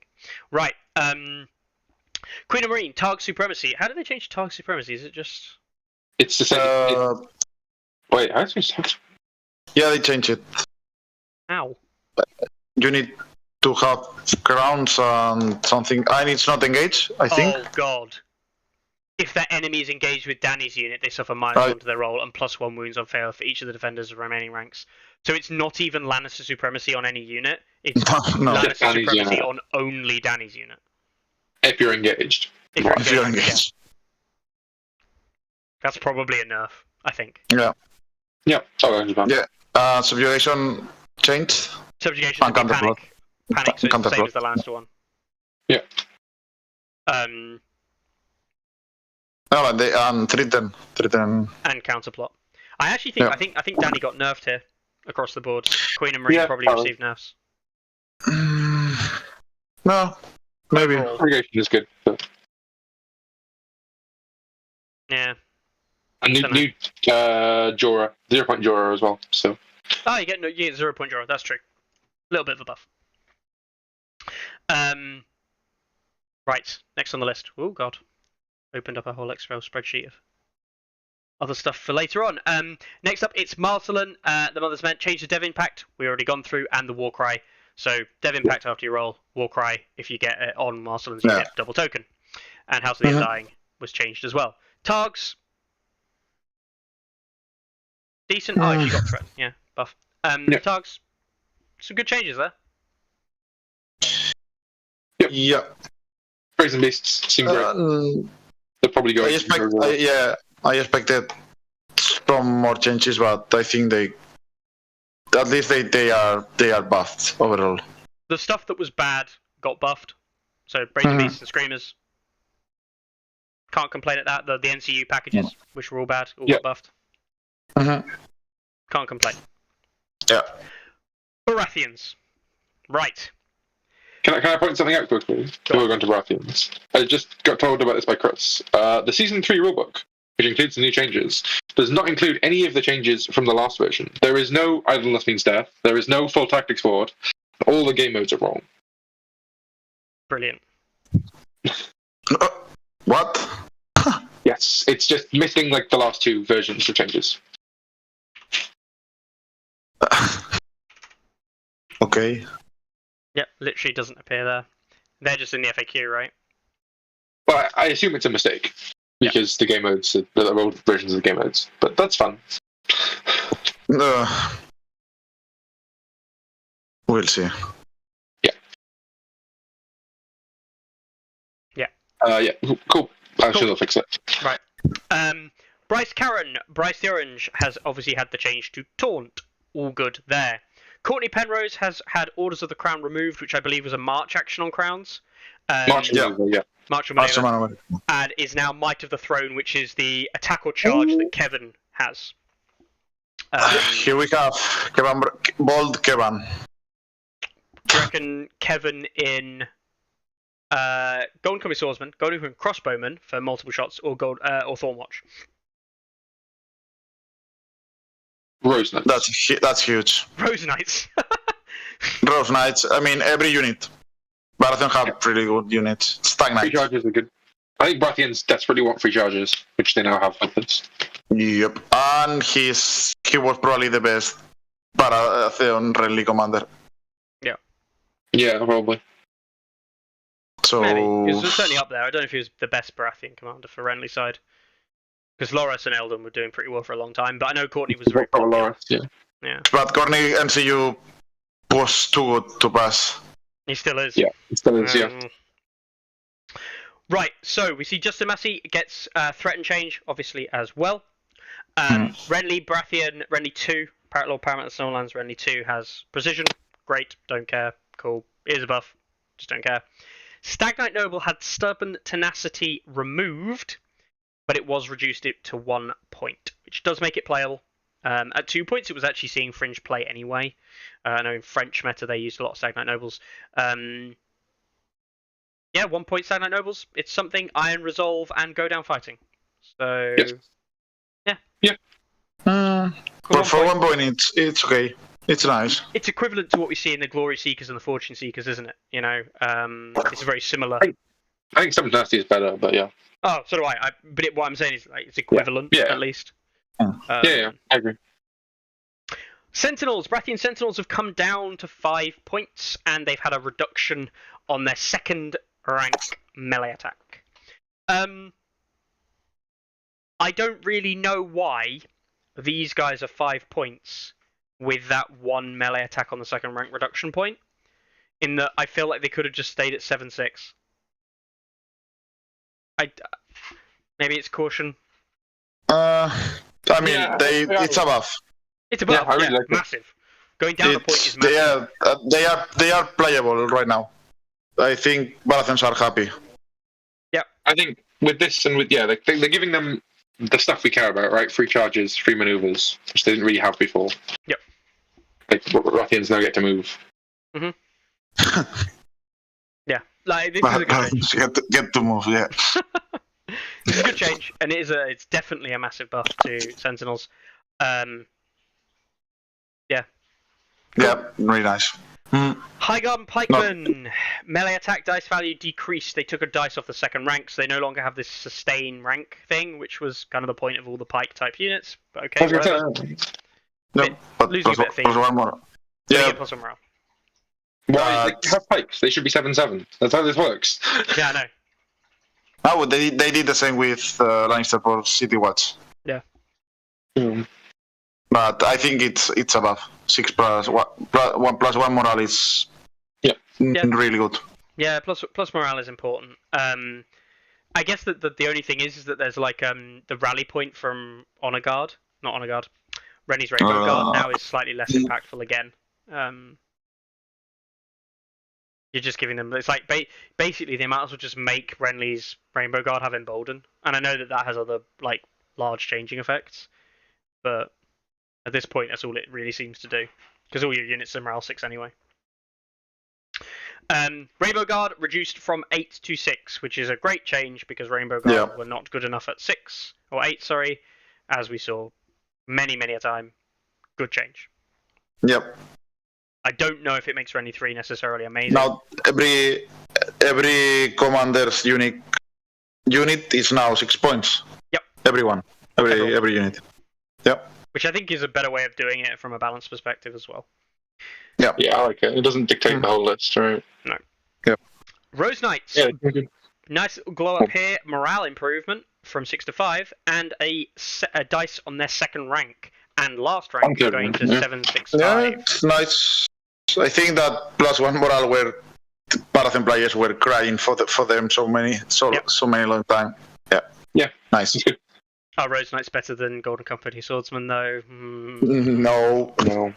Probably No. Sadness. Stag Knights reduced to 7 points, which is big because there's no longer an Oof. 8-point unusable melee infantry unit, which is what they were previously in the meta. But they did have a reduction to 777 to 765. That's also big. It is. And I think they are going to be played a lot right now. Are they better than swordsman though? Again, is the question. Well, the one good thing is that they can actually tank a swordsman hit with Yes. resilience. And I think in rounds 4 and 5 they can be matched against Golden Company. Yeah. And with this change, we have no longer 8 points infantry unit. That's the best. Yeah. And I think right now, I think this was much needed. Yeah, for the game. I agree. Thornwatch, 663 to 654 on their range attack, so it's a redistribution. It's an increase. It's Nice. an increase. That's all I can say. Nice change. I like it. Probably a good thing. And the melee hit from 4 to 3, which was like it's a good thing, but like it's not really why you use Thornwatch unless you're using it to bounce out to heal. Now you just do a bit more damage on those charges before you run away. I like one watch. I think they're good. It's a good change. Yeah. Melisandre, the Red Woman, has had changes. She's no longer infinite range. She is only in long range of the unit being influenced. So, there we go. I mean, I think it was expected. It's a big nerf. There is like some game modes like Here We Stand and Fire and Blood discounting those, and maybe any outflanks. Melisandre will have no use on round 1. Nearly any time. This is bad for balance, but I honestly don't care. I'm just glad it's gone. Yeah. Mel Jackson was so sad. It was like playing again the casino game. And it wasn't even that good. Yeah. Like I don't even think it was that good a combo. Like I don't think it needed a nerf. I just hated it. Yeah. There we go. Melisandre, long range only from the influenced unit. He still have played, but maybe not anymore with Jack and Melisandre. No. And that's pretty much it. We've got some tactics cards to go through, of course, for the base deck. Sustained Assault, of course, changing. Baratheon Sustained Assault, because there isn't a commander attached with it. The Baratheon Sustained Assault gets the buff of re-rolling if the defender has more ranks. So, fine, cool, good. Baratheon Justice, though, got changed. It is now similar to Warcry. It is now panicked or vulnerable on Baratheon Justice. And if you control crowns or letters, it gives both. It no longer has access to weaken tokens.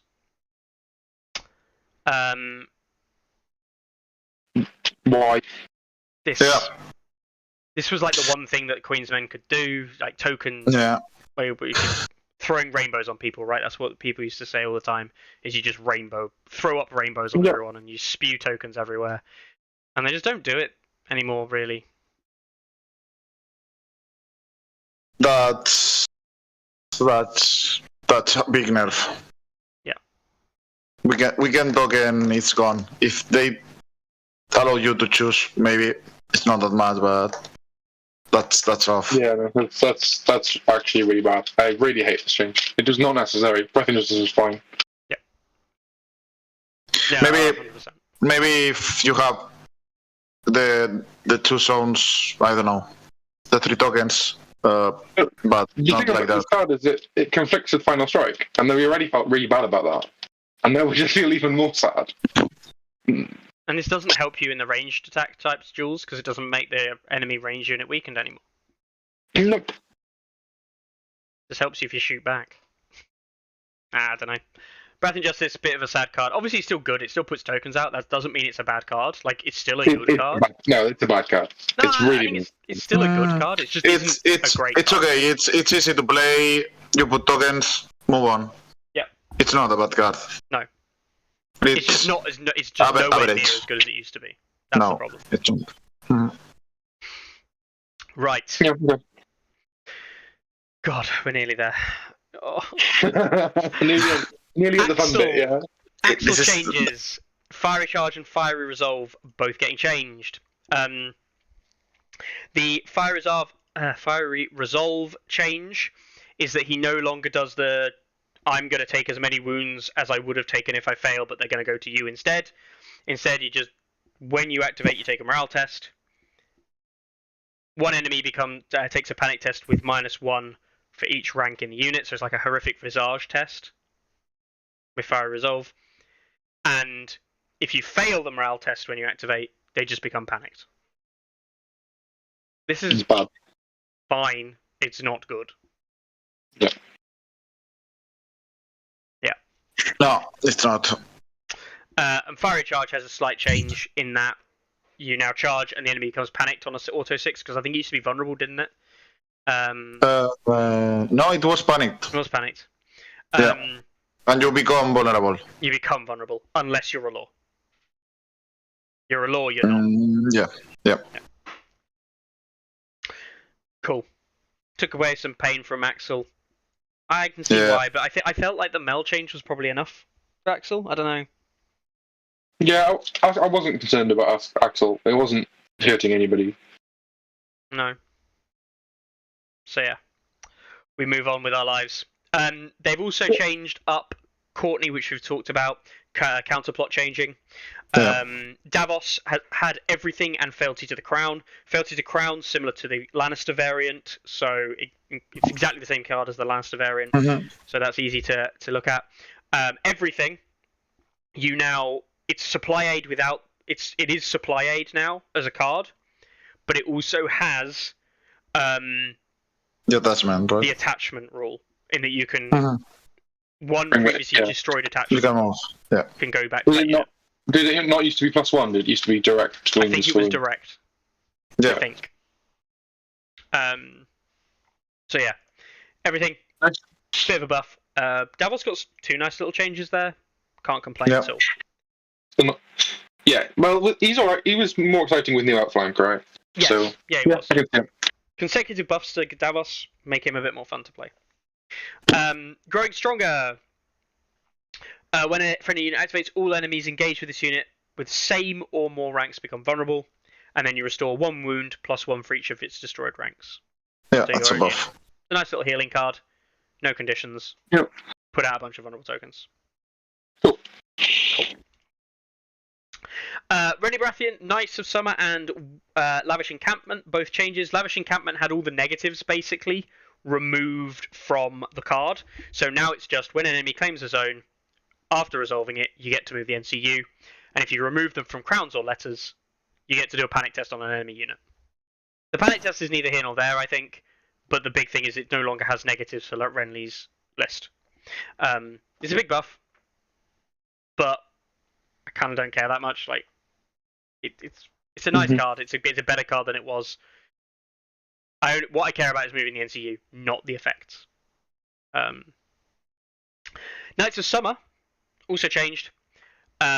You start of a turn, do a friendly combat unit, takes a morale test, and they get +1 for each crowns or letters. So it's like opposite day for subjugation. And on a success, each enemy becomes panic. Each enemy engaged takes a panic test, and if it's Renly's unit that is being targeted, each enemy in short range takes a panic test. Nice. I don't know what they're trying to think here, because Renly just doesn't have anything that synergizes with panic. So I don't get this. No, it's a bit strange. Flat panics, no negatives. Who cares? Cool. It is a buff. Just don't care.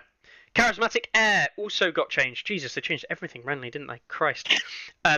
Younger, bolder, far more comely was changed. It gets +1 to attack die and restores one wound each time it activates. So same card, but instead of just +1 attack die, it's also the 1 extra healing. Yep.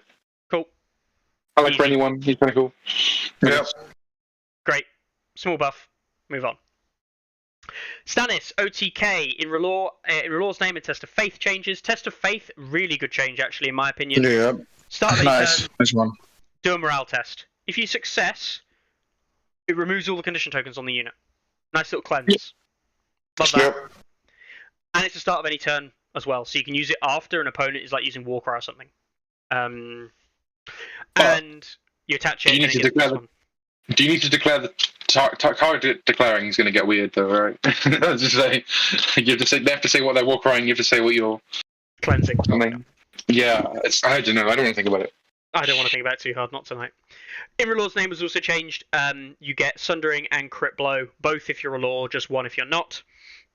And if you don't kill the unit, you take a panic test. Which It is used to be minus 2, right? No, Yeah. yeah. No one's true. no mana. Yeah. Small buffs there. Cool. Move on. Baratheons, overall, happy, sad? A bunch of random changes that they didn't really need. It's just a bit meh. Sentinels, I guess, is the big one. This is the weird thing. The weird bit for me is that like the combat units Hmm. got buffed in general. Like the combat units generally got buffed, and the combat units is an area that Baratheons would have liked to see buffs. And then you saw like a bunch of random changes to the commander stuff. Yep. Like they're positives, just doesn't really. I'm not hyper happy to play a huge amount of different stuff in Baratheon anymore. I'm just more inclined to try Renly side stuff. Yep. Rally side clearly the winner. Yeah. On this patch. Definitely. We'll see. But I think the Baratheon got buffed as well. Nice touches. Here and there. Greyjoys then. Sure. A lot of people are QQing, a lot of people are mad about Greyjoys. We will try and explain why. I'm just going to throw some cards up on the screen, and I'll let these guys talk away with it. I mean, all three of us here have actually played quite a lot of Greyjoys.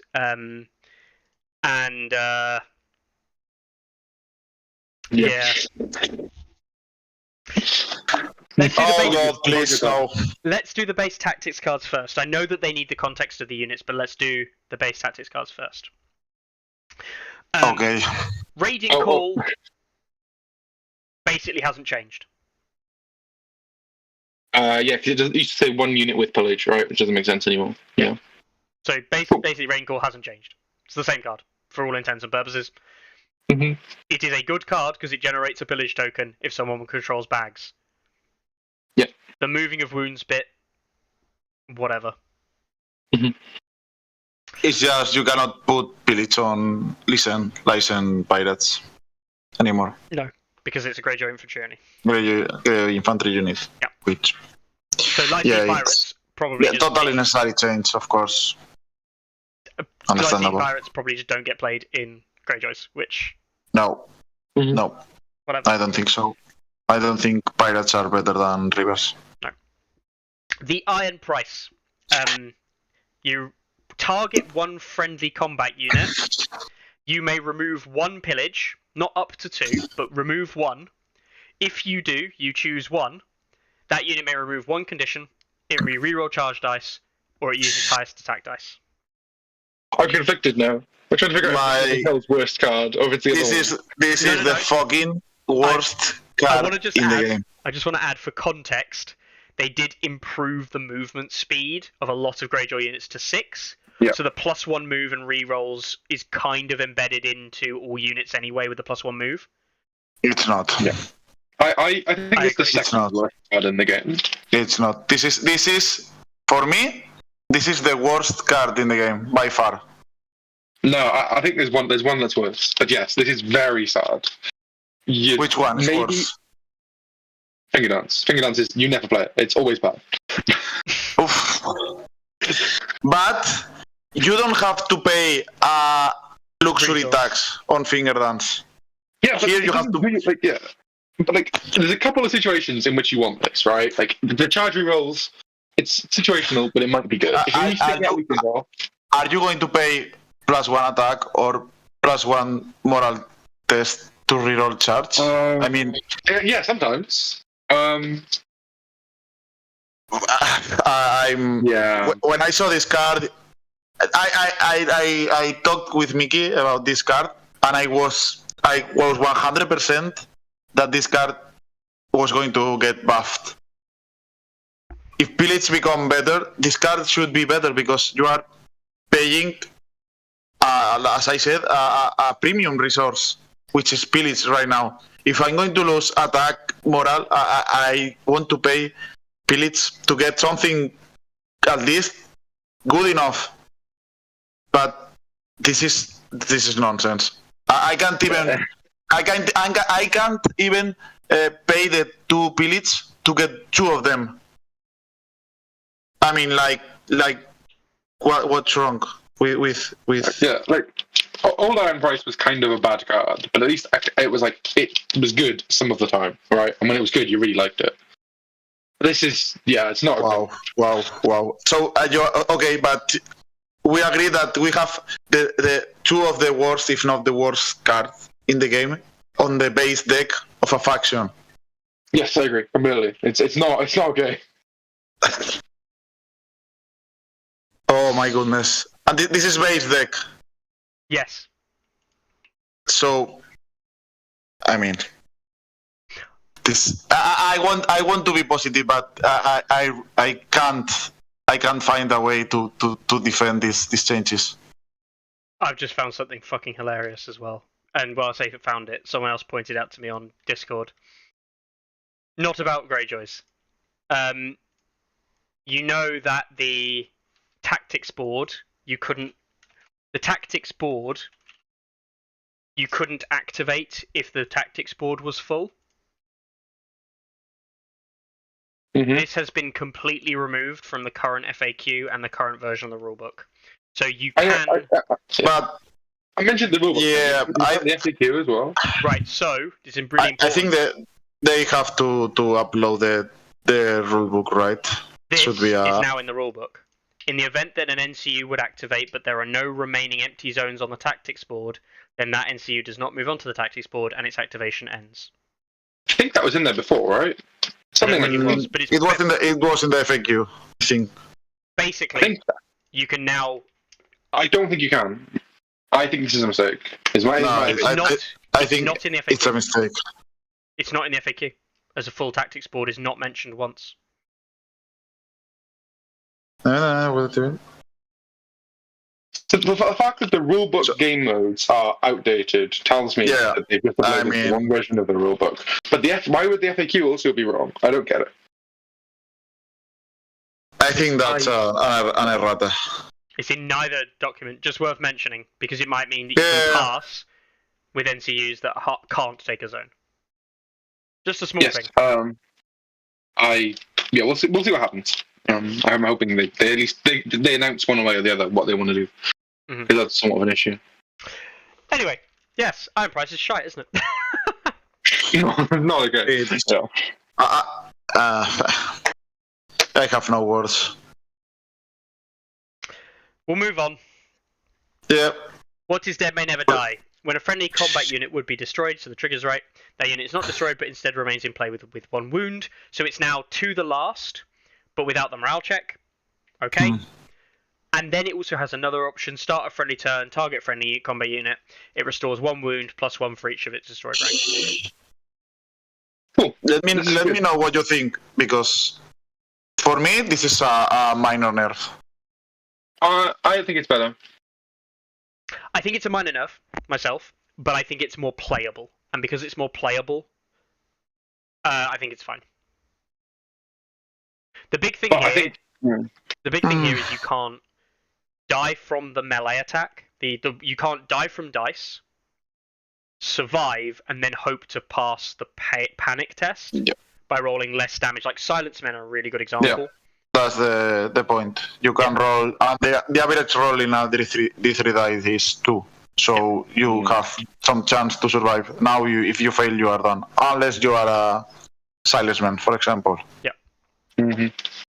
And the healing part is nice but we all know that this card is clutch when you die. I mean, Yeah, but it's hard to play. I don't know. I haven't played yet, but too much has changed. The problem The whole is, thing if you just heal 3 when you're at like 1 rank, basically if you're at 4 wounds, if you just heal 3, you're probably not gonna die from the hits of most attacks. So that's better than being at 4, dying from the hits, playing the card, and still needing to pass the panic test. It depends who is attacking you. It does, of course, but like 7 wounds is hard to remove in 1 attack, like outside of like 10 dice attacks that we've discussed, right? 7 is hard to remove. And the trigger, it's another start of friendly turn. Come on. It is another start friendly turn trigger. What? So this is like this is a minor nerf. If the trigger was start of any turn, I could consider it, but that's another start of friendly turn. Like so the thing with old What Is Dead, right, is that you survive that 1 turn and then you go, cool, I'm gonna use a Wendermere token, I'm gonna play the Iron Prize, I'm gonna heal 6, I'm gonna heal some more, I'm then gonna put Baron on them, and suddenly you can't kill them. And now we're doing exactly 0 of those things. I know that combo was strong, but you are spending a lot of resources. You are, yeah. You are. Like, I think right? They say that they put the healing on other cards on other. I don't know, because the healing is disappeared. Yeah. They nerf Baron, they nerf Wendermere, they nerf the Iron Prize, they nerf what is the main never die, they nerf Finger Dance.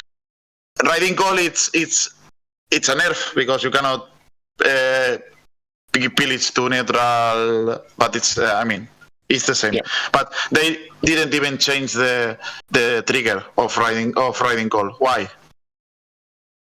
At least give me the trigger.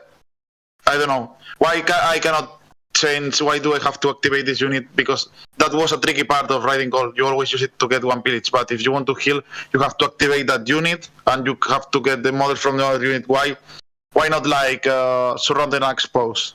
You don't have the extra to move attachment. Okay, that's the triple part. But if you want me to play with good management, why you have to do that in a faction that literally moves around healing and trying to survive? And now you are going to survive. Well, let's see how you are going to survive. I mean, and these are 4 cards on the base deck. Lannister gets 3 buffs on his 4 card, and we got trade 4 nerf overall. On a basic deck that was probably bot tier. Yep. It was not the worst, because I don't know, what do you think that was the worst base deck last patch? But Targaryen and then Greyjoy. Yeah. I think right now Greyjoys are probably the worst by far. I agree. I haven't even got to Finger Dance yet, which is the better, most better one. Now, Finger Dance was one of the cards that make the faction playable. And be able to compete against everyone. Right now, I mean, they kill them. Even if Greyjoy play the Finger Dance, right? No? Why do I do not gain any benefit from that? The enemy, the Lannisters are playing Finger Dance as well in the castle. I don't know. It's mental for me. You get to choose which unit it's on. But no. That is the benefit. From Simon's perspective, that's the benefit. But they knew what the card was for, because they printed it. It was so obviously to work with the bowman, and it worked so well, and everything was great. Yeah. And they said in the stream that's not what they wanted anymore. Look, I don't agree with any of this. I'm just pointing out that this was an intentional design choice. I know, and the card is useless. It's so bad. But that's what they perceive as the benefit. They perceive the benefit is you get to do it first because it's played on your turn and you get to choose where it goes. That's the benefit they perceive. Is that good? Not really. But that's what they perceive. Yeah. You play Finger Dance to get one vulnerable, just one vulnerable, and then you are going to get wrecked with 5+, 6+ armor. Even Iron Makers with 2+ armor, if you got a vulnerable token, they are no longer that sturdy. And the enemy gets the same against you. I mean, not even. I don't know. For me, this is a card you play when you're trying to do an opener. Your Iron Makers are about to charge, or whoever it is, and you play a Finger Dance to go in and get the kill. Because if you're playing against factions that don't heal, they're not going to get that vulnerable token back on you.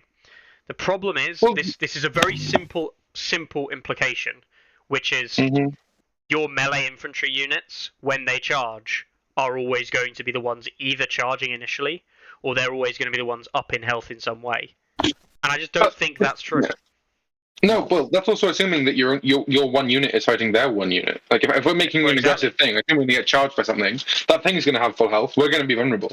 If they take a rank off, I can't attack them and get vulnerable on them.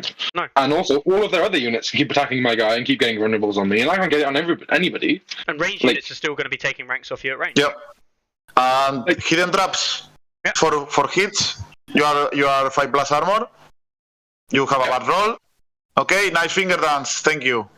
But the issue with the card is that they say it's actively bad. I think the text, when you get attacked, if they have same or more rank, you become vulnerable, is like worse for you than the advantage of whenever you attack, they become vulnerable if they have the ranks, right? Like, I don't think it's a symmetrical effect, because I mean, all of their units can attack your one unit and get a vulnerable, but you can only attack once a turn and maybe get a vulnerable, right? It's like not even, I don't know, maybe vulnerable and +1 to hit. I don't know. Something that benefits the Greyjoy.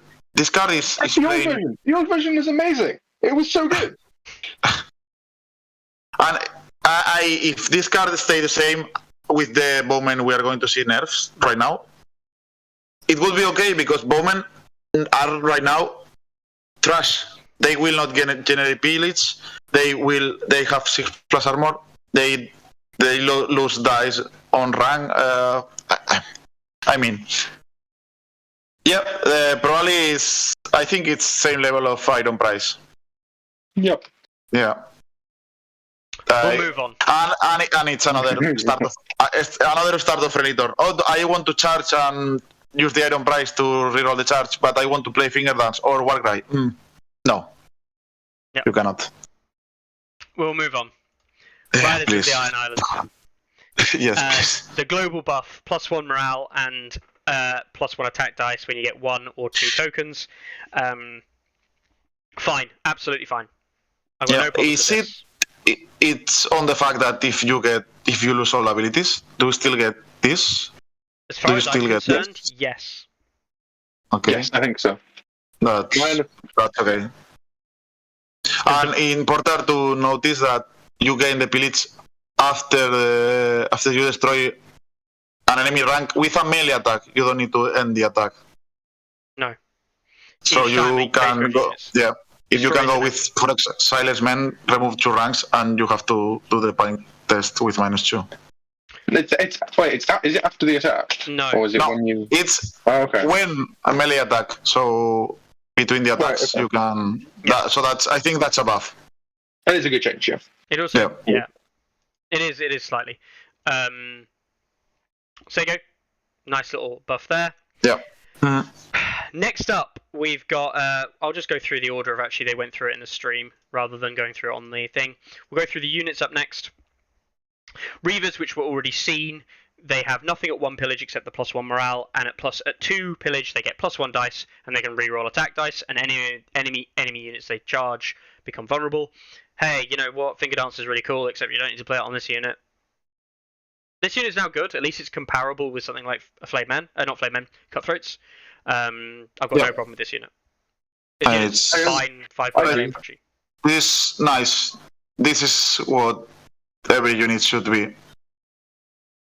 They hit on 3s now, right? Yeah, they hit on 3s. Yeah. Okay. With 2 village, they are. I think they are 6 points with 2 village. I don't know. I think they are Cutthroats by the time they hit 2 pillage. They're very similar to Cutthroats. They have more attack dice. Yes, because they get the +1 from the base. And better morale. and 1 better morale. Yeah, okay. That's fine. Like, that's fine. The point is that cutthroats aren't outshining these, which they were previously. Yeah, they Yeah, were. okay. This is fun. And that's important. Not anymore. Not anymore. So that's nice because this is the base unit you get on the starter. So and you have 2 of them, and they were not played at all. Not competitively. Yeah. House Harlow Reapers buffed to 6 move. Oh my god.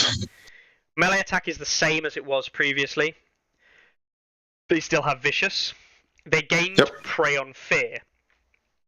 They lost the Pillage for damage, trade-off on failed panics or healing.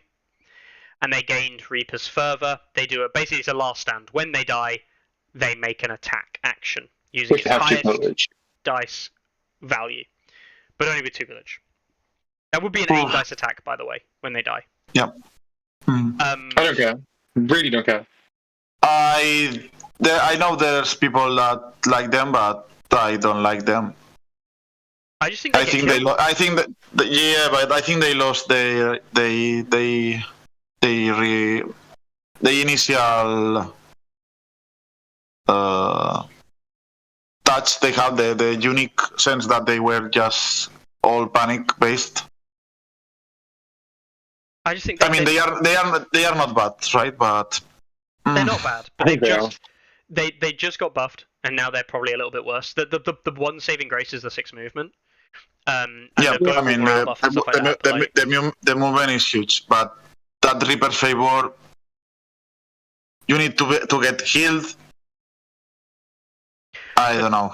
The thing with this unit, I feel, is that this plays very similar to what you think Berserkers should play like, in that you just kind of want to run this unit in the hopes of just killing things quickly to get your 2 pillage tokens, and then as soon as you get your 2 pillage tokens, you just go, fuck it, I'm going to charge this, fuck it, I'm going to charge this, fuck it, I'm going to charge this. I'm just going to attack all the time, because you don't care about dying. What you care about is just doing as much damage as you can before you die.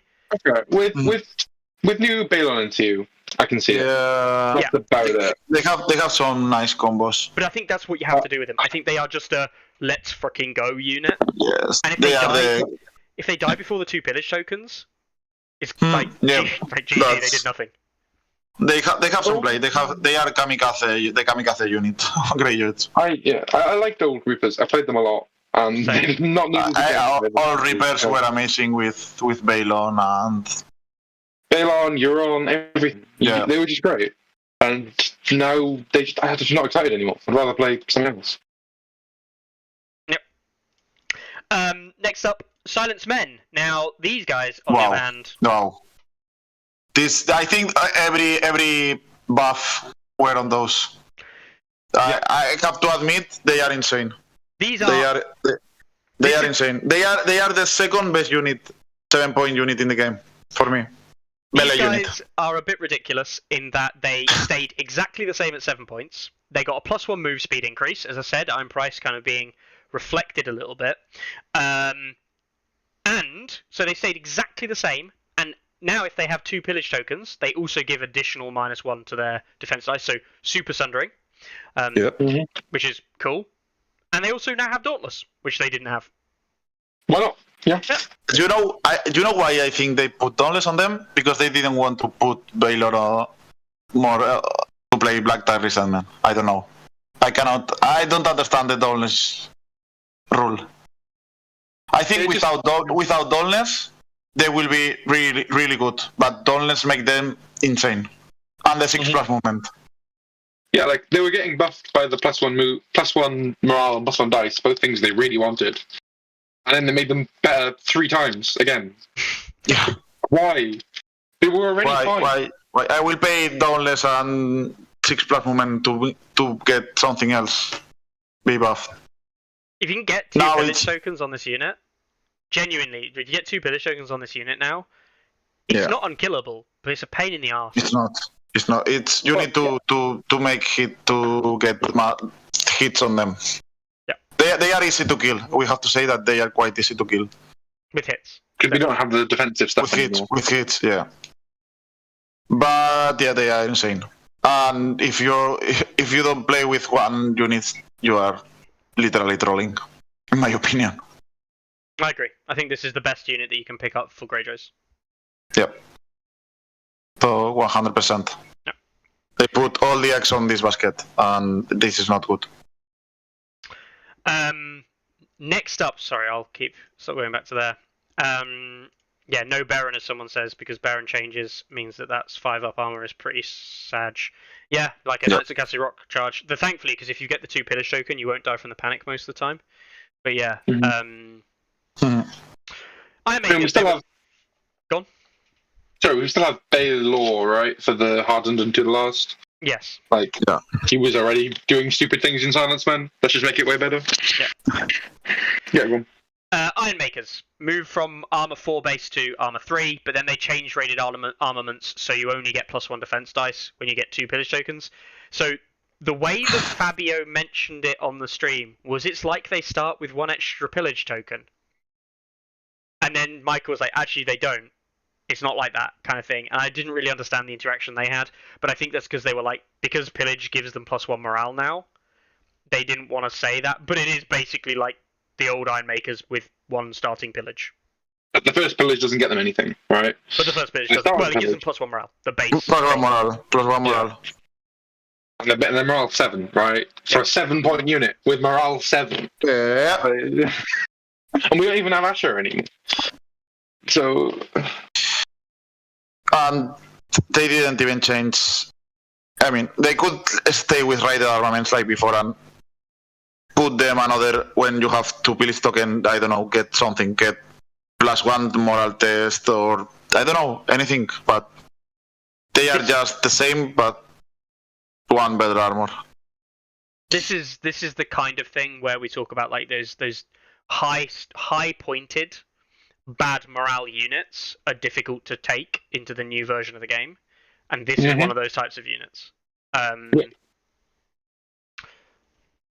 Yeah, I don't see it. I mean, but this unit, it's going to be played because this is the only unit that can withstand any good charge or lance cavalry. I mean, everything else will die as fast as, I don't know, that possibly can.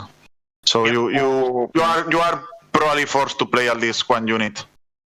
I mean, you probably go like swordsman, silence men. Yeah, I mean, yeah. I don't think you play Ironmakers over swordsman.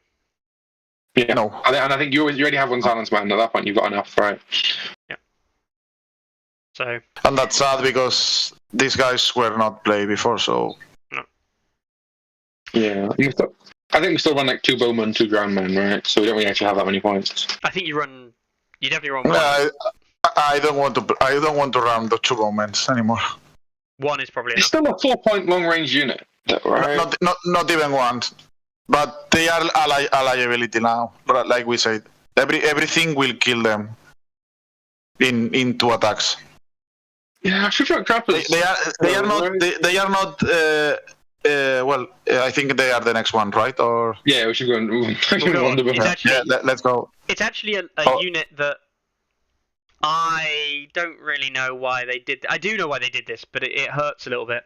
Black Tide Chosen, they nerfed the morale to 7 because they can now take pillage and go to 6, and they have Golden naturally taking them to 6 anyway. They were worse. Yeah. And that order, it's short range. Come on. Why short range? Yep. So Black Tide Chosen. Another start of any turn, by the way. Yeah. Start of any, at least. At least it's not start friendly. Yeah. Target 1 friendly House Greyjoy unit in short range. You remove a pillage token from that unit and place it on a different House Greyjoy unit in short range. So you can move your pillage about. Divide the Spoils is not a bad ability, not in the modern context of the word. But, like, this comes back to another problem which we're going to discuss in a minute, which is you really don't have that much pillage running around unless you're running certain commanders, and we'll get onto that later on. This is fine. Yes, Datalink also points out the next bit. But Black Tide Chosen lost Dauntless, which is one other key factor of the unit. And they gave Dauntless to silence men. I played a lot of Black Side Chosen too. This unit. I mean, a the good unit 7-point unit. was really good. Yeah. This was a good 7-point unit, and now it's probably just worse. Yep, 100%. It's another It's 100%. 7-point unit, and now they haven't built it. But like, why? And you need to, and again, we didn't factor that you have to gain the pillage. Yeah. You have to pay for resources. You need to kill ranks. You need to use NCUs to gain pillage. You need to get cars. You are not getting pillage for free. If at least every unit start with 1 pillage, I would understand something of this kind of balance. But you start from 0, and you are not getting free help. You don't have any free generation token. You have to earn it. You have to go for it, and this faction should be a snowball faction, right? I think that was the intended design. You are not going to snowball anyone with these units and this deck. I don't know. This is my feeling. I hope they make a good snowball faction, but even with Pillage token, I don't think these units are. Oh well, I mean, of course, Silent Men they are, but that's it. That's all about it. This is the Silence Greyjoy faction now. Can I just point out as well, the annoying thing with Black Tide Chosen is they gain, except the universal buffs, they gain nothing from pillage tokens. They have no pillage ability outside of Divide the Spoils. I mean, no, they gain the universal stuff. Yeah, the universal stuff, but they don't have an innate pillage ability. That's another. Yeah, why not? You know, they don't. Yeah, because I think they don't have enough space on the card, right? Yeah. I actually think that's the case, which is. We'll move on. I mean, yes, we just get to the end of this. This is a pain. This is cost me life years. Armor made one worse, going up to 6 armor. They had their attack profile changed from 664 to 654, so 1 reduction on the second rank. They lose their ability to give pillage tokens when they remove a rank, and they have Divide the Spoils, like we've just talked about, the changing of pillage tokens. And Iron Bow and Arrows you can reroll when attacking the flank or rear. Oh my god! This is the most nerfed unit I have seen in a patch since I'm playing this game. By far. The biggest thing for me, the only thing that matters, this unit is no longer able to generate pillage tokens. Yep. That's the biggest nerf. By far. That's the biggest. This unit received like 4, 5 finer finger dance, pillage, worse defense, worse value attack dice decrease, and that order. Yeah, so the finger dance. That's 4 5 nerf. This is very sad. They kill this unit. They literally kill this unit. This nerf is worse than the Rider nerf, in my opinion. I still think you run them. I still think you run them. I still think you run 1 Ironborn Bowman because having a long range unit matters. But again, I don't know. What activation count are we going for? Because I don't want to play 8. Yeah, and right now I don't want to play 8 activation Greyjoy. So it's 7 or 9, and you need 2 Bowmen to get to 9. I don't want to play 8 with Bowman. I don't know. Or we're running like 3 Trappers, because Trappers are better. And I don't think Trappers are. I think Trappers are trash as well. I don't think Trappers got much going for them at all. With the Asha nerf, which is something I don't understand again. And remember, no Baron. They just get charged and killed immediately. No. Every tool that make you compete somehow got utterly nerf and remove. Yeah. Yep.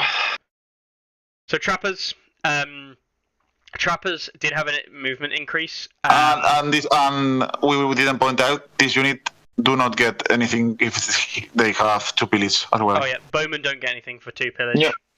Or any pillage, really. Like, they don't get it, really. But they do. I mean, They they're get not plus gonna one Yeah, generate morale. +1. The 1 plus They 1 have morale. The +1 Then attack the does dice affect their range can attacks. attack. Okay, sure. Yeah, Yeah. it works. It works. Yeah. So you Plus the- can run a melee unit in, run the melee unit in, get pillage tokens, and then give them to your bowman to make your bowman better. I just don't care. No. No. Melee attack dice worsened on the trappers, so 654, mirroring what we saw in the archers. Wait, this is and- wrong. This is wrong. They were 663 before. The patch notes are wrong. Yeah, they were Yes. 663, weren't they? They were 664. They 663. So are they 654 or 653? They'll be 654, I'm guessing now. Yeah, 654 now. Okay. Trappers tools, you get to give a vulnerable or a weakened token out on start of enemy turn, and if you have 2 pillage tokens, you get both. This is good. I like this change. This is really good. A small buff. Yep. And +1 movement. But again, this unit will not be. This unit cannot receive any hit. Yeah, the Asher and Aaron things are very sad. They are completely out of resources to be viable. Because everything played into this, right? This was the top 8 unit that you would heal and you would Baron and you would. It was like a specific unit to he has that task, and they do really well. Right now, they do not fulfill any role in your army. I agree. I don't know. I think they might still have a bit of play, but I'm not convinced. I think you do give them better to do, and if you need to go to 9, you kind of need them. But... Yeah. Drowned Men got a morale nerf, but that's because of the 1 pillage token thing. I mean, whatever. Sure. Yeah. Let's just move on with our Are lives. you going to get pillage token with them? Probably, yeah. Well, me and Jacob were saying we've probably killed more things with Drowned Men than we have with other units in melee. Great choice. So, Why am I Maybe. kill things? Yeah. I've done like 7 wounds with them before. It's great. should we move on to commanders then? Yeah. And Right, okay. yeah. I think the commanders are probably the best part. Yeah. So Balon Greyjoy lost Iron Resolve, but he had Kraken's Dues. Now Kraken's Dues, when this unit activates, you may target 1 friendly House Greyjoy unit. You may remove a pillage token from that unit and place it on Balon's unit. Then you can remove a pillage token from Balon's unit to restore 2 wounds.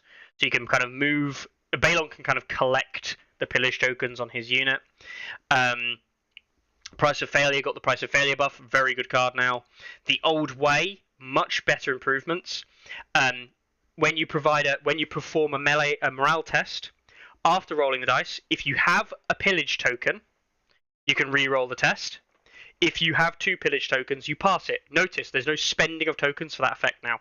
You just have 1 pillage token, you re-roll, 2 pillage, auto pass. Similarly with the attack version of it, when a friendly unit is performing attack die, after the attack dice are rolled, if you have 1 pillage token, the defender becomes vulnerable, and if you have 2 pillage tokens, you get rerolls. Nice. Good card. Yeah. Like the Old Way, I like think Price of Failure. he lost Acceptable acceptable sacrifices, but I think he's better now. He is. Acceptable Sacrifices is a very important card in my opinion. Start of friendly turn. Target 1 other friendly unit than Balon's unit. You may have that unit suffer up to 2 wounds and become panicked. If you do, target 1 other friendly Greyjoy unit in long range. They gain 1 pillage token for each wound suffered. Now, this immediately means that Balon with a unit of Drowned Men is an obvious combo. Start of friendly turn, acceptable sacrifices, take 2 wounds on your Drowned Men, fully pillage up 1 of your units, and then start of the enemy turn that then happens, you use your order to heal 2. You can start the game with pillage tokens on units. Balon, Commander, for me, is one of the genuinely best choices at Commander you can probably make right now, because he has automatic pillage generation. And it is as simple as that. I don't think I want to run Balon. Mainly because I think his NCU is better. I also think his NCU is really good. His NCU is nice, really nice. Yep. If you want to... I think Eric who's the only other one that actually gives you pillage. Might be where you go Sure. with commander. Point in case though, he generates Yeah. pillage, therefore he's a good commander. I think so. Yeah. I think it's as simple as that. We'll move on to Eric, because Yep. Eric is the next one on the list anyway, I believe. I think it's Oh, it's actually Eric Asher. or Theon. Asha? Asher, then Theon. We'll do Asher. Asher, she no longer has Inspiring Presence, and she just got Iron Resolve, so now she doesn't make her morale 5, she just Yep. gives it Iron Resolve and Stubborn Tenacity. Still has Boisterous Charisma. This is, like, fine. It's not great. Whatever. Now No. he has to go on Silent Man on a lead unit. Is okay in, like, Iron Makers by the time you get the +1 from the 1 pillage as well, putting them down to, like, 5 morale. With -1 wound, but, like... But he lost the unique part of. Yep. You can put her on our bowmen or trappers no longer. So No. The 1 point version of Asher lost my the goodness. same thing and got Iron Resolve, and has Warcry on Iron Resolve. And What a joke! in And case also- people forget, Iron Resolve doesn't help morale tests, it helps panic tests. So Iron Resolve doesn't even work for her own Warcry ability. Which means you can really only put this in like Silence Man. Yeah. Yep. That's it. If you want to pass Warcry somehow. You can make it a 5 or 4+ with the 1 pillage token. I don't think Asha is no longer needed. No. Warcry gets the Asher buff, or the Warcry buff, I should say. Ironborn Metal and Raider Yeah. Bravery go The card. unchanged. Yeah, the card. Yeah. And Rider still gets if you fail the panic token, right? It's when you fail at The morale. the more yeah. Not even that. If that card stays all the game, maybe. Yep. Maybe. Theon up next, and this is where we get a nice little bit of stuff going on with Theon. Theon Yep. Commander got Sentinel, nice, and Stark Nice. Exposure now mirrors what Winter is Coming does, but on the sword zone rather than horses. Really Theon nice. Commander looks good. Two nice little. I really want to play Theon now. The problem we've got I- here, yeah. again, is that the Winter is Coming not affecting set for charge type things. We need to get that FAQ'd or to see where that lands out in rules. But Theon looks really nice. Commander I think the normal attachment as well is very exciting. Yeah. And 1 Normal- point as well. Yeah. Normal 1 point attachment comes with Reckless Heroism and Swift Strike. I really like this Yes. with, like, I personally really like this, and I know it sounds really kind of like classic, but with Bolton Bastard Girls, this means Yeah. you can charge in from maximum range after shooting somebody. You can hit them in melee, and then you can Swift Strike out immediately. So you can literally dart in, get some wounds, get out. I think this is really good. I think this is a nice little combo on Theon, and I will probably be playing Theon 1 point attachment in Bolton Bastard Girls if I play new Yeah. rules in Greyjoys. Yes. Yep. Nice one. Cool. Very thematic. Indeed. Time for Theon to be a bit better. Right, Vic. Victarion still has Relentless and Furious Charge, and they did indeed decrease his value from 3 to 2 points, because that was something that no one could ever question. Let's just not even touch on that subject. Why the fuck? Nah. Yeah. I'm glad they fixed it. Right. His Commander version. He now has Base Vicious. That's really nice. Very nice. And Mhm. they changed Very, very nice. Sustained Assault. So he gets his rerolls. I really would have liked Victarion not to have Vicious myself, because I think that Victarion would have gone really well in Reapers, and now he doubles down on the keyword. Yeah. Yeah. The only- But you can go with in Silence Man, You the can. maximum damage. Oh, and yeah. Okay. Silence Man Victarion is a thing right now. Yeah. Exactly. And of course in Golden Company Swordsman. Yeah. That's Of course. gonna be wild. 10 dice with crit blow.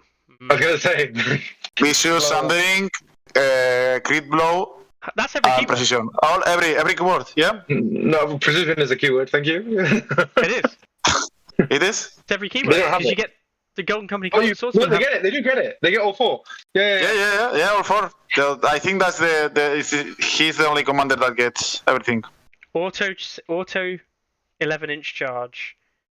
Sod it. You run a Wendy shift in there as well for 3. Yeah. You run auto 14 charge onto nearly anything in the game with all 4 keywords. Let's freaking This go. is this is the but we can them. That's true. No, you can't because you start a friendly turn. You can spend. Oh, you can't spend a pillage token to remove it. Oh When they activate, yes. you can take the Bless his weekend stone, off. bless his steel. No, you cannot. Yeah, bless with steel. Yeah, you are right. I thought you were talking about Iron Price, but this No, is no, not a great unit. No, Iron Price isn't good enough, No, and sir. they don't have a village token. Yeah, I want to test this combo. Yeah. Maybe it will give Greyjoys some victories. Mm-hmm. But I like David Darion got some love.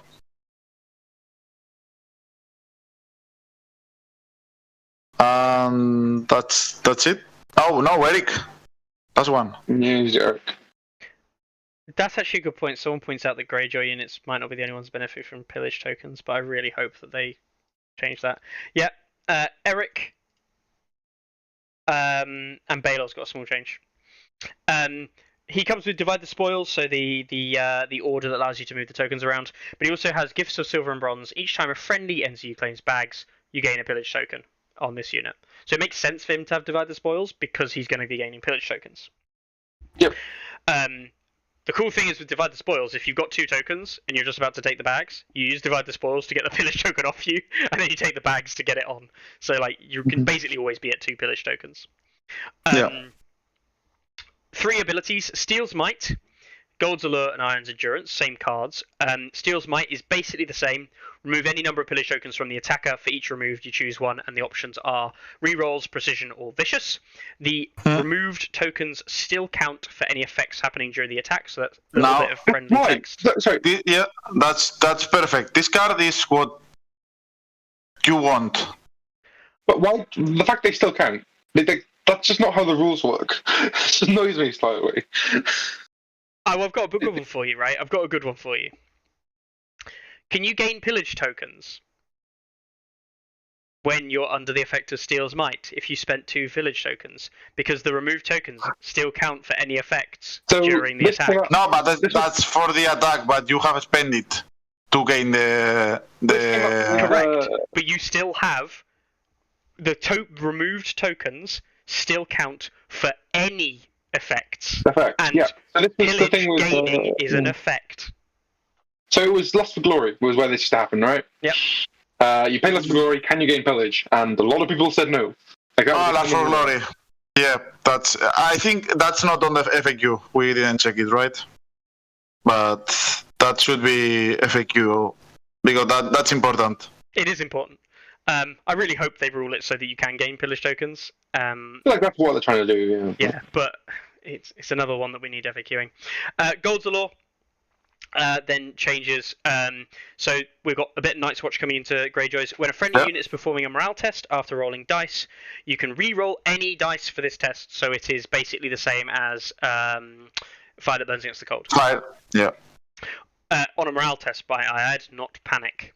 On a success, if this target is a Greyjoy unit, attach this card to that unit until the end of the game. While attached, you gain the foliage bonuses placed on them based on the pillage tokens you have.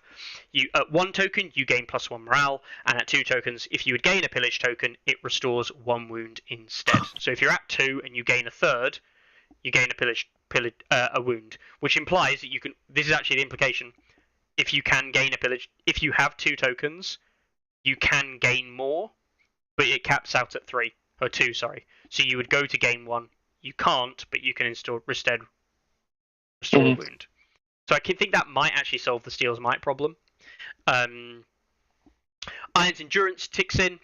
When an enemy is performing a melee attack after rolling defense dice, target the defender. It blocks 1 hit. Cool. If you target a Greyjoy unit after the attack is completed, attach it. After the attack is completed, I would add. While attached, you gain the buffs of 1 token each time this unit is attacked. After the attack is complete, an enemy engaged with them becomes weakened. And at 2 pillage tokens, each time it passes a morale test, it restores a wound. I really like They it. are nice. It looks really, really nice. I think Gold's Allure, specifically for just +1 morale that stacks with your normal +1 morale for 1 pillage, is especially good. Iron's Endurance is good once you get it to 2. Iron's Endurance isn't that good innately, apart from the +1 block. It's alright. Like, you become weakened to try and attack it again, they're still weakened. Yeah, but you need to pass the panic test on the. If you fail, you lose the card. You That's don't. a big. Yeah.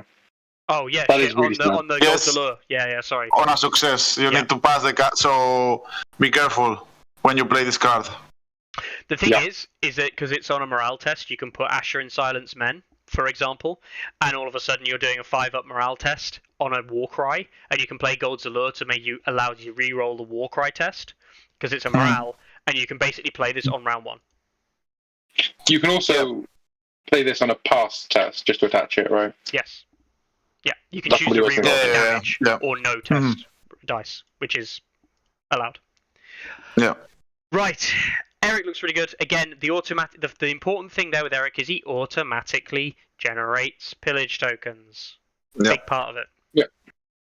We also saw changes to both Baelor and Drowned Prophets. Drowned Prophets go down fighting along with resilience. Fine. Cool. Right. And Baelor Black Tide is reduced to 1 point. Now bonus and courage and unyielding for a point. Alright. Not bad. Do you ever put Drowned Prophet in Silence Man? I think you have to.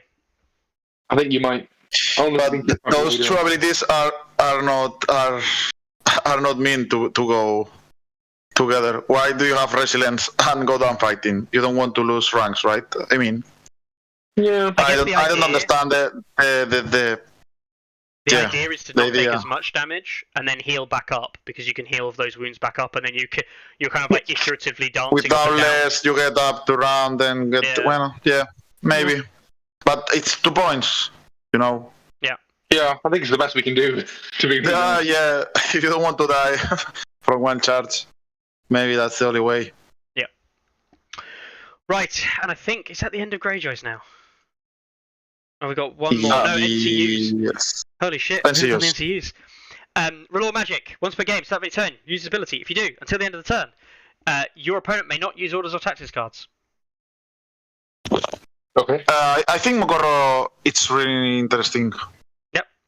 And you can replace a zone effect with return 1 previously destroyed friendly attachment to a friendly combat unit and ignoring usual attachment limits, which is awesome. And he's 4 points now. He used to be 5, he's now 4. Cool. He no longer does the weird thing where you take cards from your opponent's top of their deck thing. Yeah. You look at it and then maybe shuffle, right? You hit Yeah. Whereas now you just get to say, you can't play tactics or orders this turn, and that's good. Which is good. I think you might slim because the rest of the interviews are really bad. Well, that and if Golden Company Swordsmen are a thing, you can use this before Golden Company Swordsmen are about to use their attack order or the defensive version of the order, and it just says, no, you can't use your Golden Company Swordsman to do your big burst this turn, and that's actually pretty big. Yeah, I think so. I agree. Yeah, you need to use it to time it properly. Yeah. It's been a bad day for the old internet there. I don't know what happened there. Put it down to the weather. Right, Christopher Botley. Once per game, start of a turn, select a tactic zone. If you do, both players count as controlling that zone until the end of the round. I'm actually mad about this. Yep. Christopher was my guy. He was so cool, and he was good. He was And they made unique. him so much worse. Yeah. He had been played a lot when Free Folk was dominating with Endless Horde. Well, not even that, but yeah. I mean, you could play it now, but right now, what's the point in playing him? I was playing him just to stop him taking swords. That's mainly what it was for. I mean, now it gives 4 tokens, right? But now that you don't need to control swords to keep alive, I mean, it is worse to control both to get Kraken's Wrath, or we do not show healing. I don't know. I don't think so. I think the only time you'd ever really use this is you'd use it on the bags. Yeah. Reasonably. You might use it on swords, but I very much doubt it. The only other, this sounds mental, but the only other zone you'd probably use this for, the frickin' water gardens. I was gonna say water gardens. yeah. Bang! Nobody has any zones. I don't think we're gonna see much water gardens, to be completely honest. We'll see. No, we will not. We still haven't seen Artes. I know, right? I know. It's only 5 hours. Just keep going. Yeah. Oh Christ, we've got the Boltons and the other units to do as well. Right, I said it would be long. I did warn people. Right, so that's Christopher Botley, pretty average. Blind Baron, he no longer does anything of any use. Right, now it's a lie. He influences and gives hardened, and it's a hardened, specifically hardened, so it doesn't stack with other iterations of hardened. This is the second worst nerf in the whole patch. I don't really know. This is mental. When they say they put this slide, they stay silent 3 seconds. Well, and Michael said, this is a nerf. We thought this is going to be needed. Move on. That's it. Nice. At least it doesn't fall off if you fail a panic check. Oh, yes. Thank you. Of course, because I doubt hardened fall off. Harden, it's really nice on a 5+, 6+ armor units. Cool. Right, Wendermere no longer has a token at the start of the game. Probably, it's difficult because I wanted to say that Wendermere needed to be slightly changed because he was seen in basically every Greyjoy list of any worth. But, like Pycelle, right? He was underperforming. He was. Pycelle was underperforming and Wendermere also underperforming. My goodness, they won't. I mean, he was I have told many times he was the backbone of the Greyjoys. Not for the healing, but just for that mobility that gives the 3-inch shift. Was the mobility you had on a full infantry faction. Now you don't even have one. I don't think Wendermere was that much. He was really good. I mean, I think he was the best for NCU, but he was inside a faction that needed him.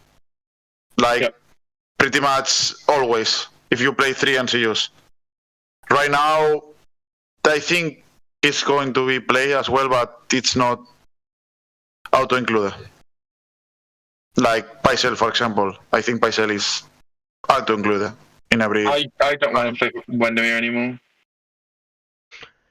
So just picking up on a comment here from Carlo regarding Baron, just quickly. He says he understands that not a powerhouse unit, and it used to be key to the faction, but it's a fair 4-point ability to have for Baron, which I do think it is. It probably is fair. The question is that what Greyjoys need to be an amazing thing? I don't know. I really admit, I have to admit, I don't think Greyjoys are uber sad overall with the changes. I do think that there's options for Greyjoys, but I do think it's a complete and utter shift with the way that Greyjoys do everything. Building their lists and the way that they play the game is completely changed. Yeah. And I think that's the thing that's difficult, is that a lot of other factions are going to play the game differently. It is not short-term nice, because it means you have to work out how to play the game again with the faction. Whereas, a lot of other factions are probably going to be playing the same game. Wendermere is part of that nerf and part of that change. And again, you've got to have good things taken away so that other things can be fixed. It's part of the reason why, as much as insignificant going from Raiders was an important nerf, I don't think it was enough. You need to make things gone so you can balance a faction properly internally. And that's hard. Yeah.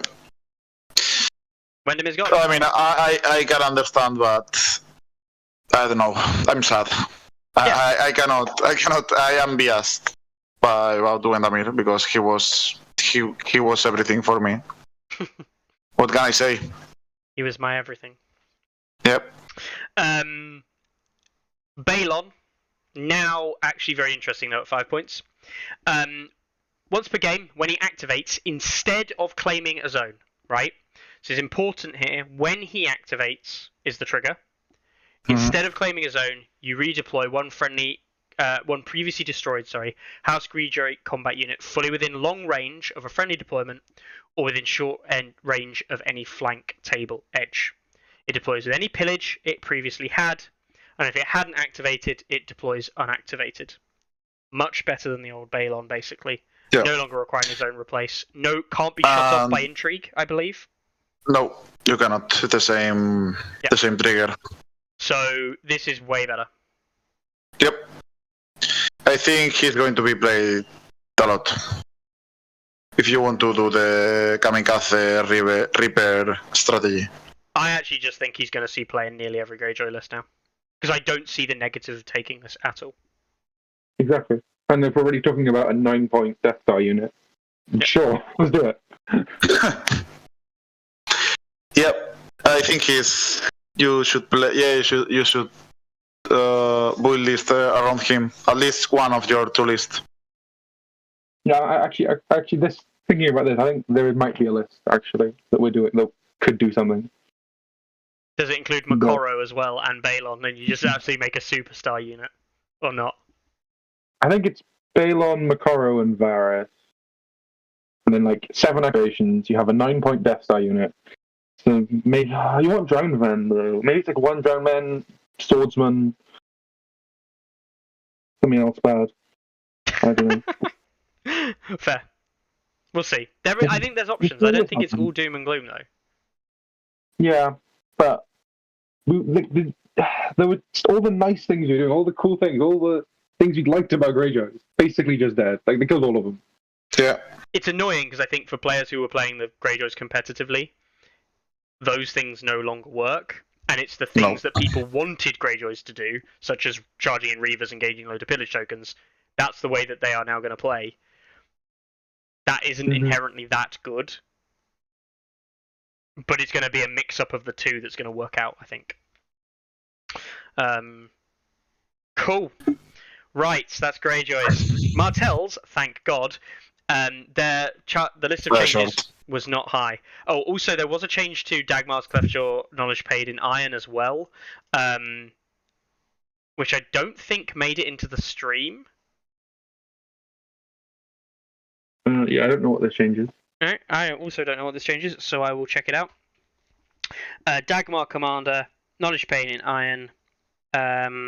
Let's add him in. So, knowledge paid in Iron. Start of any turn, you may discard 1 pillage token from 1 friendly unit. If you do, you choose 1. Return 1 tactics card from your discard pile to your hand, or look at your opponent's hand of tactics cards and discard 1 card. Okay, this is good. That's fun. You used to have to pay 2 pillage, right? 2 pillage, and it was just a recursion, right? Yeah. I know, it did both, but... Yeah, okay, Yep. yeah. Yeah, that's a nice little buff. Happy days there.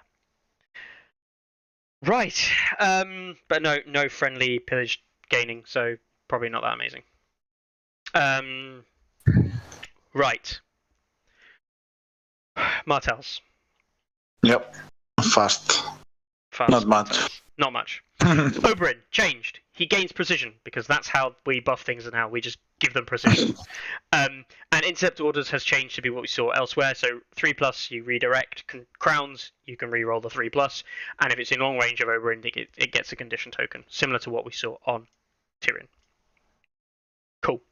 Harmonella, change. Supply aid has gone. Reinforcements have come in. Yes. Finally. This is really good. This is what we needed. It's a nerf, but it's not that bad. He keeps that insane card, so Sorry. Yeah, I think he's going to be play at least in 1 list. I think he's. Yeah, I don't think he's anywhere to stand out. I think that list relied on supply aid. You can now burst them down. You can now. I think you just change where Harmonella sits in the list, and the list you run basically the same list, and you just change where Harmonella is, and the list is still perfectly playable and functioning. But it is worse. But that's fine. I think I'm much more interested in area Hota now. I think. I guess why. Gummy swordsman.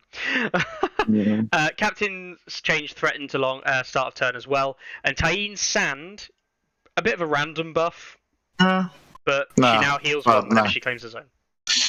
No, I don't think she's going to be played. That's nice. It is what it is. It's a bit of a random buff. I don't really know where that came from. Oberyn NCU nerf. Oh, this was a big nerf. Lots much of needed. here. Much needed. First of all, the number of hits he does is now 1 + 1 for each ranks, so a reduction of 1 total hit. And also, it is after the melee attack is resolved. It's after. Oh. Yeah, it's after. It's not before. That's why it's a big nerf. So we're not playing Oberyn anymore, right? No. So, I mean, you can play, but you now have Barifa at 4 points. You're probably running Ilaria still. Ilaria didn't change, guys. No. They said it did because they said you couldn't use it, apparently. Oberyn was the sacrifice to save Ilaria. Exactly. I think you run Ilaria, obviously still. You probably run Varus, and then you see. Maybe you do run Taine more often. Maybe you run some of the new ones coming out as well. Or Dawn Commander. Yeah, Iris and... Yeah. I don't like the new ones. Not Hero 2 Commanders. I don't like them. I don't like the video. Maybe. Fair enough.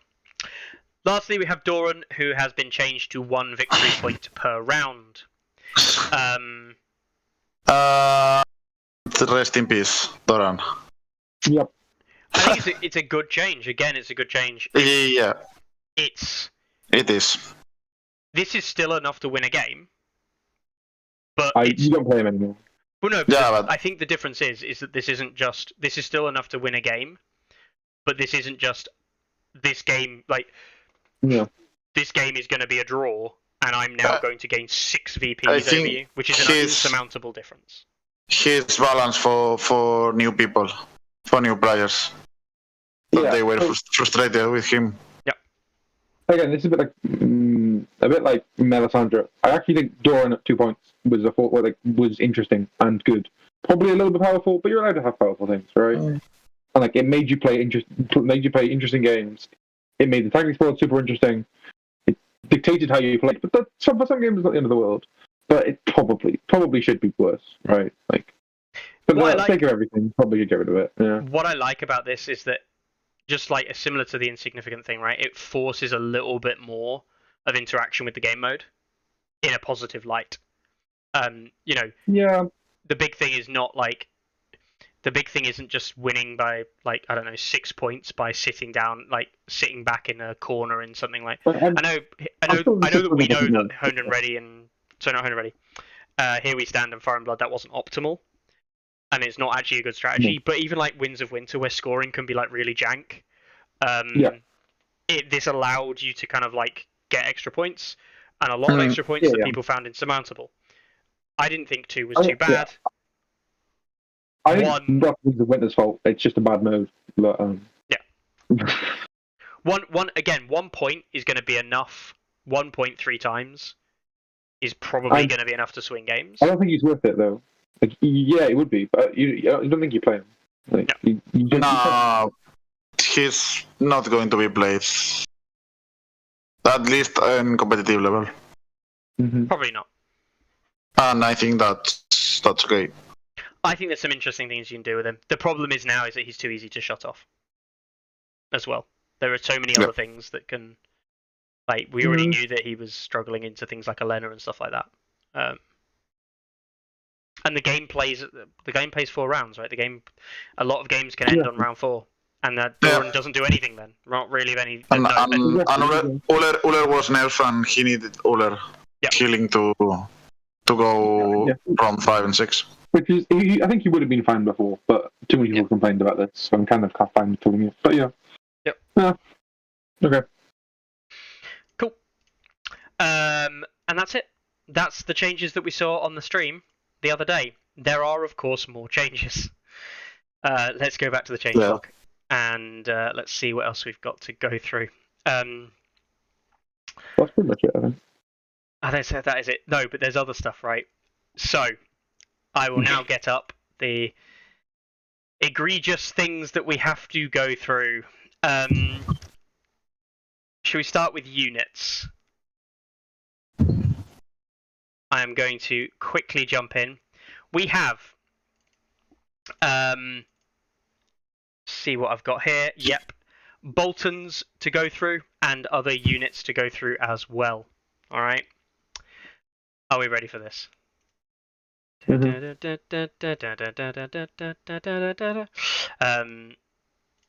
just have to do this and do this. Good news is, guys, one of the major things that we needed to do to get the site ready, which was prepping all the images, Corellian from TTS has managed to do some nice little magic with some ability, and he is now got all the images ready for us. So all I'll need to do is go through and rename/renumber them correctly to match them up with what's required on stats. Carlo will do whatever he needs to do on his end, and then that will mean, in general, no promises. I'm not the designer of the site, remember. The site should be ready faster than potentially it was going to be. So small wins for those of you who care. Nice. Right. We have got some new units revealed on the app, and we've also got Boltons. Should we start with new units or Boltons? Your choice. Someone make a decision. New units. New units. New Right. units. That was quick and easy. We have got Pit Fighters. Targaryen Pit Fighters. They are and we'll quickly get the other side of the boat because this is the bit that matters, right? They're a 6-point unit for Targ infantry, 12 wound. They are 6 move, 7/6/4 with a 3+ melee attack, 5+, 6 morale, defense and morale. They have precision base and they have unyielding for the -1 for each missing rank for failed panics, and they have the order Pit Fighter Rage. When this unit is performing a melee attack before rolling attack dice, the defender becomes vulnerable, panicked, and weakened. After this attack has been completed, the attacker suffers 2 wounds. Ooh, That's spicy. triple token. For the That's cost of 2 triple wounds. token. That's really interesting. Movement 6. I don't think Targs have the infantry support for this. They do, Brazen Beasts. Yep. Yeah, but I don't think they work with Brazen Beasts that well. Why not? Triple token them for your Brazen Beast. If they attack back, they're weakened. And then the Brazen Beast can Sentinel, and the Brazen Beast can then get an attack off. Hopefully. Yep. I'm praying a little bit. I think they are a good. That's a good 6-point unit. The weakened actually is a good point. Giving that a look. They don't strike me as doing enough, to be honest. And they do die very easily. Yeah, they die quickly, and they don't. I just don't think they do enough. I don't think it's enough for 6 points. But maybe that's. I don't really know why I think that. It's interesting. It's an interesting thing to have a little look at and play around with. I don't think it's. My gut reaction is this isn't trash. It's tokens in Targs. Exactly, it's tokens in Targs. Yeah, and Targaryen are not famous for dealing with tokens. Yeah. So I think it's a good unit. Definitely. All right. Appreciate it, Naklab. Yeah, and Belwas is a good commander to go in there. Maybe it's a Bell. Yeah, Belwas Pit Fighters. Actually. Yeah. Yes. It's about Let's to go. be correct. Let's go. Like, all of his cards want you to block hits and have remaining ranks, right? And this unit doesn't want to do either of those. Yeah, He has hardened Screw you and your logic, and Jacob. bound to get weakened, not right? Yeah. Double weekend for days. Weaken for days. Weaken for absolute days. If it's not trash, I think it's good release. Well, that's the thing is it's not directly trash, right? That's my gut reaction is it's not directly trash. I don't know if these guys came with an attachment, so I'm just checking my other list of stuff here. No, they did not. I don't think so. No, they do not. No. So, next up is our Lannister. Jesus. Friends, Gold Cloaks, a 5-point infantry unit for Lannisters. Are they better than how it is? Yes. So, Oh my god. They You have. like them? They go. They're Right. so good. They're so good. 5 points for a move 5, 754 on a 4+, so very quick decay on that 4+ melee attack. 4 armor, 7 morale. 2 abilities. Laws of the Realm order. When an enemy in short range attacks, before rolling attack dice, that enemy is treated as having -1 rank for attack dice. If it only has 1 remaining rank, it becomes vulnerable. Interesting. Oppressive peacekeeping. While you control crowns, enemies in short range of this unit suffer -1 to morale test rolls. I think they are okay. I don't think they are so good. I think they are okay. Okay, actually, it's worse than I mean, 7+ morale is rough. It sounds But they are 5 points. They are good because they have another role. They are not guardsmen. They are not hulls. They are not. They're a support unit. They're a 5-point support unit. And that -1 to morale test roll, that's the spicy thing with the new Lannister buff deck. They are mini silence men, right? Lannister wanted to have silence men. They will kill for silence men, but here they are, the fire cousins. I think you put Tywin in these. Tywin Commander goes really well, I think. Yeah. Other sort of more passive to sit around commanders probably go nicely. Yeah, they don't want to hit, so yeah, maybe Tywin is a good commander here. Still short range, which is difficult. But yeah. But yeah, they are not trash, which is important. Yeah, okay. They're not as good as I thought they were, but I like them. Yeah. I think I'd probably pick them over Guardsmen most of the time. We can have ideas of the Guardsmen pretty much all the time. Depends on your list. Maybe if you want panic test focus lists, maybe they are interesting. Like Lannister in this patch have had so much more morale stuff, right? Like bribery. It's just random like minus morale everywhere. Yeah. Bribery, this. Just all over the place. Mm-hmm. Yeah, it's interesting. They look solid. Yeah. Intimidating presence has never looked so good. Also, all Laws of the Realm works on all solos as well. Just makes all solos vulnerable. Yeah. Mm-hmm. Wow. Which is interesting. Cold hands. Beware, cold hands. Hey, they are coming. They are coming for you. Hey man, that Scorpion and that Stone Thrower, when you get within short range of them, and then you realise you can't give them condition tokens, man, no.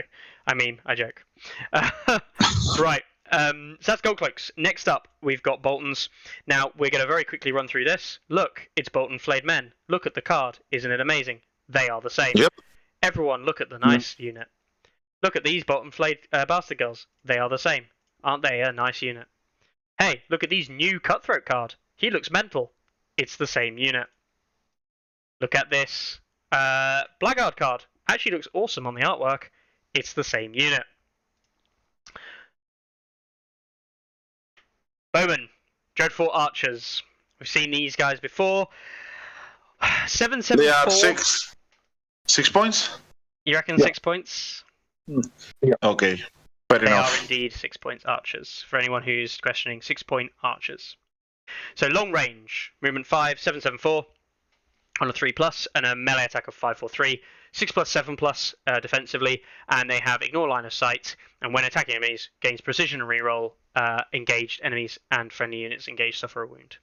seen all that stuff before. Coming in at 6 points, not breaking the game too much. Pretty much what we'd expect. Archers coming in at 6 nowadays.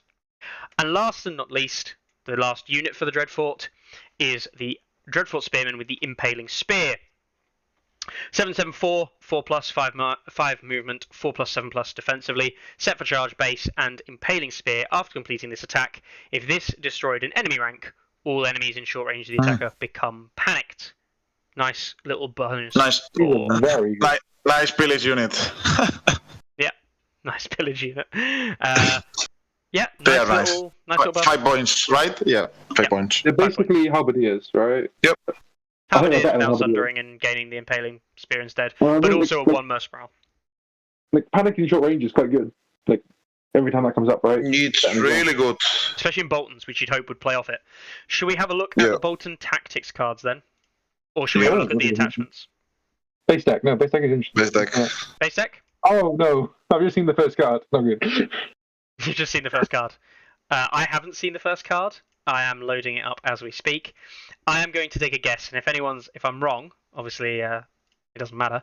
But I'm going to throw it out there and say the first card is Sustained Assault, because Sustained It is Assault. No, please. Sustained I Assault. wish it was Sustained Assault. You wish it was Sustained Assault. Oh dear God. You wish? I'd rather have Sustained Assault than this card. Trust me. It's Well, the not first good. card I've got is a Flame Man Has No Secrets. In the base Okay. deck. Let's Okay, do the man. order, and I'll come back That's- to this card. That's That's insane. pretty good. Wow. And we also missed the gold Nice. cloak attachment. I do apologise. Well, it's been nerfed, so maybe Yeah. it's not that good anymore. This is not so good. I mean, it is, but he lost the magic that this card had. Agreed. But it's nice, really nice card to have in a base deck. I'm just going to very quickly go back and do the gold cloak Gate Warden for 1 point because we missed him. This won't take us 2 seconds to do. It's fine. Superior numbers. This unit melee attacks get rerolls when attacking dice with 3 enemies, and it comes with reinforcements. Okay. All for 1 point. 1 point. Still need to play it, but Not bad. Right. So base deck Greyjoy, base deck Bolton. Sorry, a Flamer Has No Secrets. Yeah, it's been nerfed. It no longer works on Corrin. I'm glad that it's there. It's nice. Cool. Next card. I'm enjoying this base deck so far. Cruel Methods. best card in the game. Yeah, We're doing it. nice card. In the base deck. Loving this. Nice card. Loving this. I am enjoying this so far. Which says a lot, doesn't it? Two out of 7. Let's see. The deck right now it's better than the Greyjoy deck. with No, this hang on. card. There is a major issue here. It doesn't heal Flameman. Ramsey's one heals Flameman. This one says infantry. This is infantry only. Yeah. Yeah. Ramsey says House Bolton. Why did that just? That's actually mad. I'm mad about that. Because for House Bolton, you've got this card. Fear keeps a man alive. When an enemy fails a panic test, Yeah. target any number of friendly units in long range for each wound caused by the test. Restore that many wounds. These are all cards from the Okay. 2 commanders so far. Yeah, Yeah. exactly. Yeah. It You doesn't guessed stop. it. Don't worry. You guessed it. It's fine. But these are good cards. Those are good cards. We also then have, and I'm going to skip the order a little bit because I can see them now. We also have Our Blades Are Sharp. You get precision, and if the defender's panicked, you get rerolls. Cool. Okay. It's better than the commander card. Better than Neutral's Commander. Yeah. Yeah. We then also have Ramsey's Sadistic Games. It's the same thing. It is literally the same thing.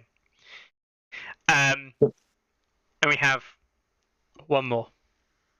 2 more. 2 more, you're right. We have Harsh Punishments. Start of any turn. Target one New friendly one. combat unit. And attach this card to them until the end of the game. They become panicked. While this card is attached, this unit's melee attacks always roll their highest dice rolls and gain sundering. Each time this unit fails a panic test, it suffers +1 wound. This is really bad. Right? Ooh. Isn't this really good on Flayed Men? Because you just give Flayed Men panic sundering, which is one of the few things they struggle with is armor. Yes. No, it's not good at all. I mean, Well, what else are you going to give it to? I mean, this. It's bad. It's bad. The downside is worse than the upside. It depends, but yeah, it maybe. Well, it's hard to say, but yeah, I think it's quite bad. The problem is your morale on all your units is pretty bad, right? And they become panicked, which means the next time they get attacked, they're just going to get wrecked. And then at that point, it doesn't matter. Like, sure, they have higher attack die value, but they're also dead. But the idea is to give them Sundering, have Yeah, high attack dice, and just kill someone. maybe if you play this one in when you are engaged and I don't know, you want to hit hard. Yeah, cutthroats Yeah, but before they I make a mean- big attack. Cutthroats opening Yeah. the round with this card on them. Sundering and highest dice and rerolls and vulnerable and vicious. Yeah. Might kill something. No, I don't Just- like it. Really don't like it. Fair enough. I don't think it's amazing. Cool. So harsh punishment's not the best thing in the world, but maybe it sees play. We haven't seen the rest of the stuff. And finally, remorseless examples, which if people don't know is something that we see Weeper Commander and Queen of Marine Commander have. Hmm. I think This this card makes sense, at least. this card is really good if you manage to get the pillage. The cost pile. This is the card I was talking about. I really don't like it. You don't like this card? No, it's funny. It's not good. It is funny. It's not a great card. It's funny. It is a puzzle. Situational. You have first of all, you have to kill a unit, and like, no, yeah, anything that triggers on killing a unit. And also, like, you have to be able to place a corpse file With a melee, and with a melee attack. Yeah, not overlapping other units or terrain. I'm pretty sure it's other units, even though it doesn't say it. No, it doesn't say that. You can put it underneath units. Yeah. Okay, it was something else. Okay, it's not too bad then. You can put it under yourself, basically. No, this card just sits in there and you just card it in a turn, and maybe you get a panic token out of it. I mean, At least if you get the killer rank, you get the free panic token. yeah, Yeah, that's what it's best for. yeah. At least you can do that. Yeah, Not we've hard seen- to play, at least. We've seen this card played plenty of times in Weeper and Queen of Marine, though. You're right, it doesn't come off that often. Right. Okay, so that's the base tactics deck. Should we do attachments then? Okay. Oh no, we have to do commander cards. We'll do attachments. We'll do commander attachment and then his cards. Okay, so next up we have got Ramsay Snow, Spiteful Air, who has base horrific visage, and that is it. Okay. Wait, is there no reek? They just don't have reek. Yeah. They do. Oh, they do. I'm just blind. We're fine. Sorry, panic over. And he comes Only with have horrific visage. Come on. Skin Collection, Opportunist, and Spoils in Flesh. Let's load those up a second. So we've got some of these we've seen. Opportunist. For any unit is performing attack before rolling attack dice. Defender's not activated, you can re-roll and you gain precision or vicious, and if it's Ramsay you get both. Very similar to what I believe Theon has, right? Yes, and Jorah, mounted Jorah. Yeah. That's a good card. And you can use it on range attack. You want? We've got Skin Collection up next. Start of any turn. Attach this card to a friendly infantry unit until the end of the game. Each time this unit destroys an enemy rank, you place an order token on it. That's pretty good. Enemies engaged with this unit suffer -1 to panic tests for each order token on it, up to 2. Mini This is good. pillage. Yeah. It's nice. Really nice. I wish you didn't say infantry. Because it just says infantry again, but Yeah, this is it would great. just go on Flame Men, wouldn't it? Oh yeah, and you love it. Nice card. Yeah, you play it fast. Spoils in Flesh. After a friendly unit completes a melee attack, if this attack destroys an enemy rank, one friendly unit in short range of the attacker restores 1 wound, +1 for each of the defender's destroyed ranks. Slightly Okay. worse fueled by slaughter. I think go to a different Yeah. unit if necessary. Yeah. Can go to Yeah. a different unit. They're not right in the. I'm not writing home about those tactics cards. I think they're all fine. There's nothing wrong with them. I'm just not excited by any of the 3 of them really massively. The first one, Skin Collection, I think is exciting. Like, The -2 morale engaged. yeah. It's like Yeah. you can bump it with intimidating presence. Because the base deck is kind of the base deck is interesting, right? Because you have those 5 commander cards, all of which are kind of fine. So yeah. there is like heavy panic synergy. Yeah.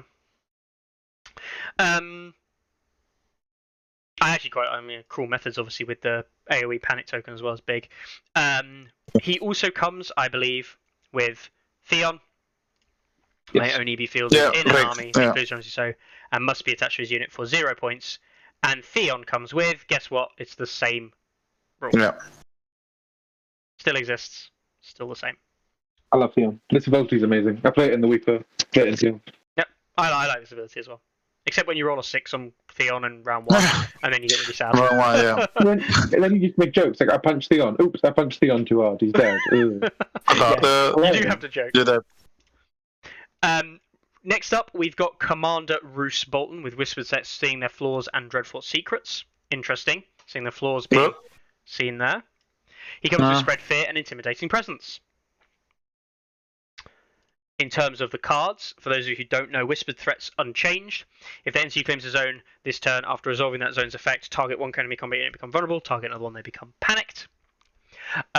Seeing Their Flaws, again, something people might not be familiar with, but it is a Kevin card. You become, after an enemy completes an action, they become vulnerable and panicked, and you attach it for the rest of the round, and when Roose's unit attacks that unit, they lose all abilities and cannot be tied by friendly tactics cards. That's inherently worse than Kevin's, unfortunately, because Roose is going to be a melee infantry attachment rather than a ranged attachment like Kevin sees in Crossbowman. So unfortunately, this is inherently worse with the losing abilities. Yeah. But it's still a Warcry. Yep, still a double old Warcry. You know, the Panicked and Vulnerable, very good, especially setting up for something like a Flayed Men charge. Yes. Dreadful Secrets comes in last after a friendly combat unit completes a melee attack. If it destroyed an enemy rank, attach this card to a friendly infantry unit in short range. All enemy units they're engaged with become panicked. Okay. While attached, each time an enemy unit activates in short range, the enemy becomes panicked. Okay, that's really good. Yep.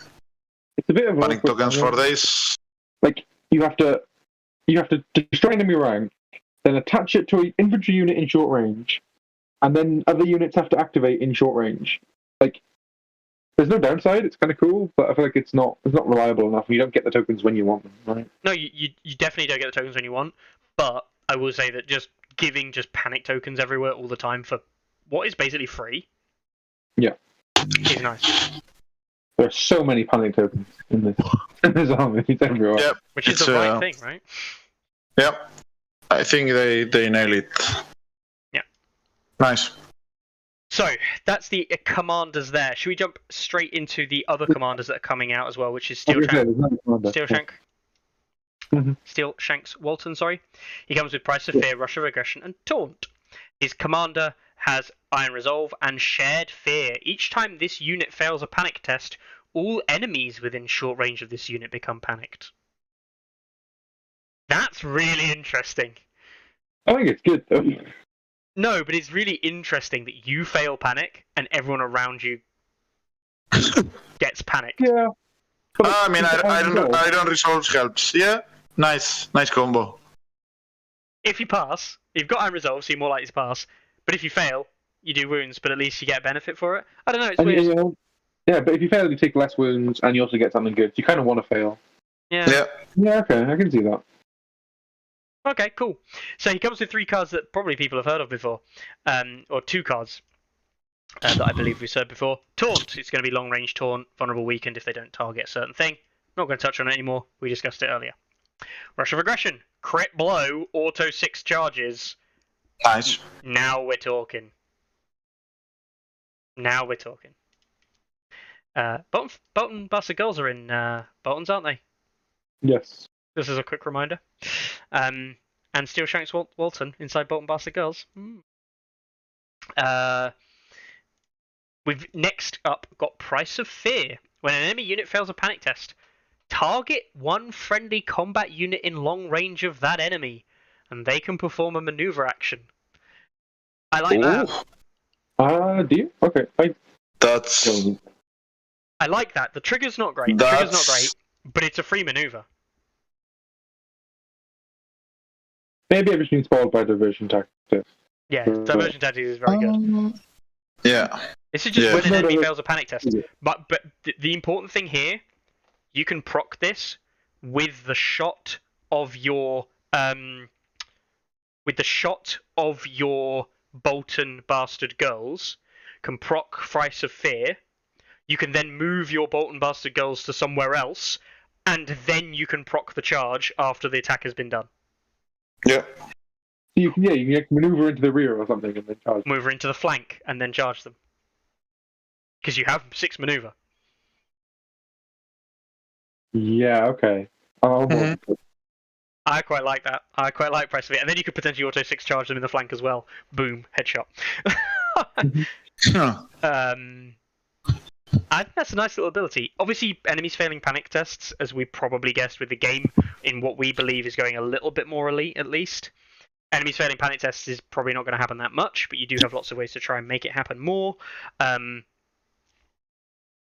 What can I say? Price of Fear. I'm interested to play this card to see if I can make it work and make it interesting. The whole package Yeah. though feels a lot worse than Bruce and Ramsey. The whole package does feel worse than Roos and Ramsey. I mean, Auto 6 is nice. This is nice. The thing is, it's all nice. Bearing in mind, you can still run this man, Ramsey Snow, for 2 points, who still comes with Fueled by Slaughter and Intimidating Presence. With Theon. Yeah. So that still all exists. Yeah. We also have Steel Shanks Walton in his attachment variant, I believe. Which is, hang on, this one. Yeah. 1 point attachment, and he comes with Roos's Vassal. He counts as Roos and Sentinel. For all game effects. Oh. Okay.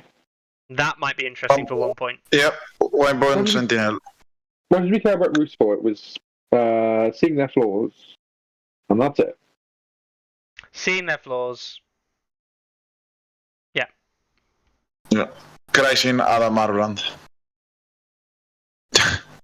But being able 2 points.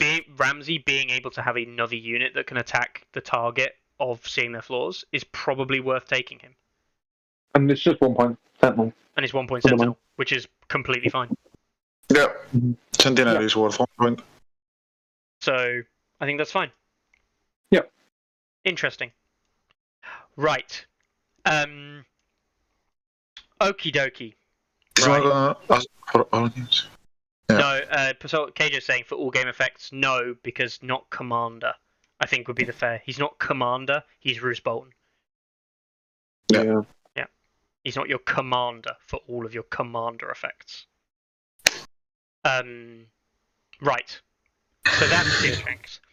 We'll go through some of the other attachments. So just going through some of the other stuff that we already know. Dreadful Captains are back, and strangely enough, they still have Prey on Fear. Interesting. We have the Bolton Bastard Boys, I believe, coming in now. The Bastard Boys. First of all, starting with Ben Bones for a point. This is free, remember, when taken with Bolton Bastard Girls. Wait, what? Okay, I didn't know that. Sikkim. Yeah, This unit may always be in charge, and enemies become But this panicked. one is always free. This is free in It's Bastard really Girls. nice. This makes Boston Bartagay really good for 7 points. Mhm. So you will charge with double token. So and it's free. I take Free. it. You will put this Okay, in Bolton that's pretty Bastard good. Girls. That's nice. This is exciting. I didn't know this. Really Nice. His rerolling charge it's strong effect. And Dan said, a puppy, which means that he will 100% paint this up because it's awfully similar to his own dog at Yeah. home. Nice one. Oh wait, no, it's more complicated than that. So only Ben Bones is free in Bastard Girls, Yeah, so Ben Bones is Yeah. 1 point. He is free in Yeah. Bastard Girls. and there's the other 4, and you can have one of them for free. Yeah. So, Okay. So First you of all- are playing with 42 points. Damon Dance for me, the Bastard Boy, and the first Bastard Boy is free. And he comes for 1 point or free, bonus and courage. Okay, Lovely stuff. Keep it doing. cool. Next up, 1 point. Skinner for 1 point.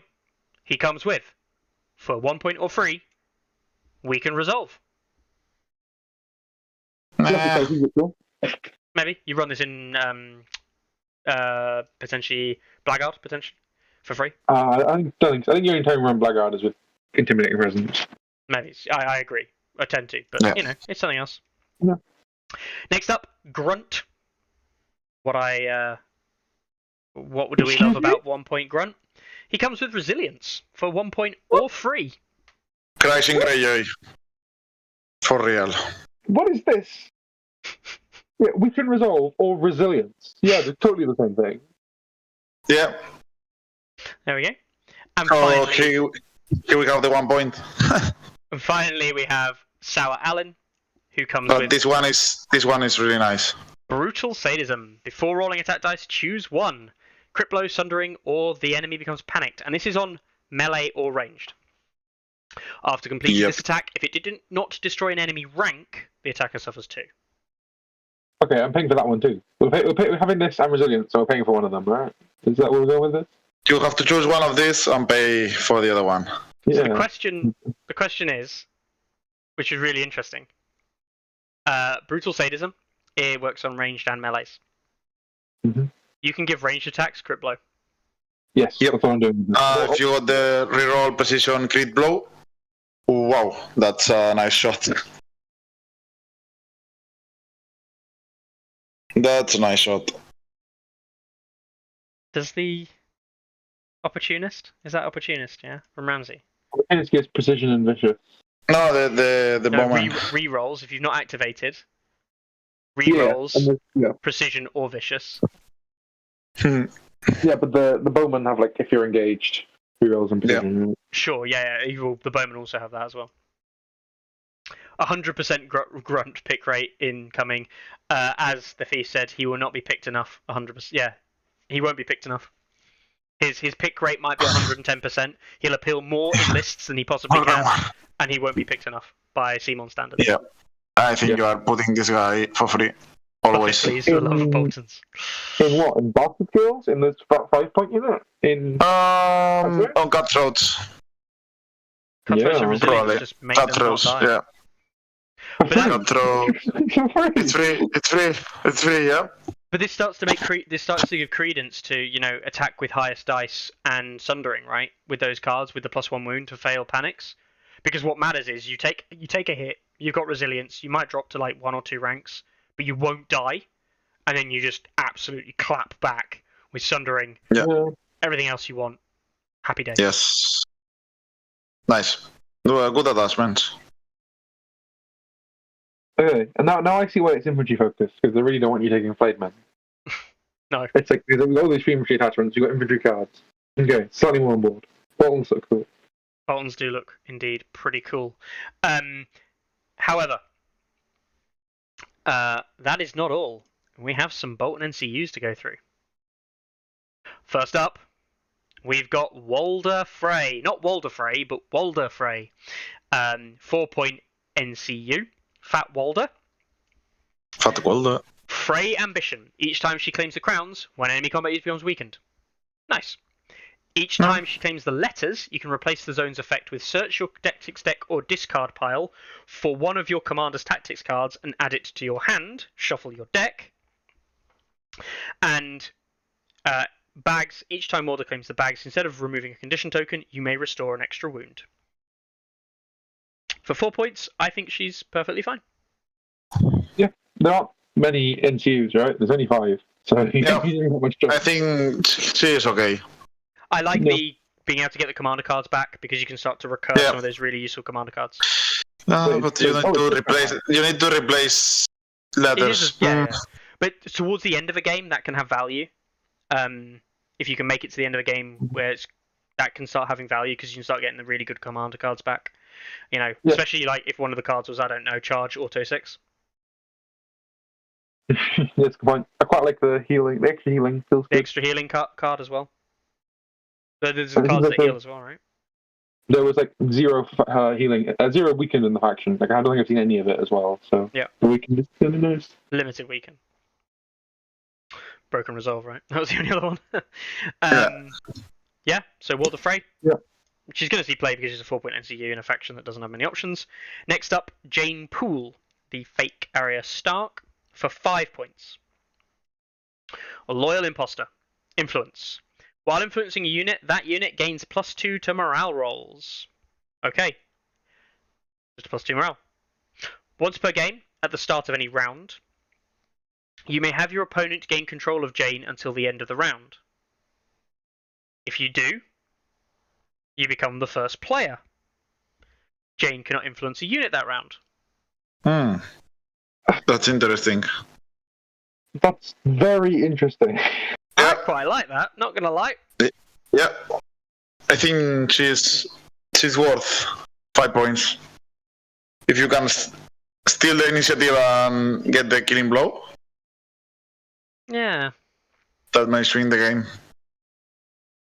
But you give the opponent +1 activation. So the issue is, like, you just get an advance, right? They get to go first on the next round. It's not like Crescent, in which you just absolutely obliterate them.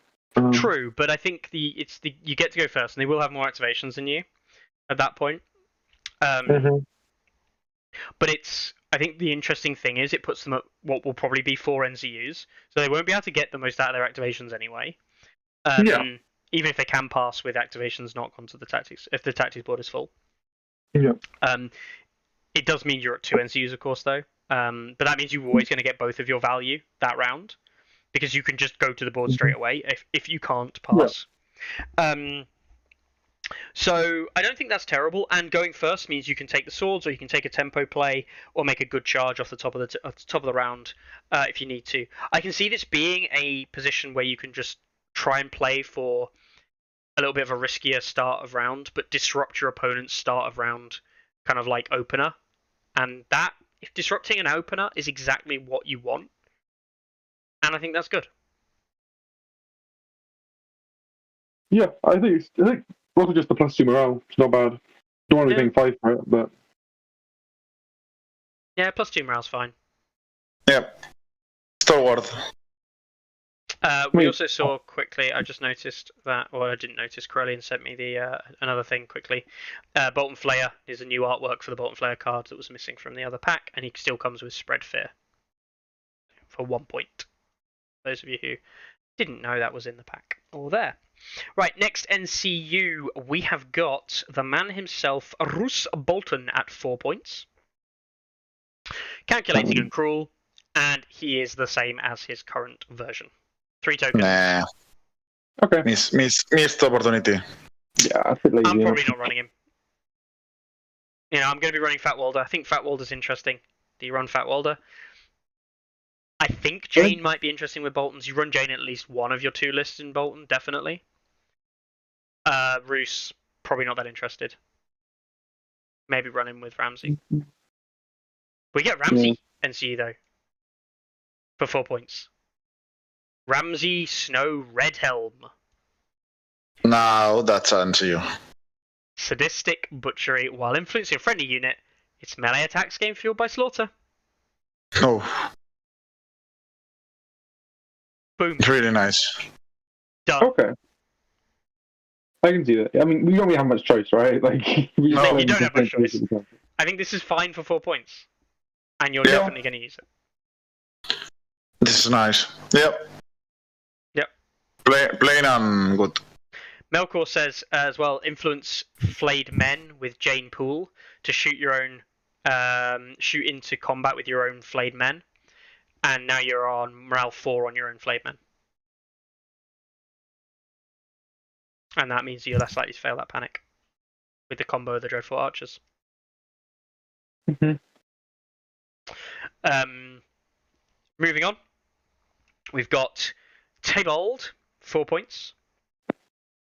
He comes with Deceitful Envoy. Begins the game with 2 order tokens. Each time an enemy unit NCU activates, you may remove a token. If you do, target a zone. If that NCU claims that zone, after resolving the effect, 1 enemy combat unit becomes vulnerable. Oh! If that NCU does not claim that zone this turn, at the end of the turn, Tybalt claims that zone. This one is interesting. Play with one less activation, but I don't care. Yeah, so my Wow. understanding is he would You can, claim the zone, you can, he'd get the you can, effect. yes, you can claim multiple times in one round. If he's on the tactic boards, He's on the board. yeah, he's on the board, he will jump. You can Wait. jump him twice. Wait. Yes, yes. You don't If- have to. You don't target an unclaimed zone. So you target a zone that's already full, and then they can't claim it, and then Tybalt claims that zone. How does this work? I think Is he he needs an FAQ. Is he activated? I think they forgot an empty zone. Is he activated? Oh. Can you activate him from the tactics board? I think if he's not on the tactic boards, he is going to be activated on the board, right? Yes, I would argue that. But if he's, yeah, My reason would be once he is on the zone, he cannot be activated. But that's he's on the not board, he what can it be. says, Jacob. Like his ability can be used, but like you cannot activate an NCU who is on the tactics board. Is what I was going with. but yeah, if the zone is claimed, he cannot claim that zone. If you choose the zone that it's claimed already, so it's useless. Yeah, I think that's obviously what it's supposed to be. It's just quite funny that you can do that. But this guy is, I think this guy is. You should always play this guy. So how But does yeah, this play out? this guy needs an FAQ. So, At least a clarification. How does he let's say- work? let's say it's start of their round, right? They want to take swords. They activate. You say no. If you don't take bags, I'm going to take bags. And if they take swords, they attack you. Then you go and take bags for free. But and the other option is they take bags, they get a vulnerable, and then you get swords. Yes. I think it's good. I don't think claiming a zone out of an activation is that good. I think when the NCU goes to the tactic board, it's an activation, right? You know, yeah. I think.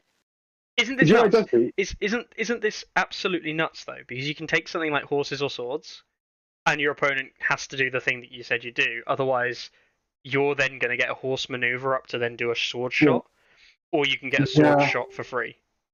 Yeah, and you will do that zone, and then it's your turn. You will lose one activation, but you can do double But zone. we assume he uses one activation. It doesn't actually say that he is activated, right? This is really important. We assume he does, but we Yeah. don't actually know Can that he does. can you leave the tactic boards and go back again? I'd assume if he's on the board, he can use his ability to claim a different zone. Yeah. That's it. If you take horses and then you say go to letters and he goes to another zone, you go to letters. Then and you leave open the horsey. No, right, because it doesn't say open zone, right? Yeah. Yeah? Yeah, but you cannot claim an already claimed zone. You cannot kick the NCU. We assume. But I have a good one for you. Right? If I activate Tybalt first and take the horses, and then you activate and I say, you need to take horses. Well, I can't take horses, so you have to take another zone. Tybalt can move to horses, and he can come off it and reclaim it, because it's him that's moving. Well, we assume this is not in any way well defined. No, it's terrible. Yeah, I mean, You could literally, What though, does you could the literally say, rule say? I'll just activate Tybalt, take swords, make a ranged attack, and you activate NCU. Right, if you take swords, if you don't take swords, I get to do something, and they can't take swords, so they have to go somewhere else. You go, cool. I will now claim swords with Tybalt. Okay. So then you just get to make another attack again. FAQ, please. But he is really interesting. I like the design. Yep. I mean, they need to define what on earth they mean by these words, but yes.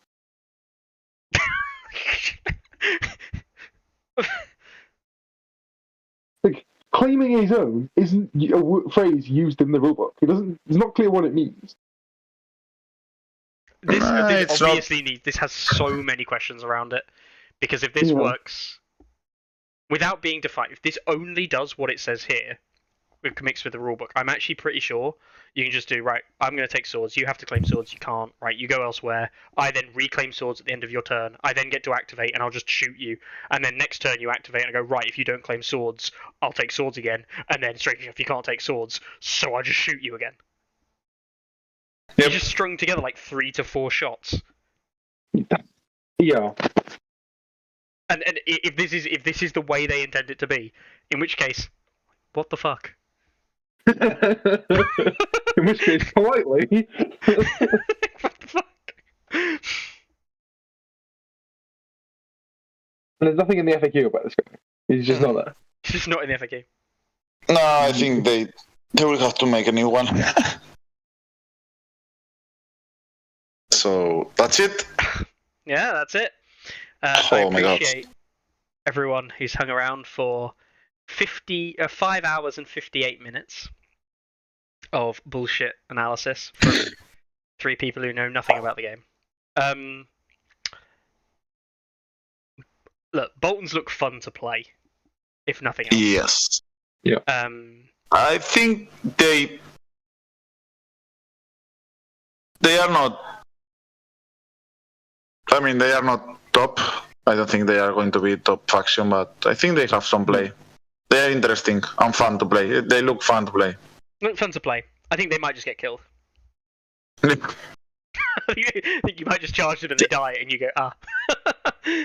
I took Lance Cavalry to the face, and I don't have any units that can defend against that. Free attachments is cool. The NCUs are interesting designs. Really fucking around with activation and claiming and things like that. Yeah. Yeah. And this is now we have 10 factions. The 10th faction. Yep. Which means that, there are a lot of things in the game. 10 things to balance. Biggest winner, I think. It's all about comparative, right? Who do we think the biggest winner is? Is going to be Night's Watch, do you reckon? Biggest, I think, Lannisters. Okay. Why is that? For me. You're a Lannister player, Mikhail. Why do you think they've got the biggest win? I think they got the best buff overall, and they were already pretty strong with the last patch updates. So they are not the best because we have that clarification, and I think Nightwatch is the best. But I think Lannister will be close second spot. Okay. Jacob? And the worst, of course, Greyjoys. Yeah. I think Night's Watch I've got pulled away slightly. Yeah. Lannisters have got some cool things. Two folk have picked one cool thing. I still think that Free Folk are going to be in an alright spot. I'm not worried about Free Folk being trash, which I kind of wanted Free Folk to be trash, to be honest, for a while. They've been too good for too long. But I'm glad they made the changes they did to insignificant. But yeah, I think Free Folk is still going to be a very good faction. Night's Watch, I think are fairly honestly, I think that Night's Watch are going to pull ahead. Yep. At least I expect them to. They should do. The thing is, they should do. They've got all the tools that should enable them to be really good, and we've already seen that they are the lists that are very good are a bit kind of pick up and play by very good players. I know that Mikkel, you did it. I know that Carlo did it, and it was kind of, I'm not going to say brain dead. It wasn't brain dead, but it was just clear that everything that you had was good. But I mean, Carlo's not wrong either. A Flameman Has No Secrets not cancelling Corin. Which means, the problem is that was one or two. Every faction could do it, but it is only one interaction. The problem is that one interaction has so many issues with the game. Yeah.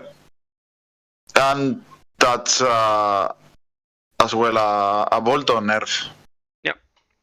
because maybe that could make Bolton compete against Nightwatch, and I don't know what's going to happen if you cannot cancel Corin. But it's also the implications of what not cancelling Corin has, Yep. like, do the Mhm. counterplot, make a card go back to your hand, because that seems to be the assumption that people are... Like, it's a bit of a joke, and I think we all know that that's not how counterplot works, but it is currently a little bit like... Yeah. well, Mm-hmm. So Yeah. I'm reading the FAQ. It's mostly all right. There's a yeah. You want to spend some time talking about a bad FAQ question, or we should leave it there? let's have a look quickly. They fixed that it cannot grant victory points. It specifically means the unit's opponent does not gain victory points for victory through combat. Good. Yeah. That was always Okay. basically the ruling that was kind of agreed on. That's just Mhm. simply... Okay. I'm glad they answered it. On the right-hand side of page 2, there is the question: do I suffer the effect terrain pieces that, when charging, end my alignment over, but didn't actually cross during the move? With the answer, yes. These effects must be factored into total charge action, including the final position of the unit, which must be declared along with the charge action. What? I didn't read that. Huh? So before you roll the dice, you have to say where you're going to align to if you get there. What? But we know. But you can like ready aim fire, right? Like it can move during the charge action. So you have to say where you're going to be, but it can move. That doesn't make any sense. That actually doesn't No. make any sense. Also, like it doesn't answer the question of whether hindering that you align over doesn't. Like I don't think it fully solves. Like you have to take hindering even if you don't So yeah, so that move over it. makes you suffer the -1. Before you hit it, yeah. You do. It seems to be suggesting that you do have to take the -1 even if you line over it but don't touch it in the movement. Yeah. But this must be declared thing. It's actually nonsense. Wow. Wow. What? Why FAQs brings more disrupt to the game than solve problems? I just don't like the fact that it hasn't answered the question. It's made the question. Yes. Right. If my target has effects that trigger from being charged from the front/flank, such as set for charge, do they trigger? No. The unit is treated as having been charged in the flank/rear respectively for all gameplay purposes. Yeah. So, with flanking maneuver, you have to declare a charge on the enemy unit, declare where you're going to end up aligned, and thus factor in that movement and factor in that position, and then you play the card that means you don't end up in that position, and you count as charging them in the flank or rear for all purposes in the game. Even though the triggers don't work because like that doesn't. That's not where triggers Correct, work. because you cannot, before the charge is announced, announce that you're going to end on a bog. Yeah. Because there's a bog in the flank, you can't say you're going to land there because that wouldn't be a legal charge. So their own rulings are fucking stupid. Yes. This does not make sense. No way. They literally disprove themselves in their own FAQ because it specifically says for all gameplay purposes. And if I'm over a bog at the end of feinting maneuver, I take the -1 move. And if I take the -1 move, I must have had to declare that before I rolled the charge dice. And I can't declare it because I can't play feint maneuver until after I'm successful. And I haven't rolled a 1. Bullshit. My At God. the end of 6 hours, and we just find that Yeah. the guys writing the rules have written themselves into a corner. Like that's so bad. Yep. And they keep the fiery resolve FAQ. They don't even update it. It's not even in the game anymore. This doesn't even. Come on. This isn't even a thing. Come on. Whatever. I mean, they fixed the Lone Knight. They errated Lone Knight before. Lone Knight, and the tactic boards when it's full But they don't in mention 1 day or that. 2 days, right? They haven't They did mentioned it they in- changed it. They've just changed it without any mention of it.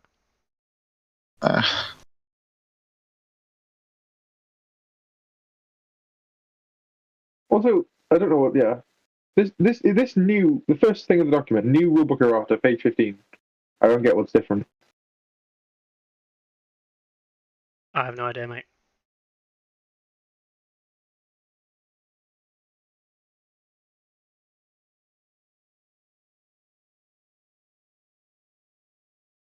What does that? What?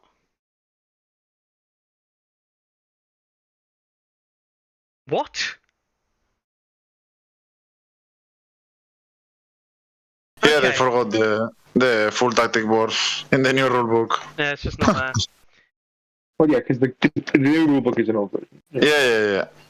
But with the new changes around. I think they missed that. Yeah, they did. It's The target supremacy ruling works on.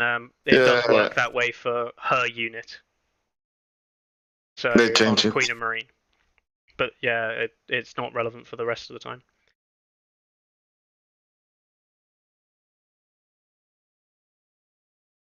oh my god. Well, what an FAQ! Sorry. What an FAQ! This, yeah. Wait.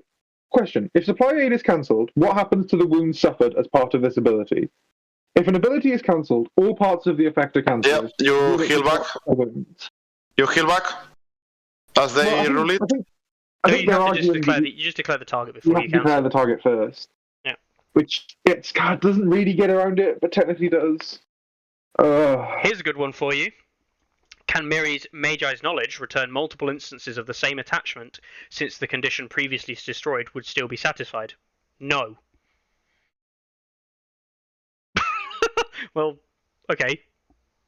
But it's still satisfied. The condition is still satisfied. You've said, yes, it would still apply, and then you've said, no, you can't do it though, because you returned the same attachment more than once. You know what that means?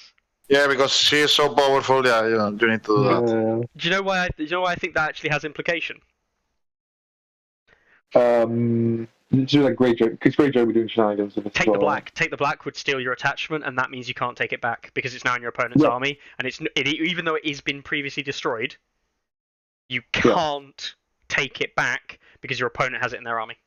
Yeah, they're suggesting that even though previously, yes, there's one object and it has to be destroyed to get it back. Yeah. Melisandre, can I suffer the panic test before suffering the 2 wounds? Yes. Which is the opposite of what they used to say. They used to say you could not. They have changed that. Nice. Oh, man. Follow up. Okay. If the NCU that had its influence copied lose its abilities, does Jaqen lose its influence as well? No. Okay, that makes sense. Well, that's how we ruled it, right? Yeah, I think so. They cleaned up the Overwatch thing as well. Like Overwatch, the sword symbol Overwatch thing. They said Overwatch doesn't get the infinite line of sight.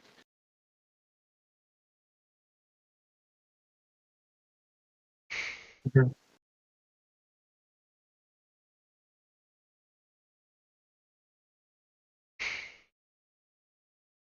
It's the implication.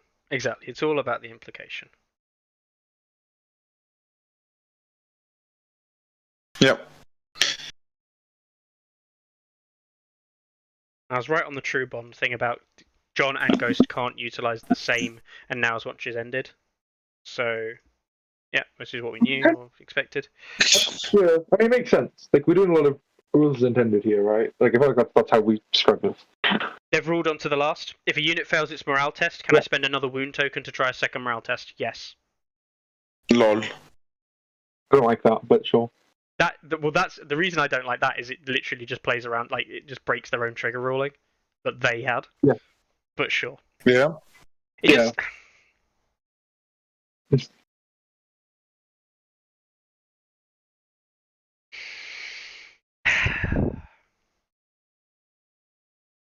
Wow. Wow. Yes. Overwatch. If a unit ignores line of sight, do I still need to meet the line of sight requirement to trigger Overwatch? Yes. Bearing in mind, this is literally after Michael Chanel said no. Nice. Man.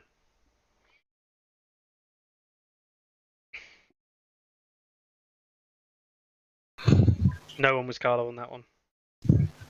Yep, you got it right, Carlo.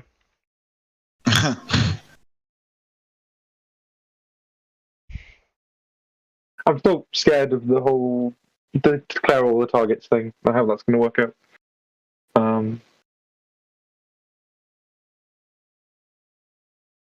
Yep.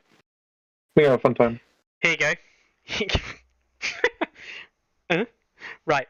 Chronic poison. How many times can I attach chronic poison to enemy units? An infinite number of times. But remember No. that multiple instances of the same ability do not stack. But does that mean you can remove them all in one go? Or not? Because that doesn't answer that question. Does it say, can you remove all or not? And then they just say no. No, it doesn't say that. It simply says you can't be affected. Multiple instances of the same ability do not stack. It doesn't say anything about removing them together. No. Can I use the will you to have remove to- an instance? Yes. It also doesn't say who should remove them, which actually is a question that we're not sure about, right? Well, we assume it's whatever. Yeah. Can I use wealth to remove an instance of chronic poison on a friendly unit? So it would be you healing your own unit. Right, yeah. Okay, I'm yeah. able to remove chronic poison if the unit affected by it doesn't have any condition tokens. Yes. Can I use stag wits to avoid it being attached? No. Follow up. When a unit with chronic poison, previously attached, gains a condition token, can I use stag's wit to remove it instead? The answer being yes. No, that's the wrong answer to that question. Okay. So there's so many follow-up questions about this. Okay. You may then target one enemy engaged with that unit. They gain one condition token of that type. Yeah, so they gain a chronic to poison, apparently. Do they? Do they gain the type that you would have removed, except you didn't? Because like you still got a token to remove it, right? Maybe. I have no idea. I'm not even going to try and think of this. It's nearly midnight. And we've been doing this for 6.25 hours. No. Okay. Yeah, I mean, that's it. No. Ugh. Are Scorpion modifications attachment cards or merely attached cards? They are merely attached cards. So Scorpion rules are attached cards, not attachments. Which means if a Scorpion loses its abilities, it has no effect on those cards. So you can't turn off Overwatch on a Scorpion. Not like it matters. It's only got a small arc of Overwatch now. Yeah, that makes sense. I'm fine with that. Yeah. It also means you can charge the stakes even if you turn off their abilities. You see what the stakes. No, that ruling makes sense to me. It does make sense. But Mm-hmm.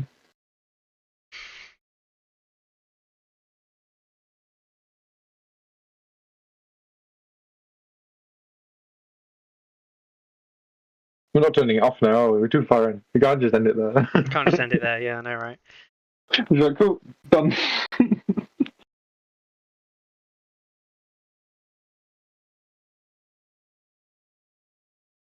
There's some that is really weirdly worded. Can I, by any means, change one condition token to another one that the unit already has? So adaptive planning, right? Yeah. Yes, and that would result on the unit not being able to gain a second token of the same type. Yeah, it's a very strange way of writing what we already knew. Yeah, it's a very strange way of writing. The wording on that is very odd.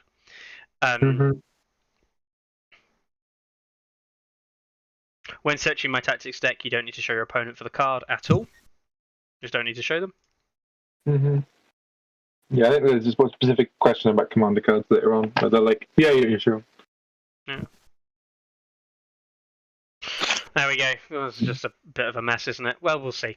This is for tomorrow's complicated things and people to work it out and do all this, that, and the other. Right. Jacob, it's pitch black behind you. It's been pitch black behind you for a while. I appreciate you joining me for this long. Mikkel, you've lasted the whole episode. Thank you very much for joining me, Mikkel. Thank you for inviting me. One thing I'll say is every faction has interesting things. I think that Greyjoys do have stuff with Silence Men. The base deck's a bit shit, but Silence Men are interesting, and there's some other stuff I think is good. you've got, I think Free Folk has still got some interesting stuff. I really like the Weeper and Route shirt changes. And I'm actually really tempted by the new taunt now I've thought about it some more. I think that we've also got some really nice positives with Renly side Baratheon. I think there's some interesting stuff there, a bit of a glow up, fun stuff. Stannis side not so much. Lannisters glow up, definitely. Night's Watch glow up hugely. Any more for any more? Starks, I just feel so meh about the Stark stuff. Like, it is nice. Tully Cavaliers with Rob is the thing again. Don't really care about the rest. Neutrals might be okay. And Boltons. Boltons are cool. Boltons look fun. Yeah. There you go. There's our final thing of the day. Boltons look fun. Well, thank you for joining me, guys. Any last words? Come play the TTS tournament. Come and play the TTS tournament. Yeah. Let's play the DS. Let's play TTS. Let's play some games. Let's go and enjoy ourselves, guys. I hope you've enjoyed this stream, and we will see you all later on. Goodbye. Ready? Aim! There's too many. Anyone see Mammoth? Stop me!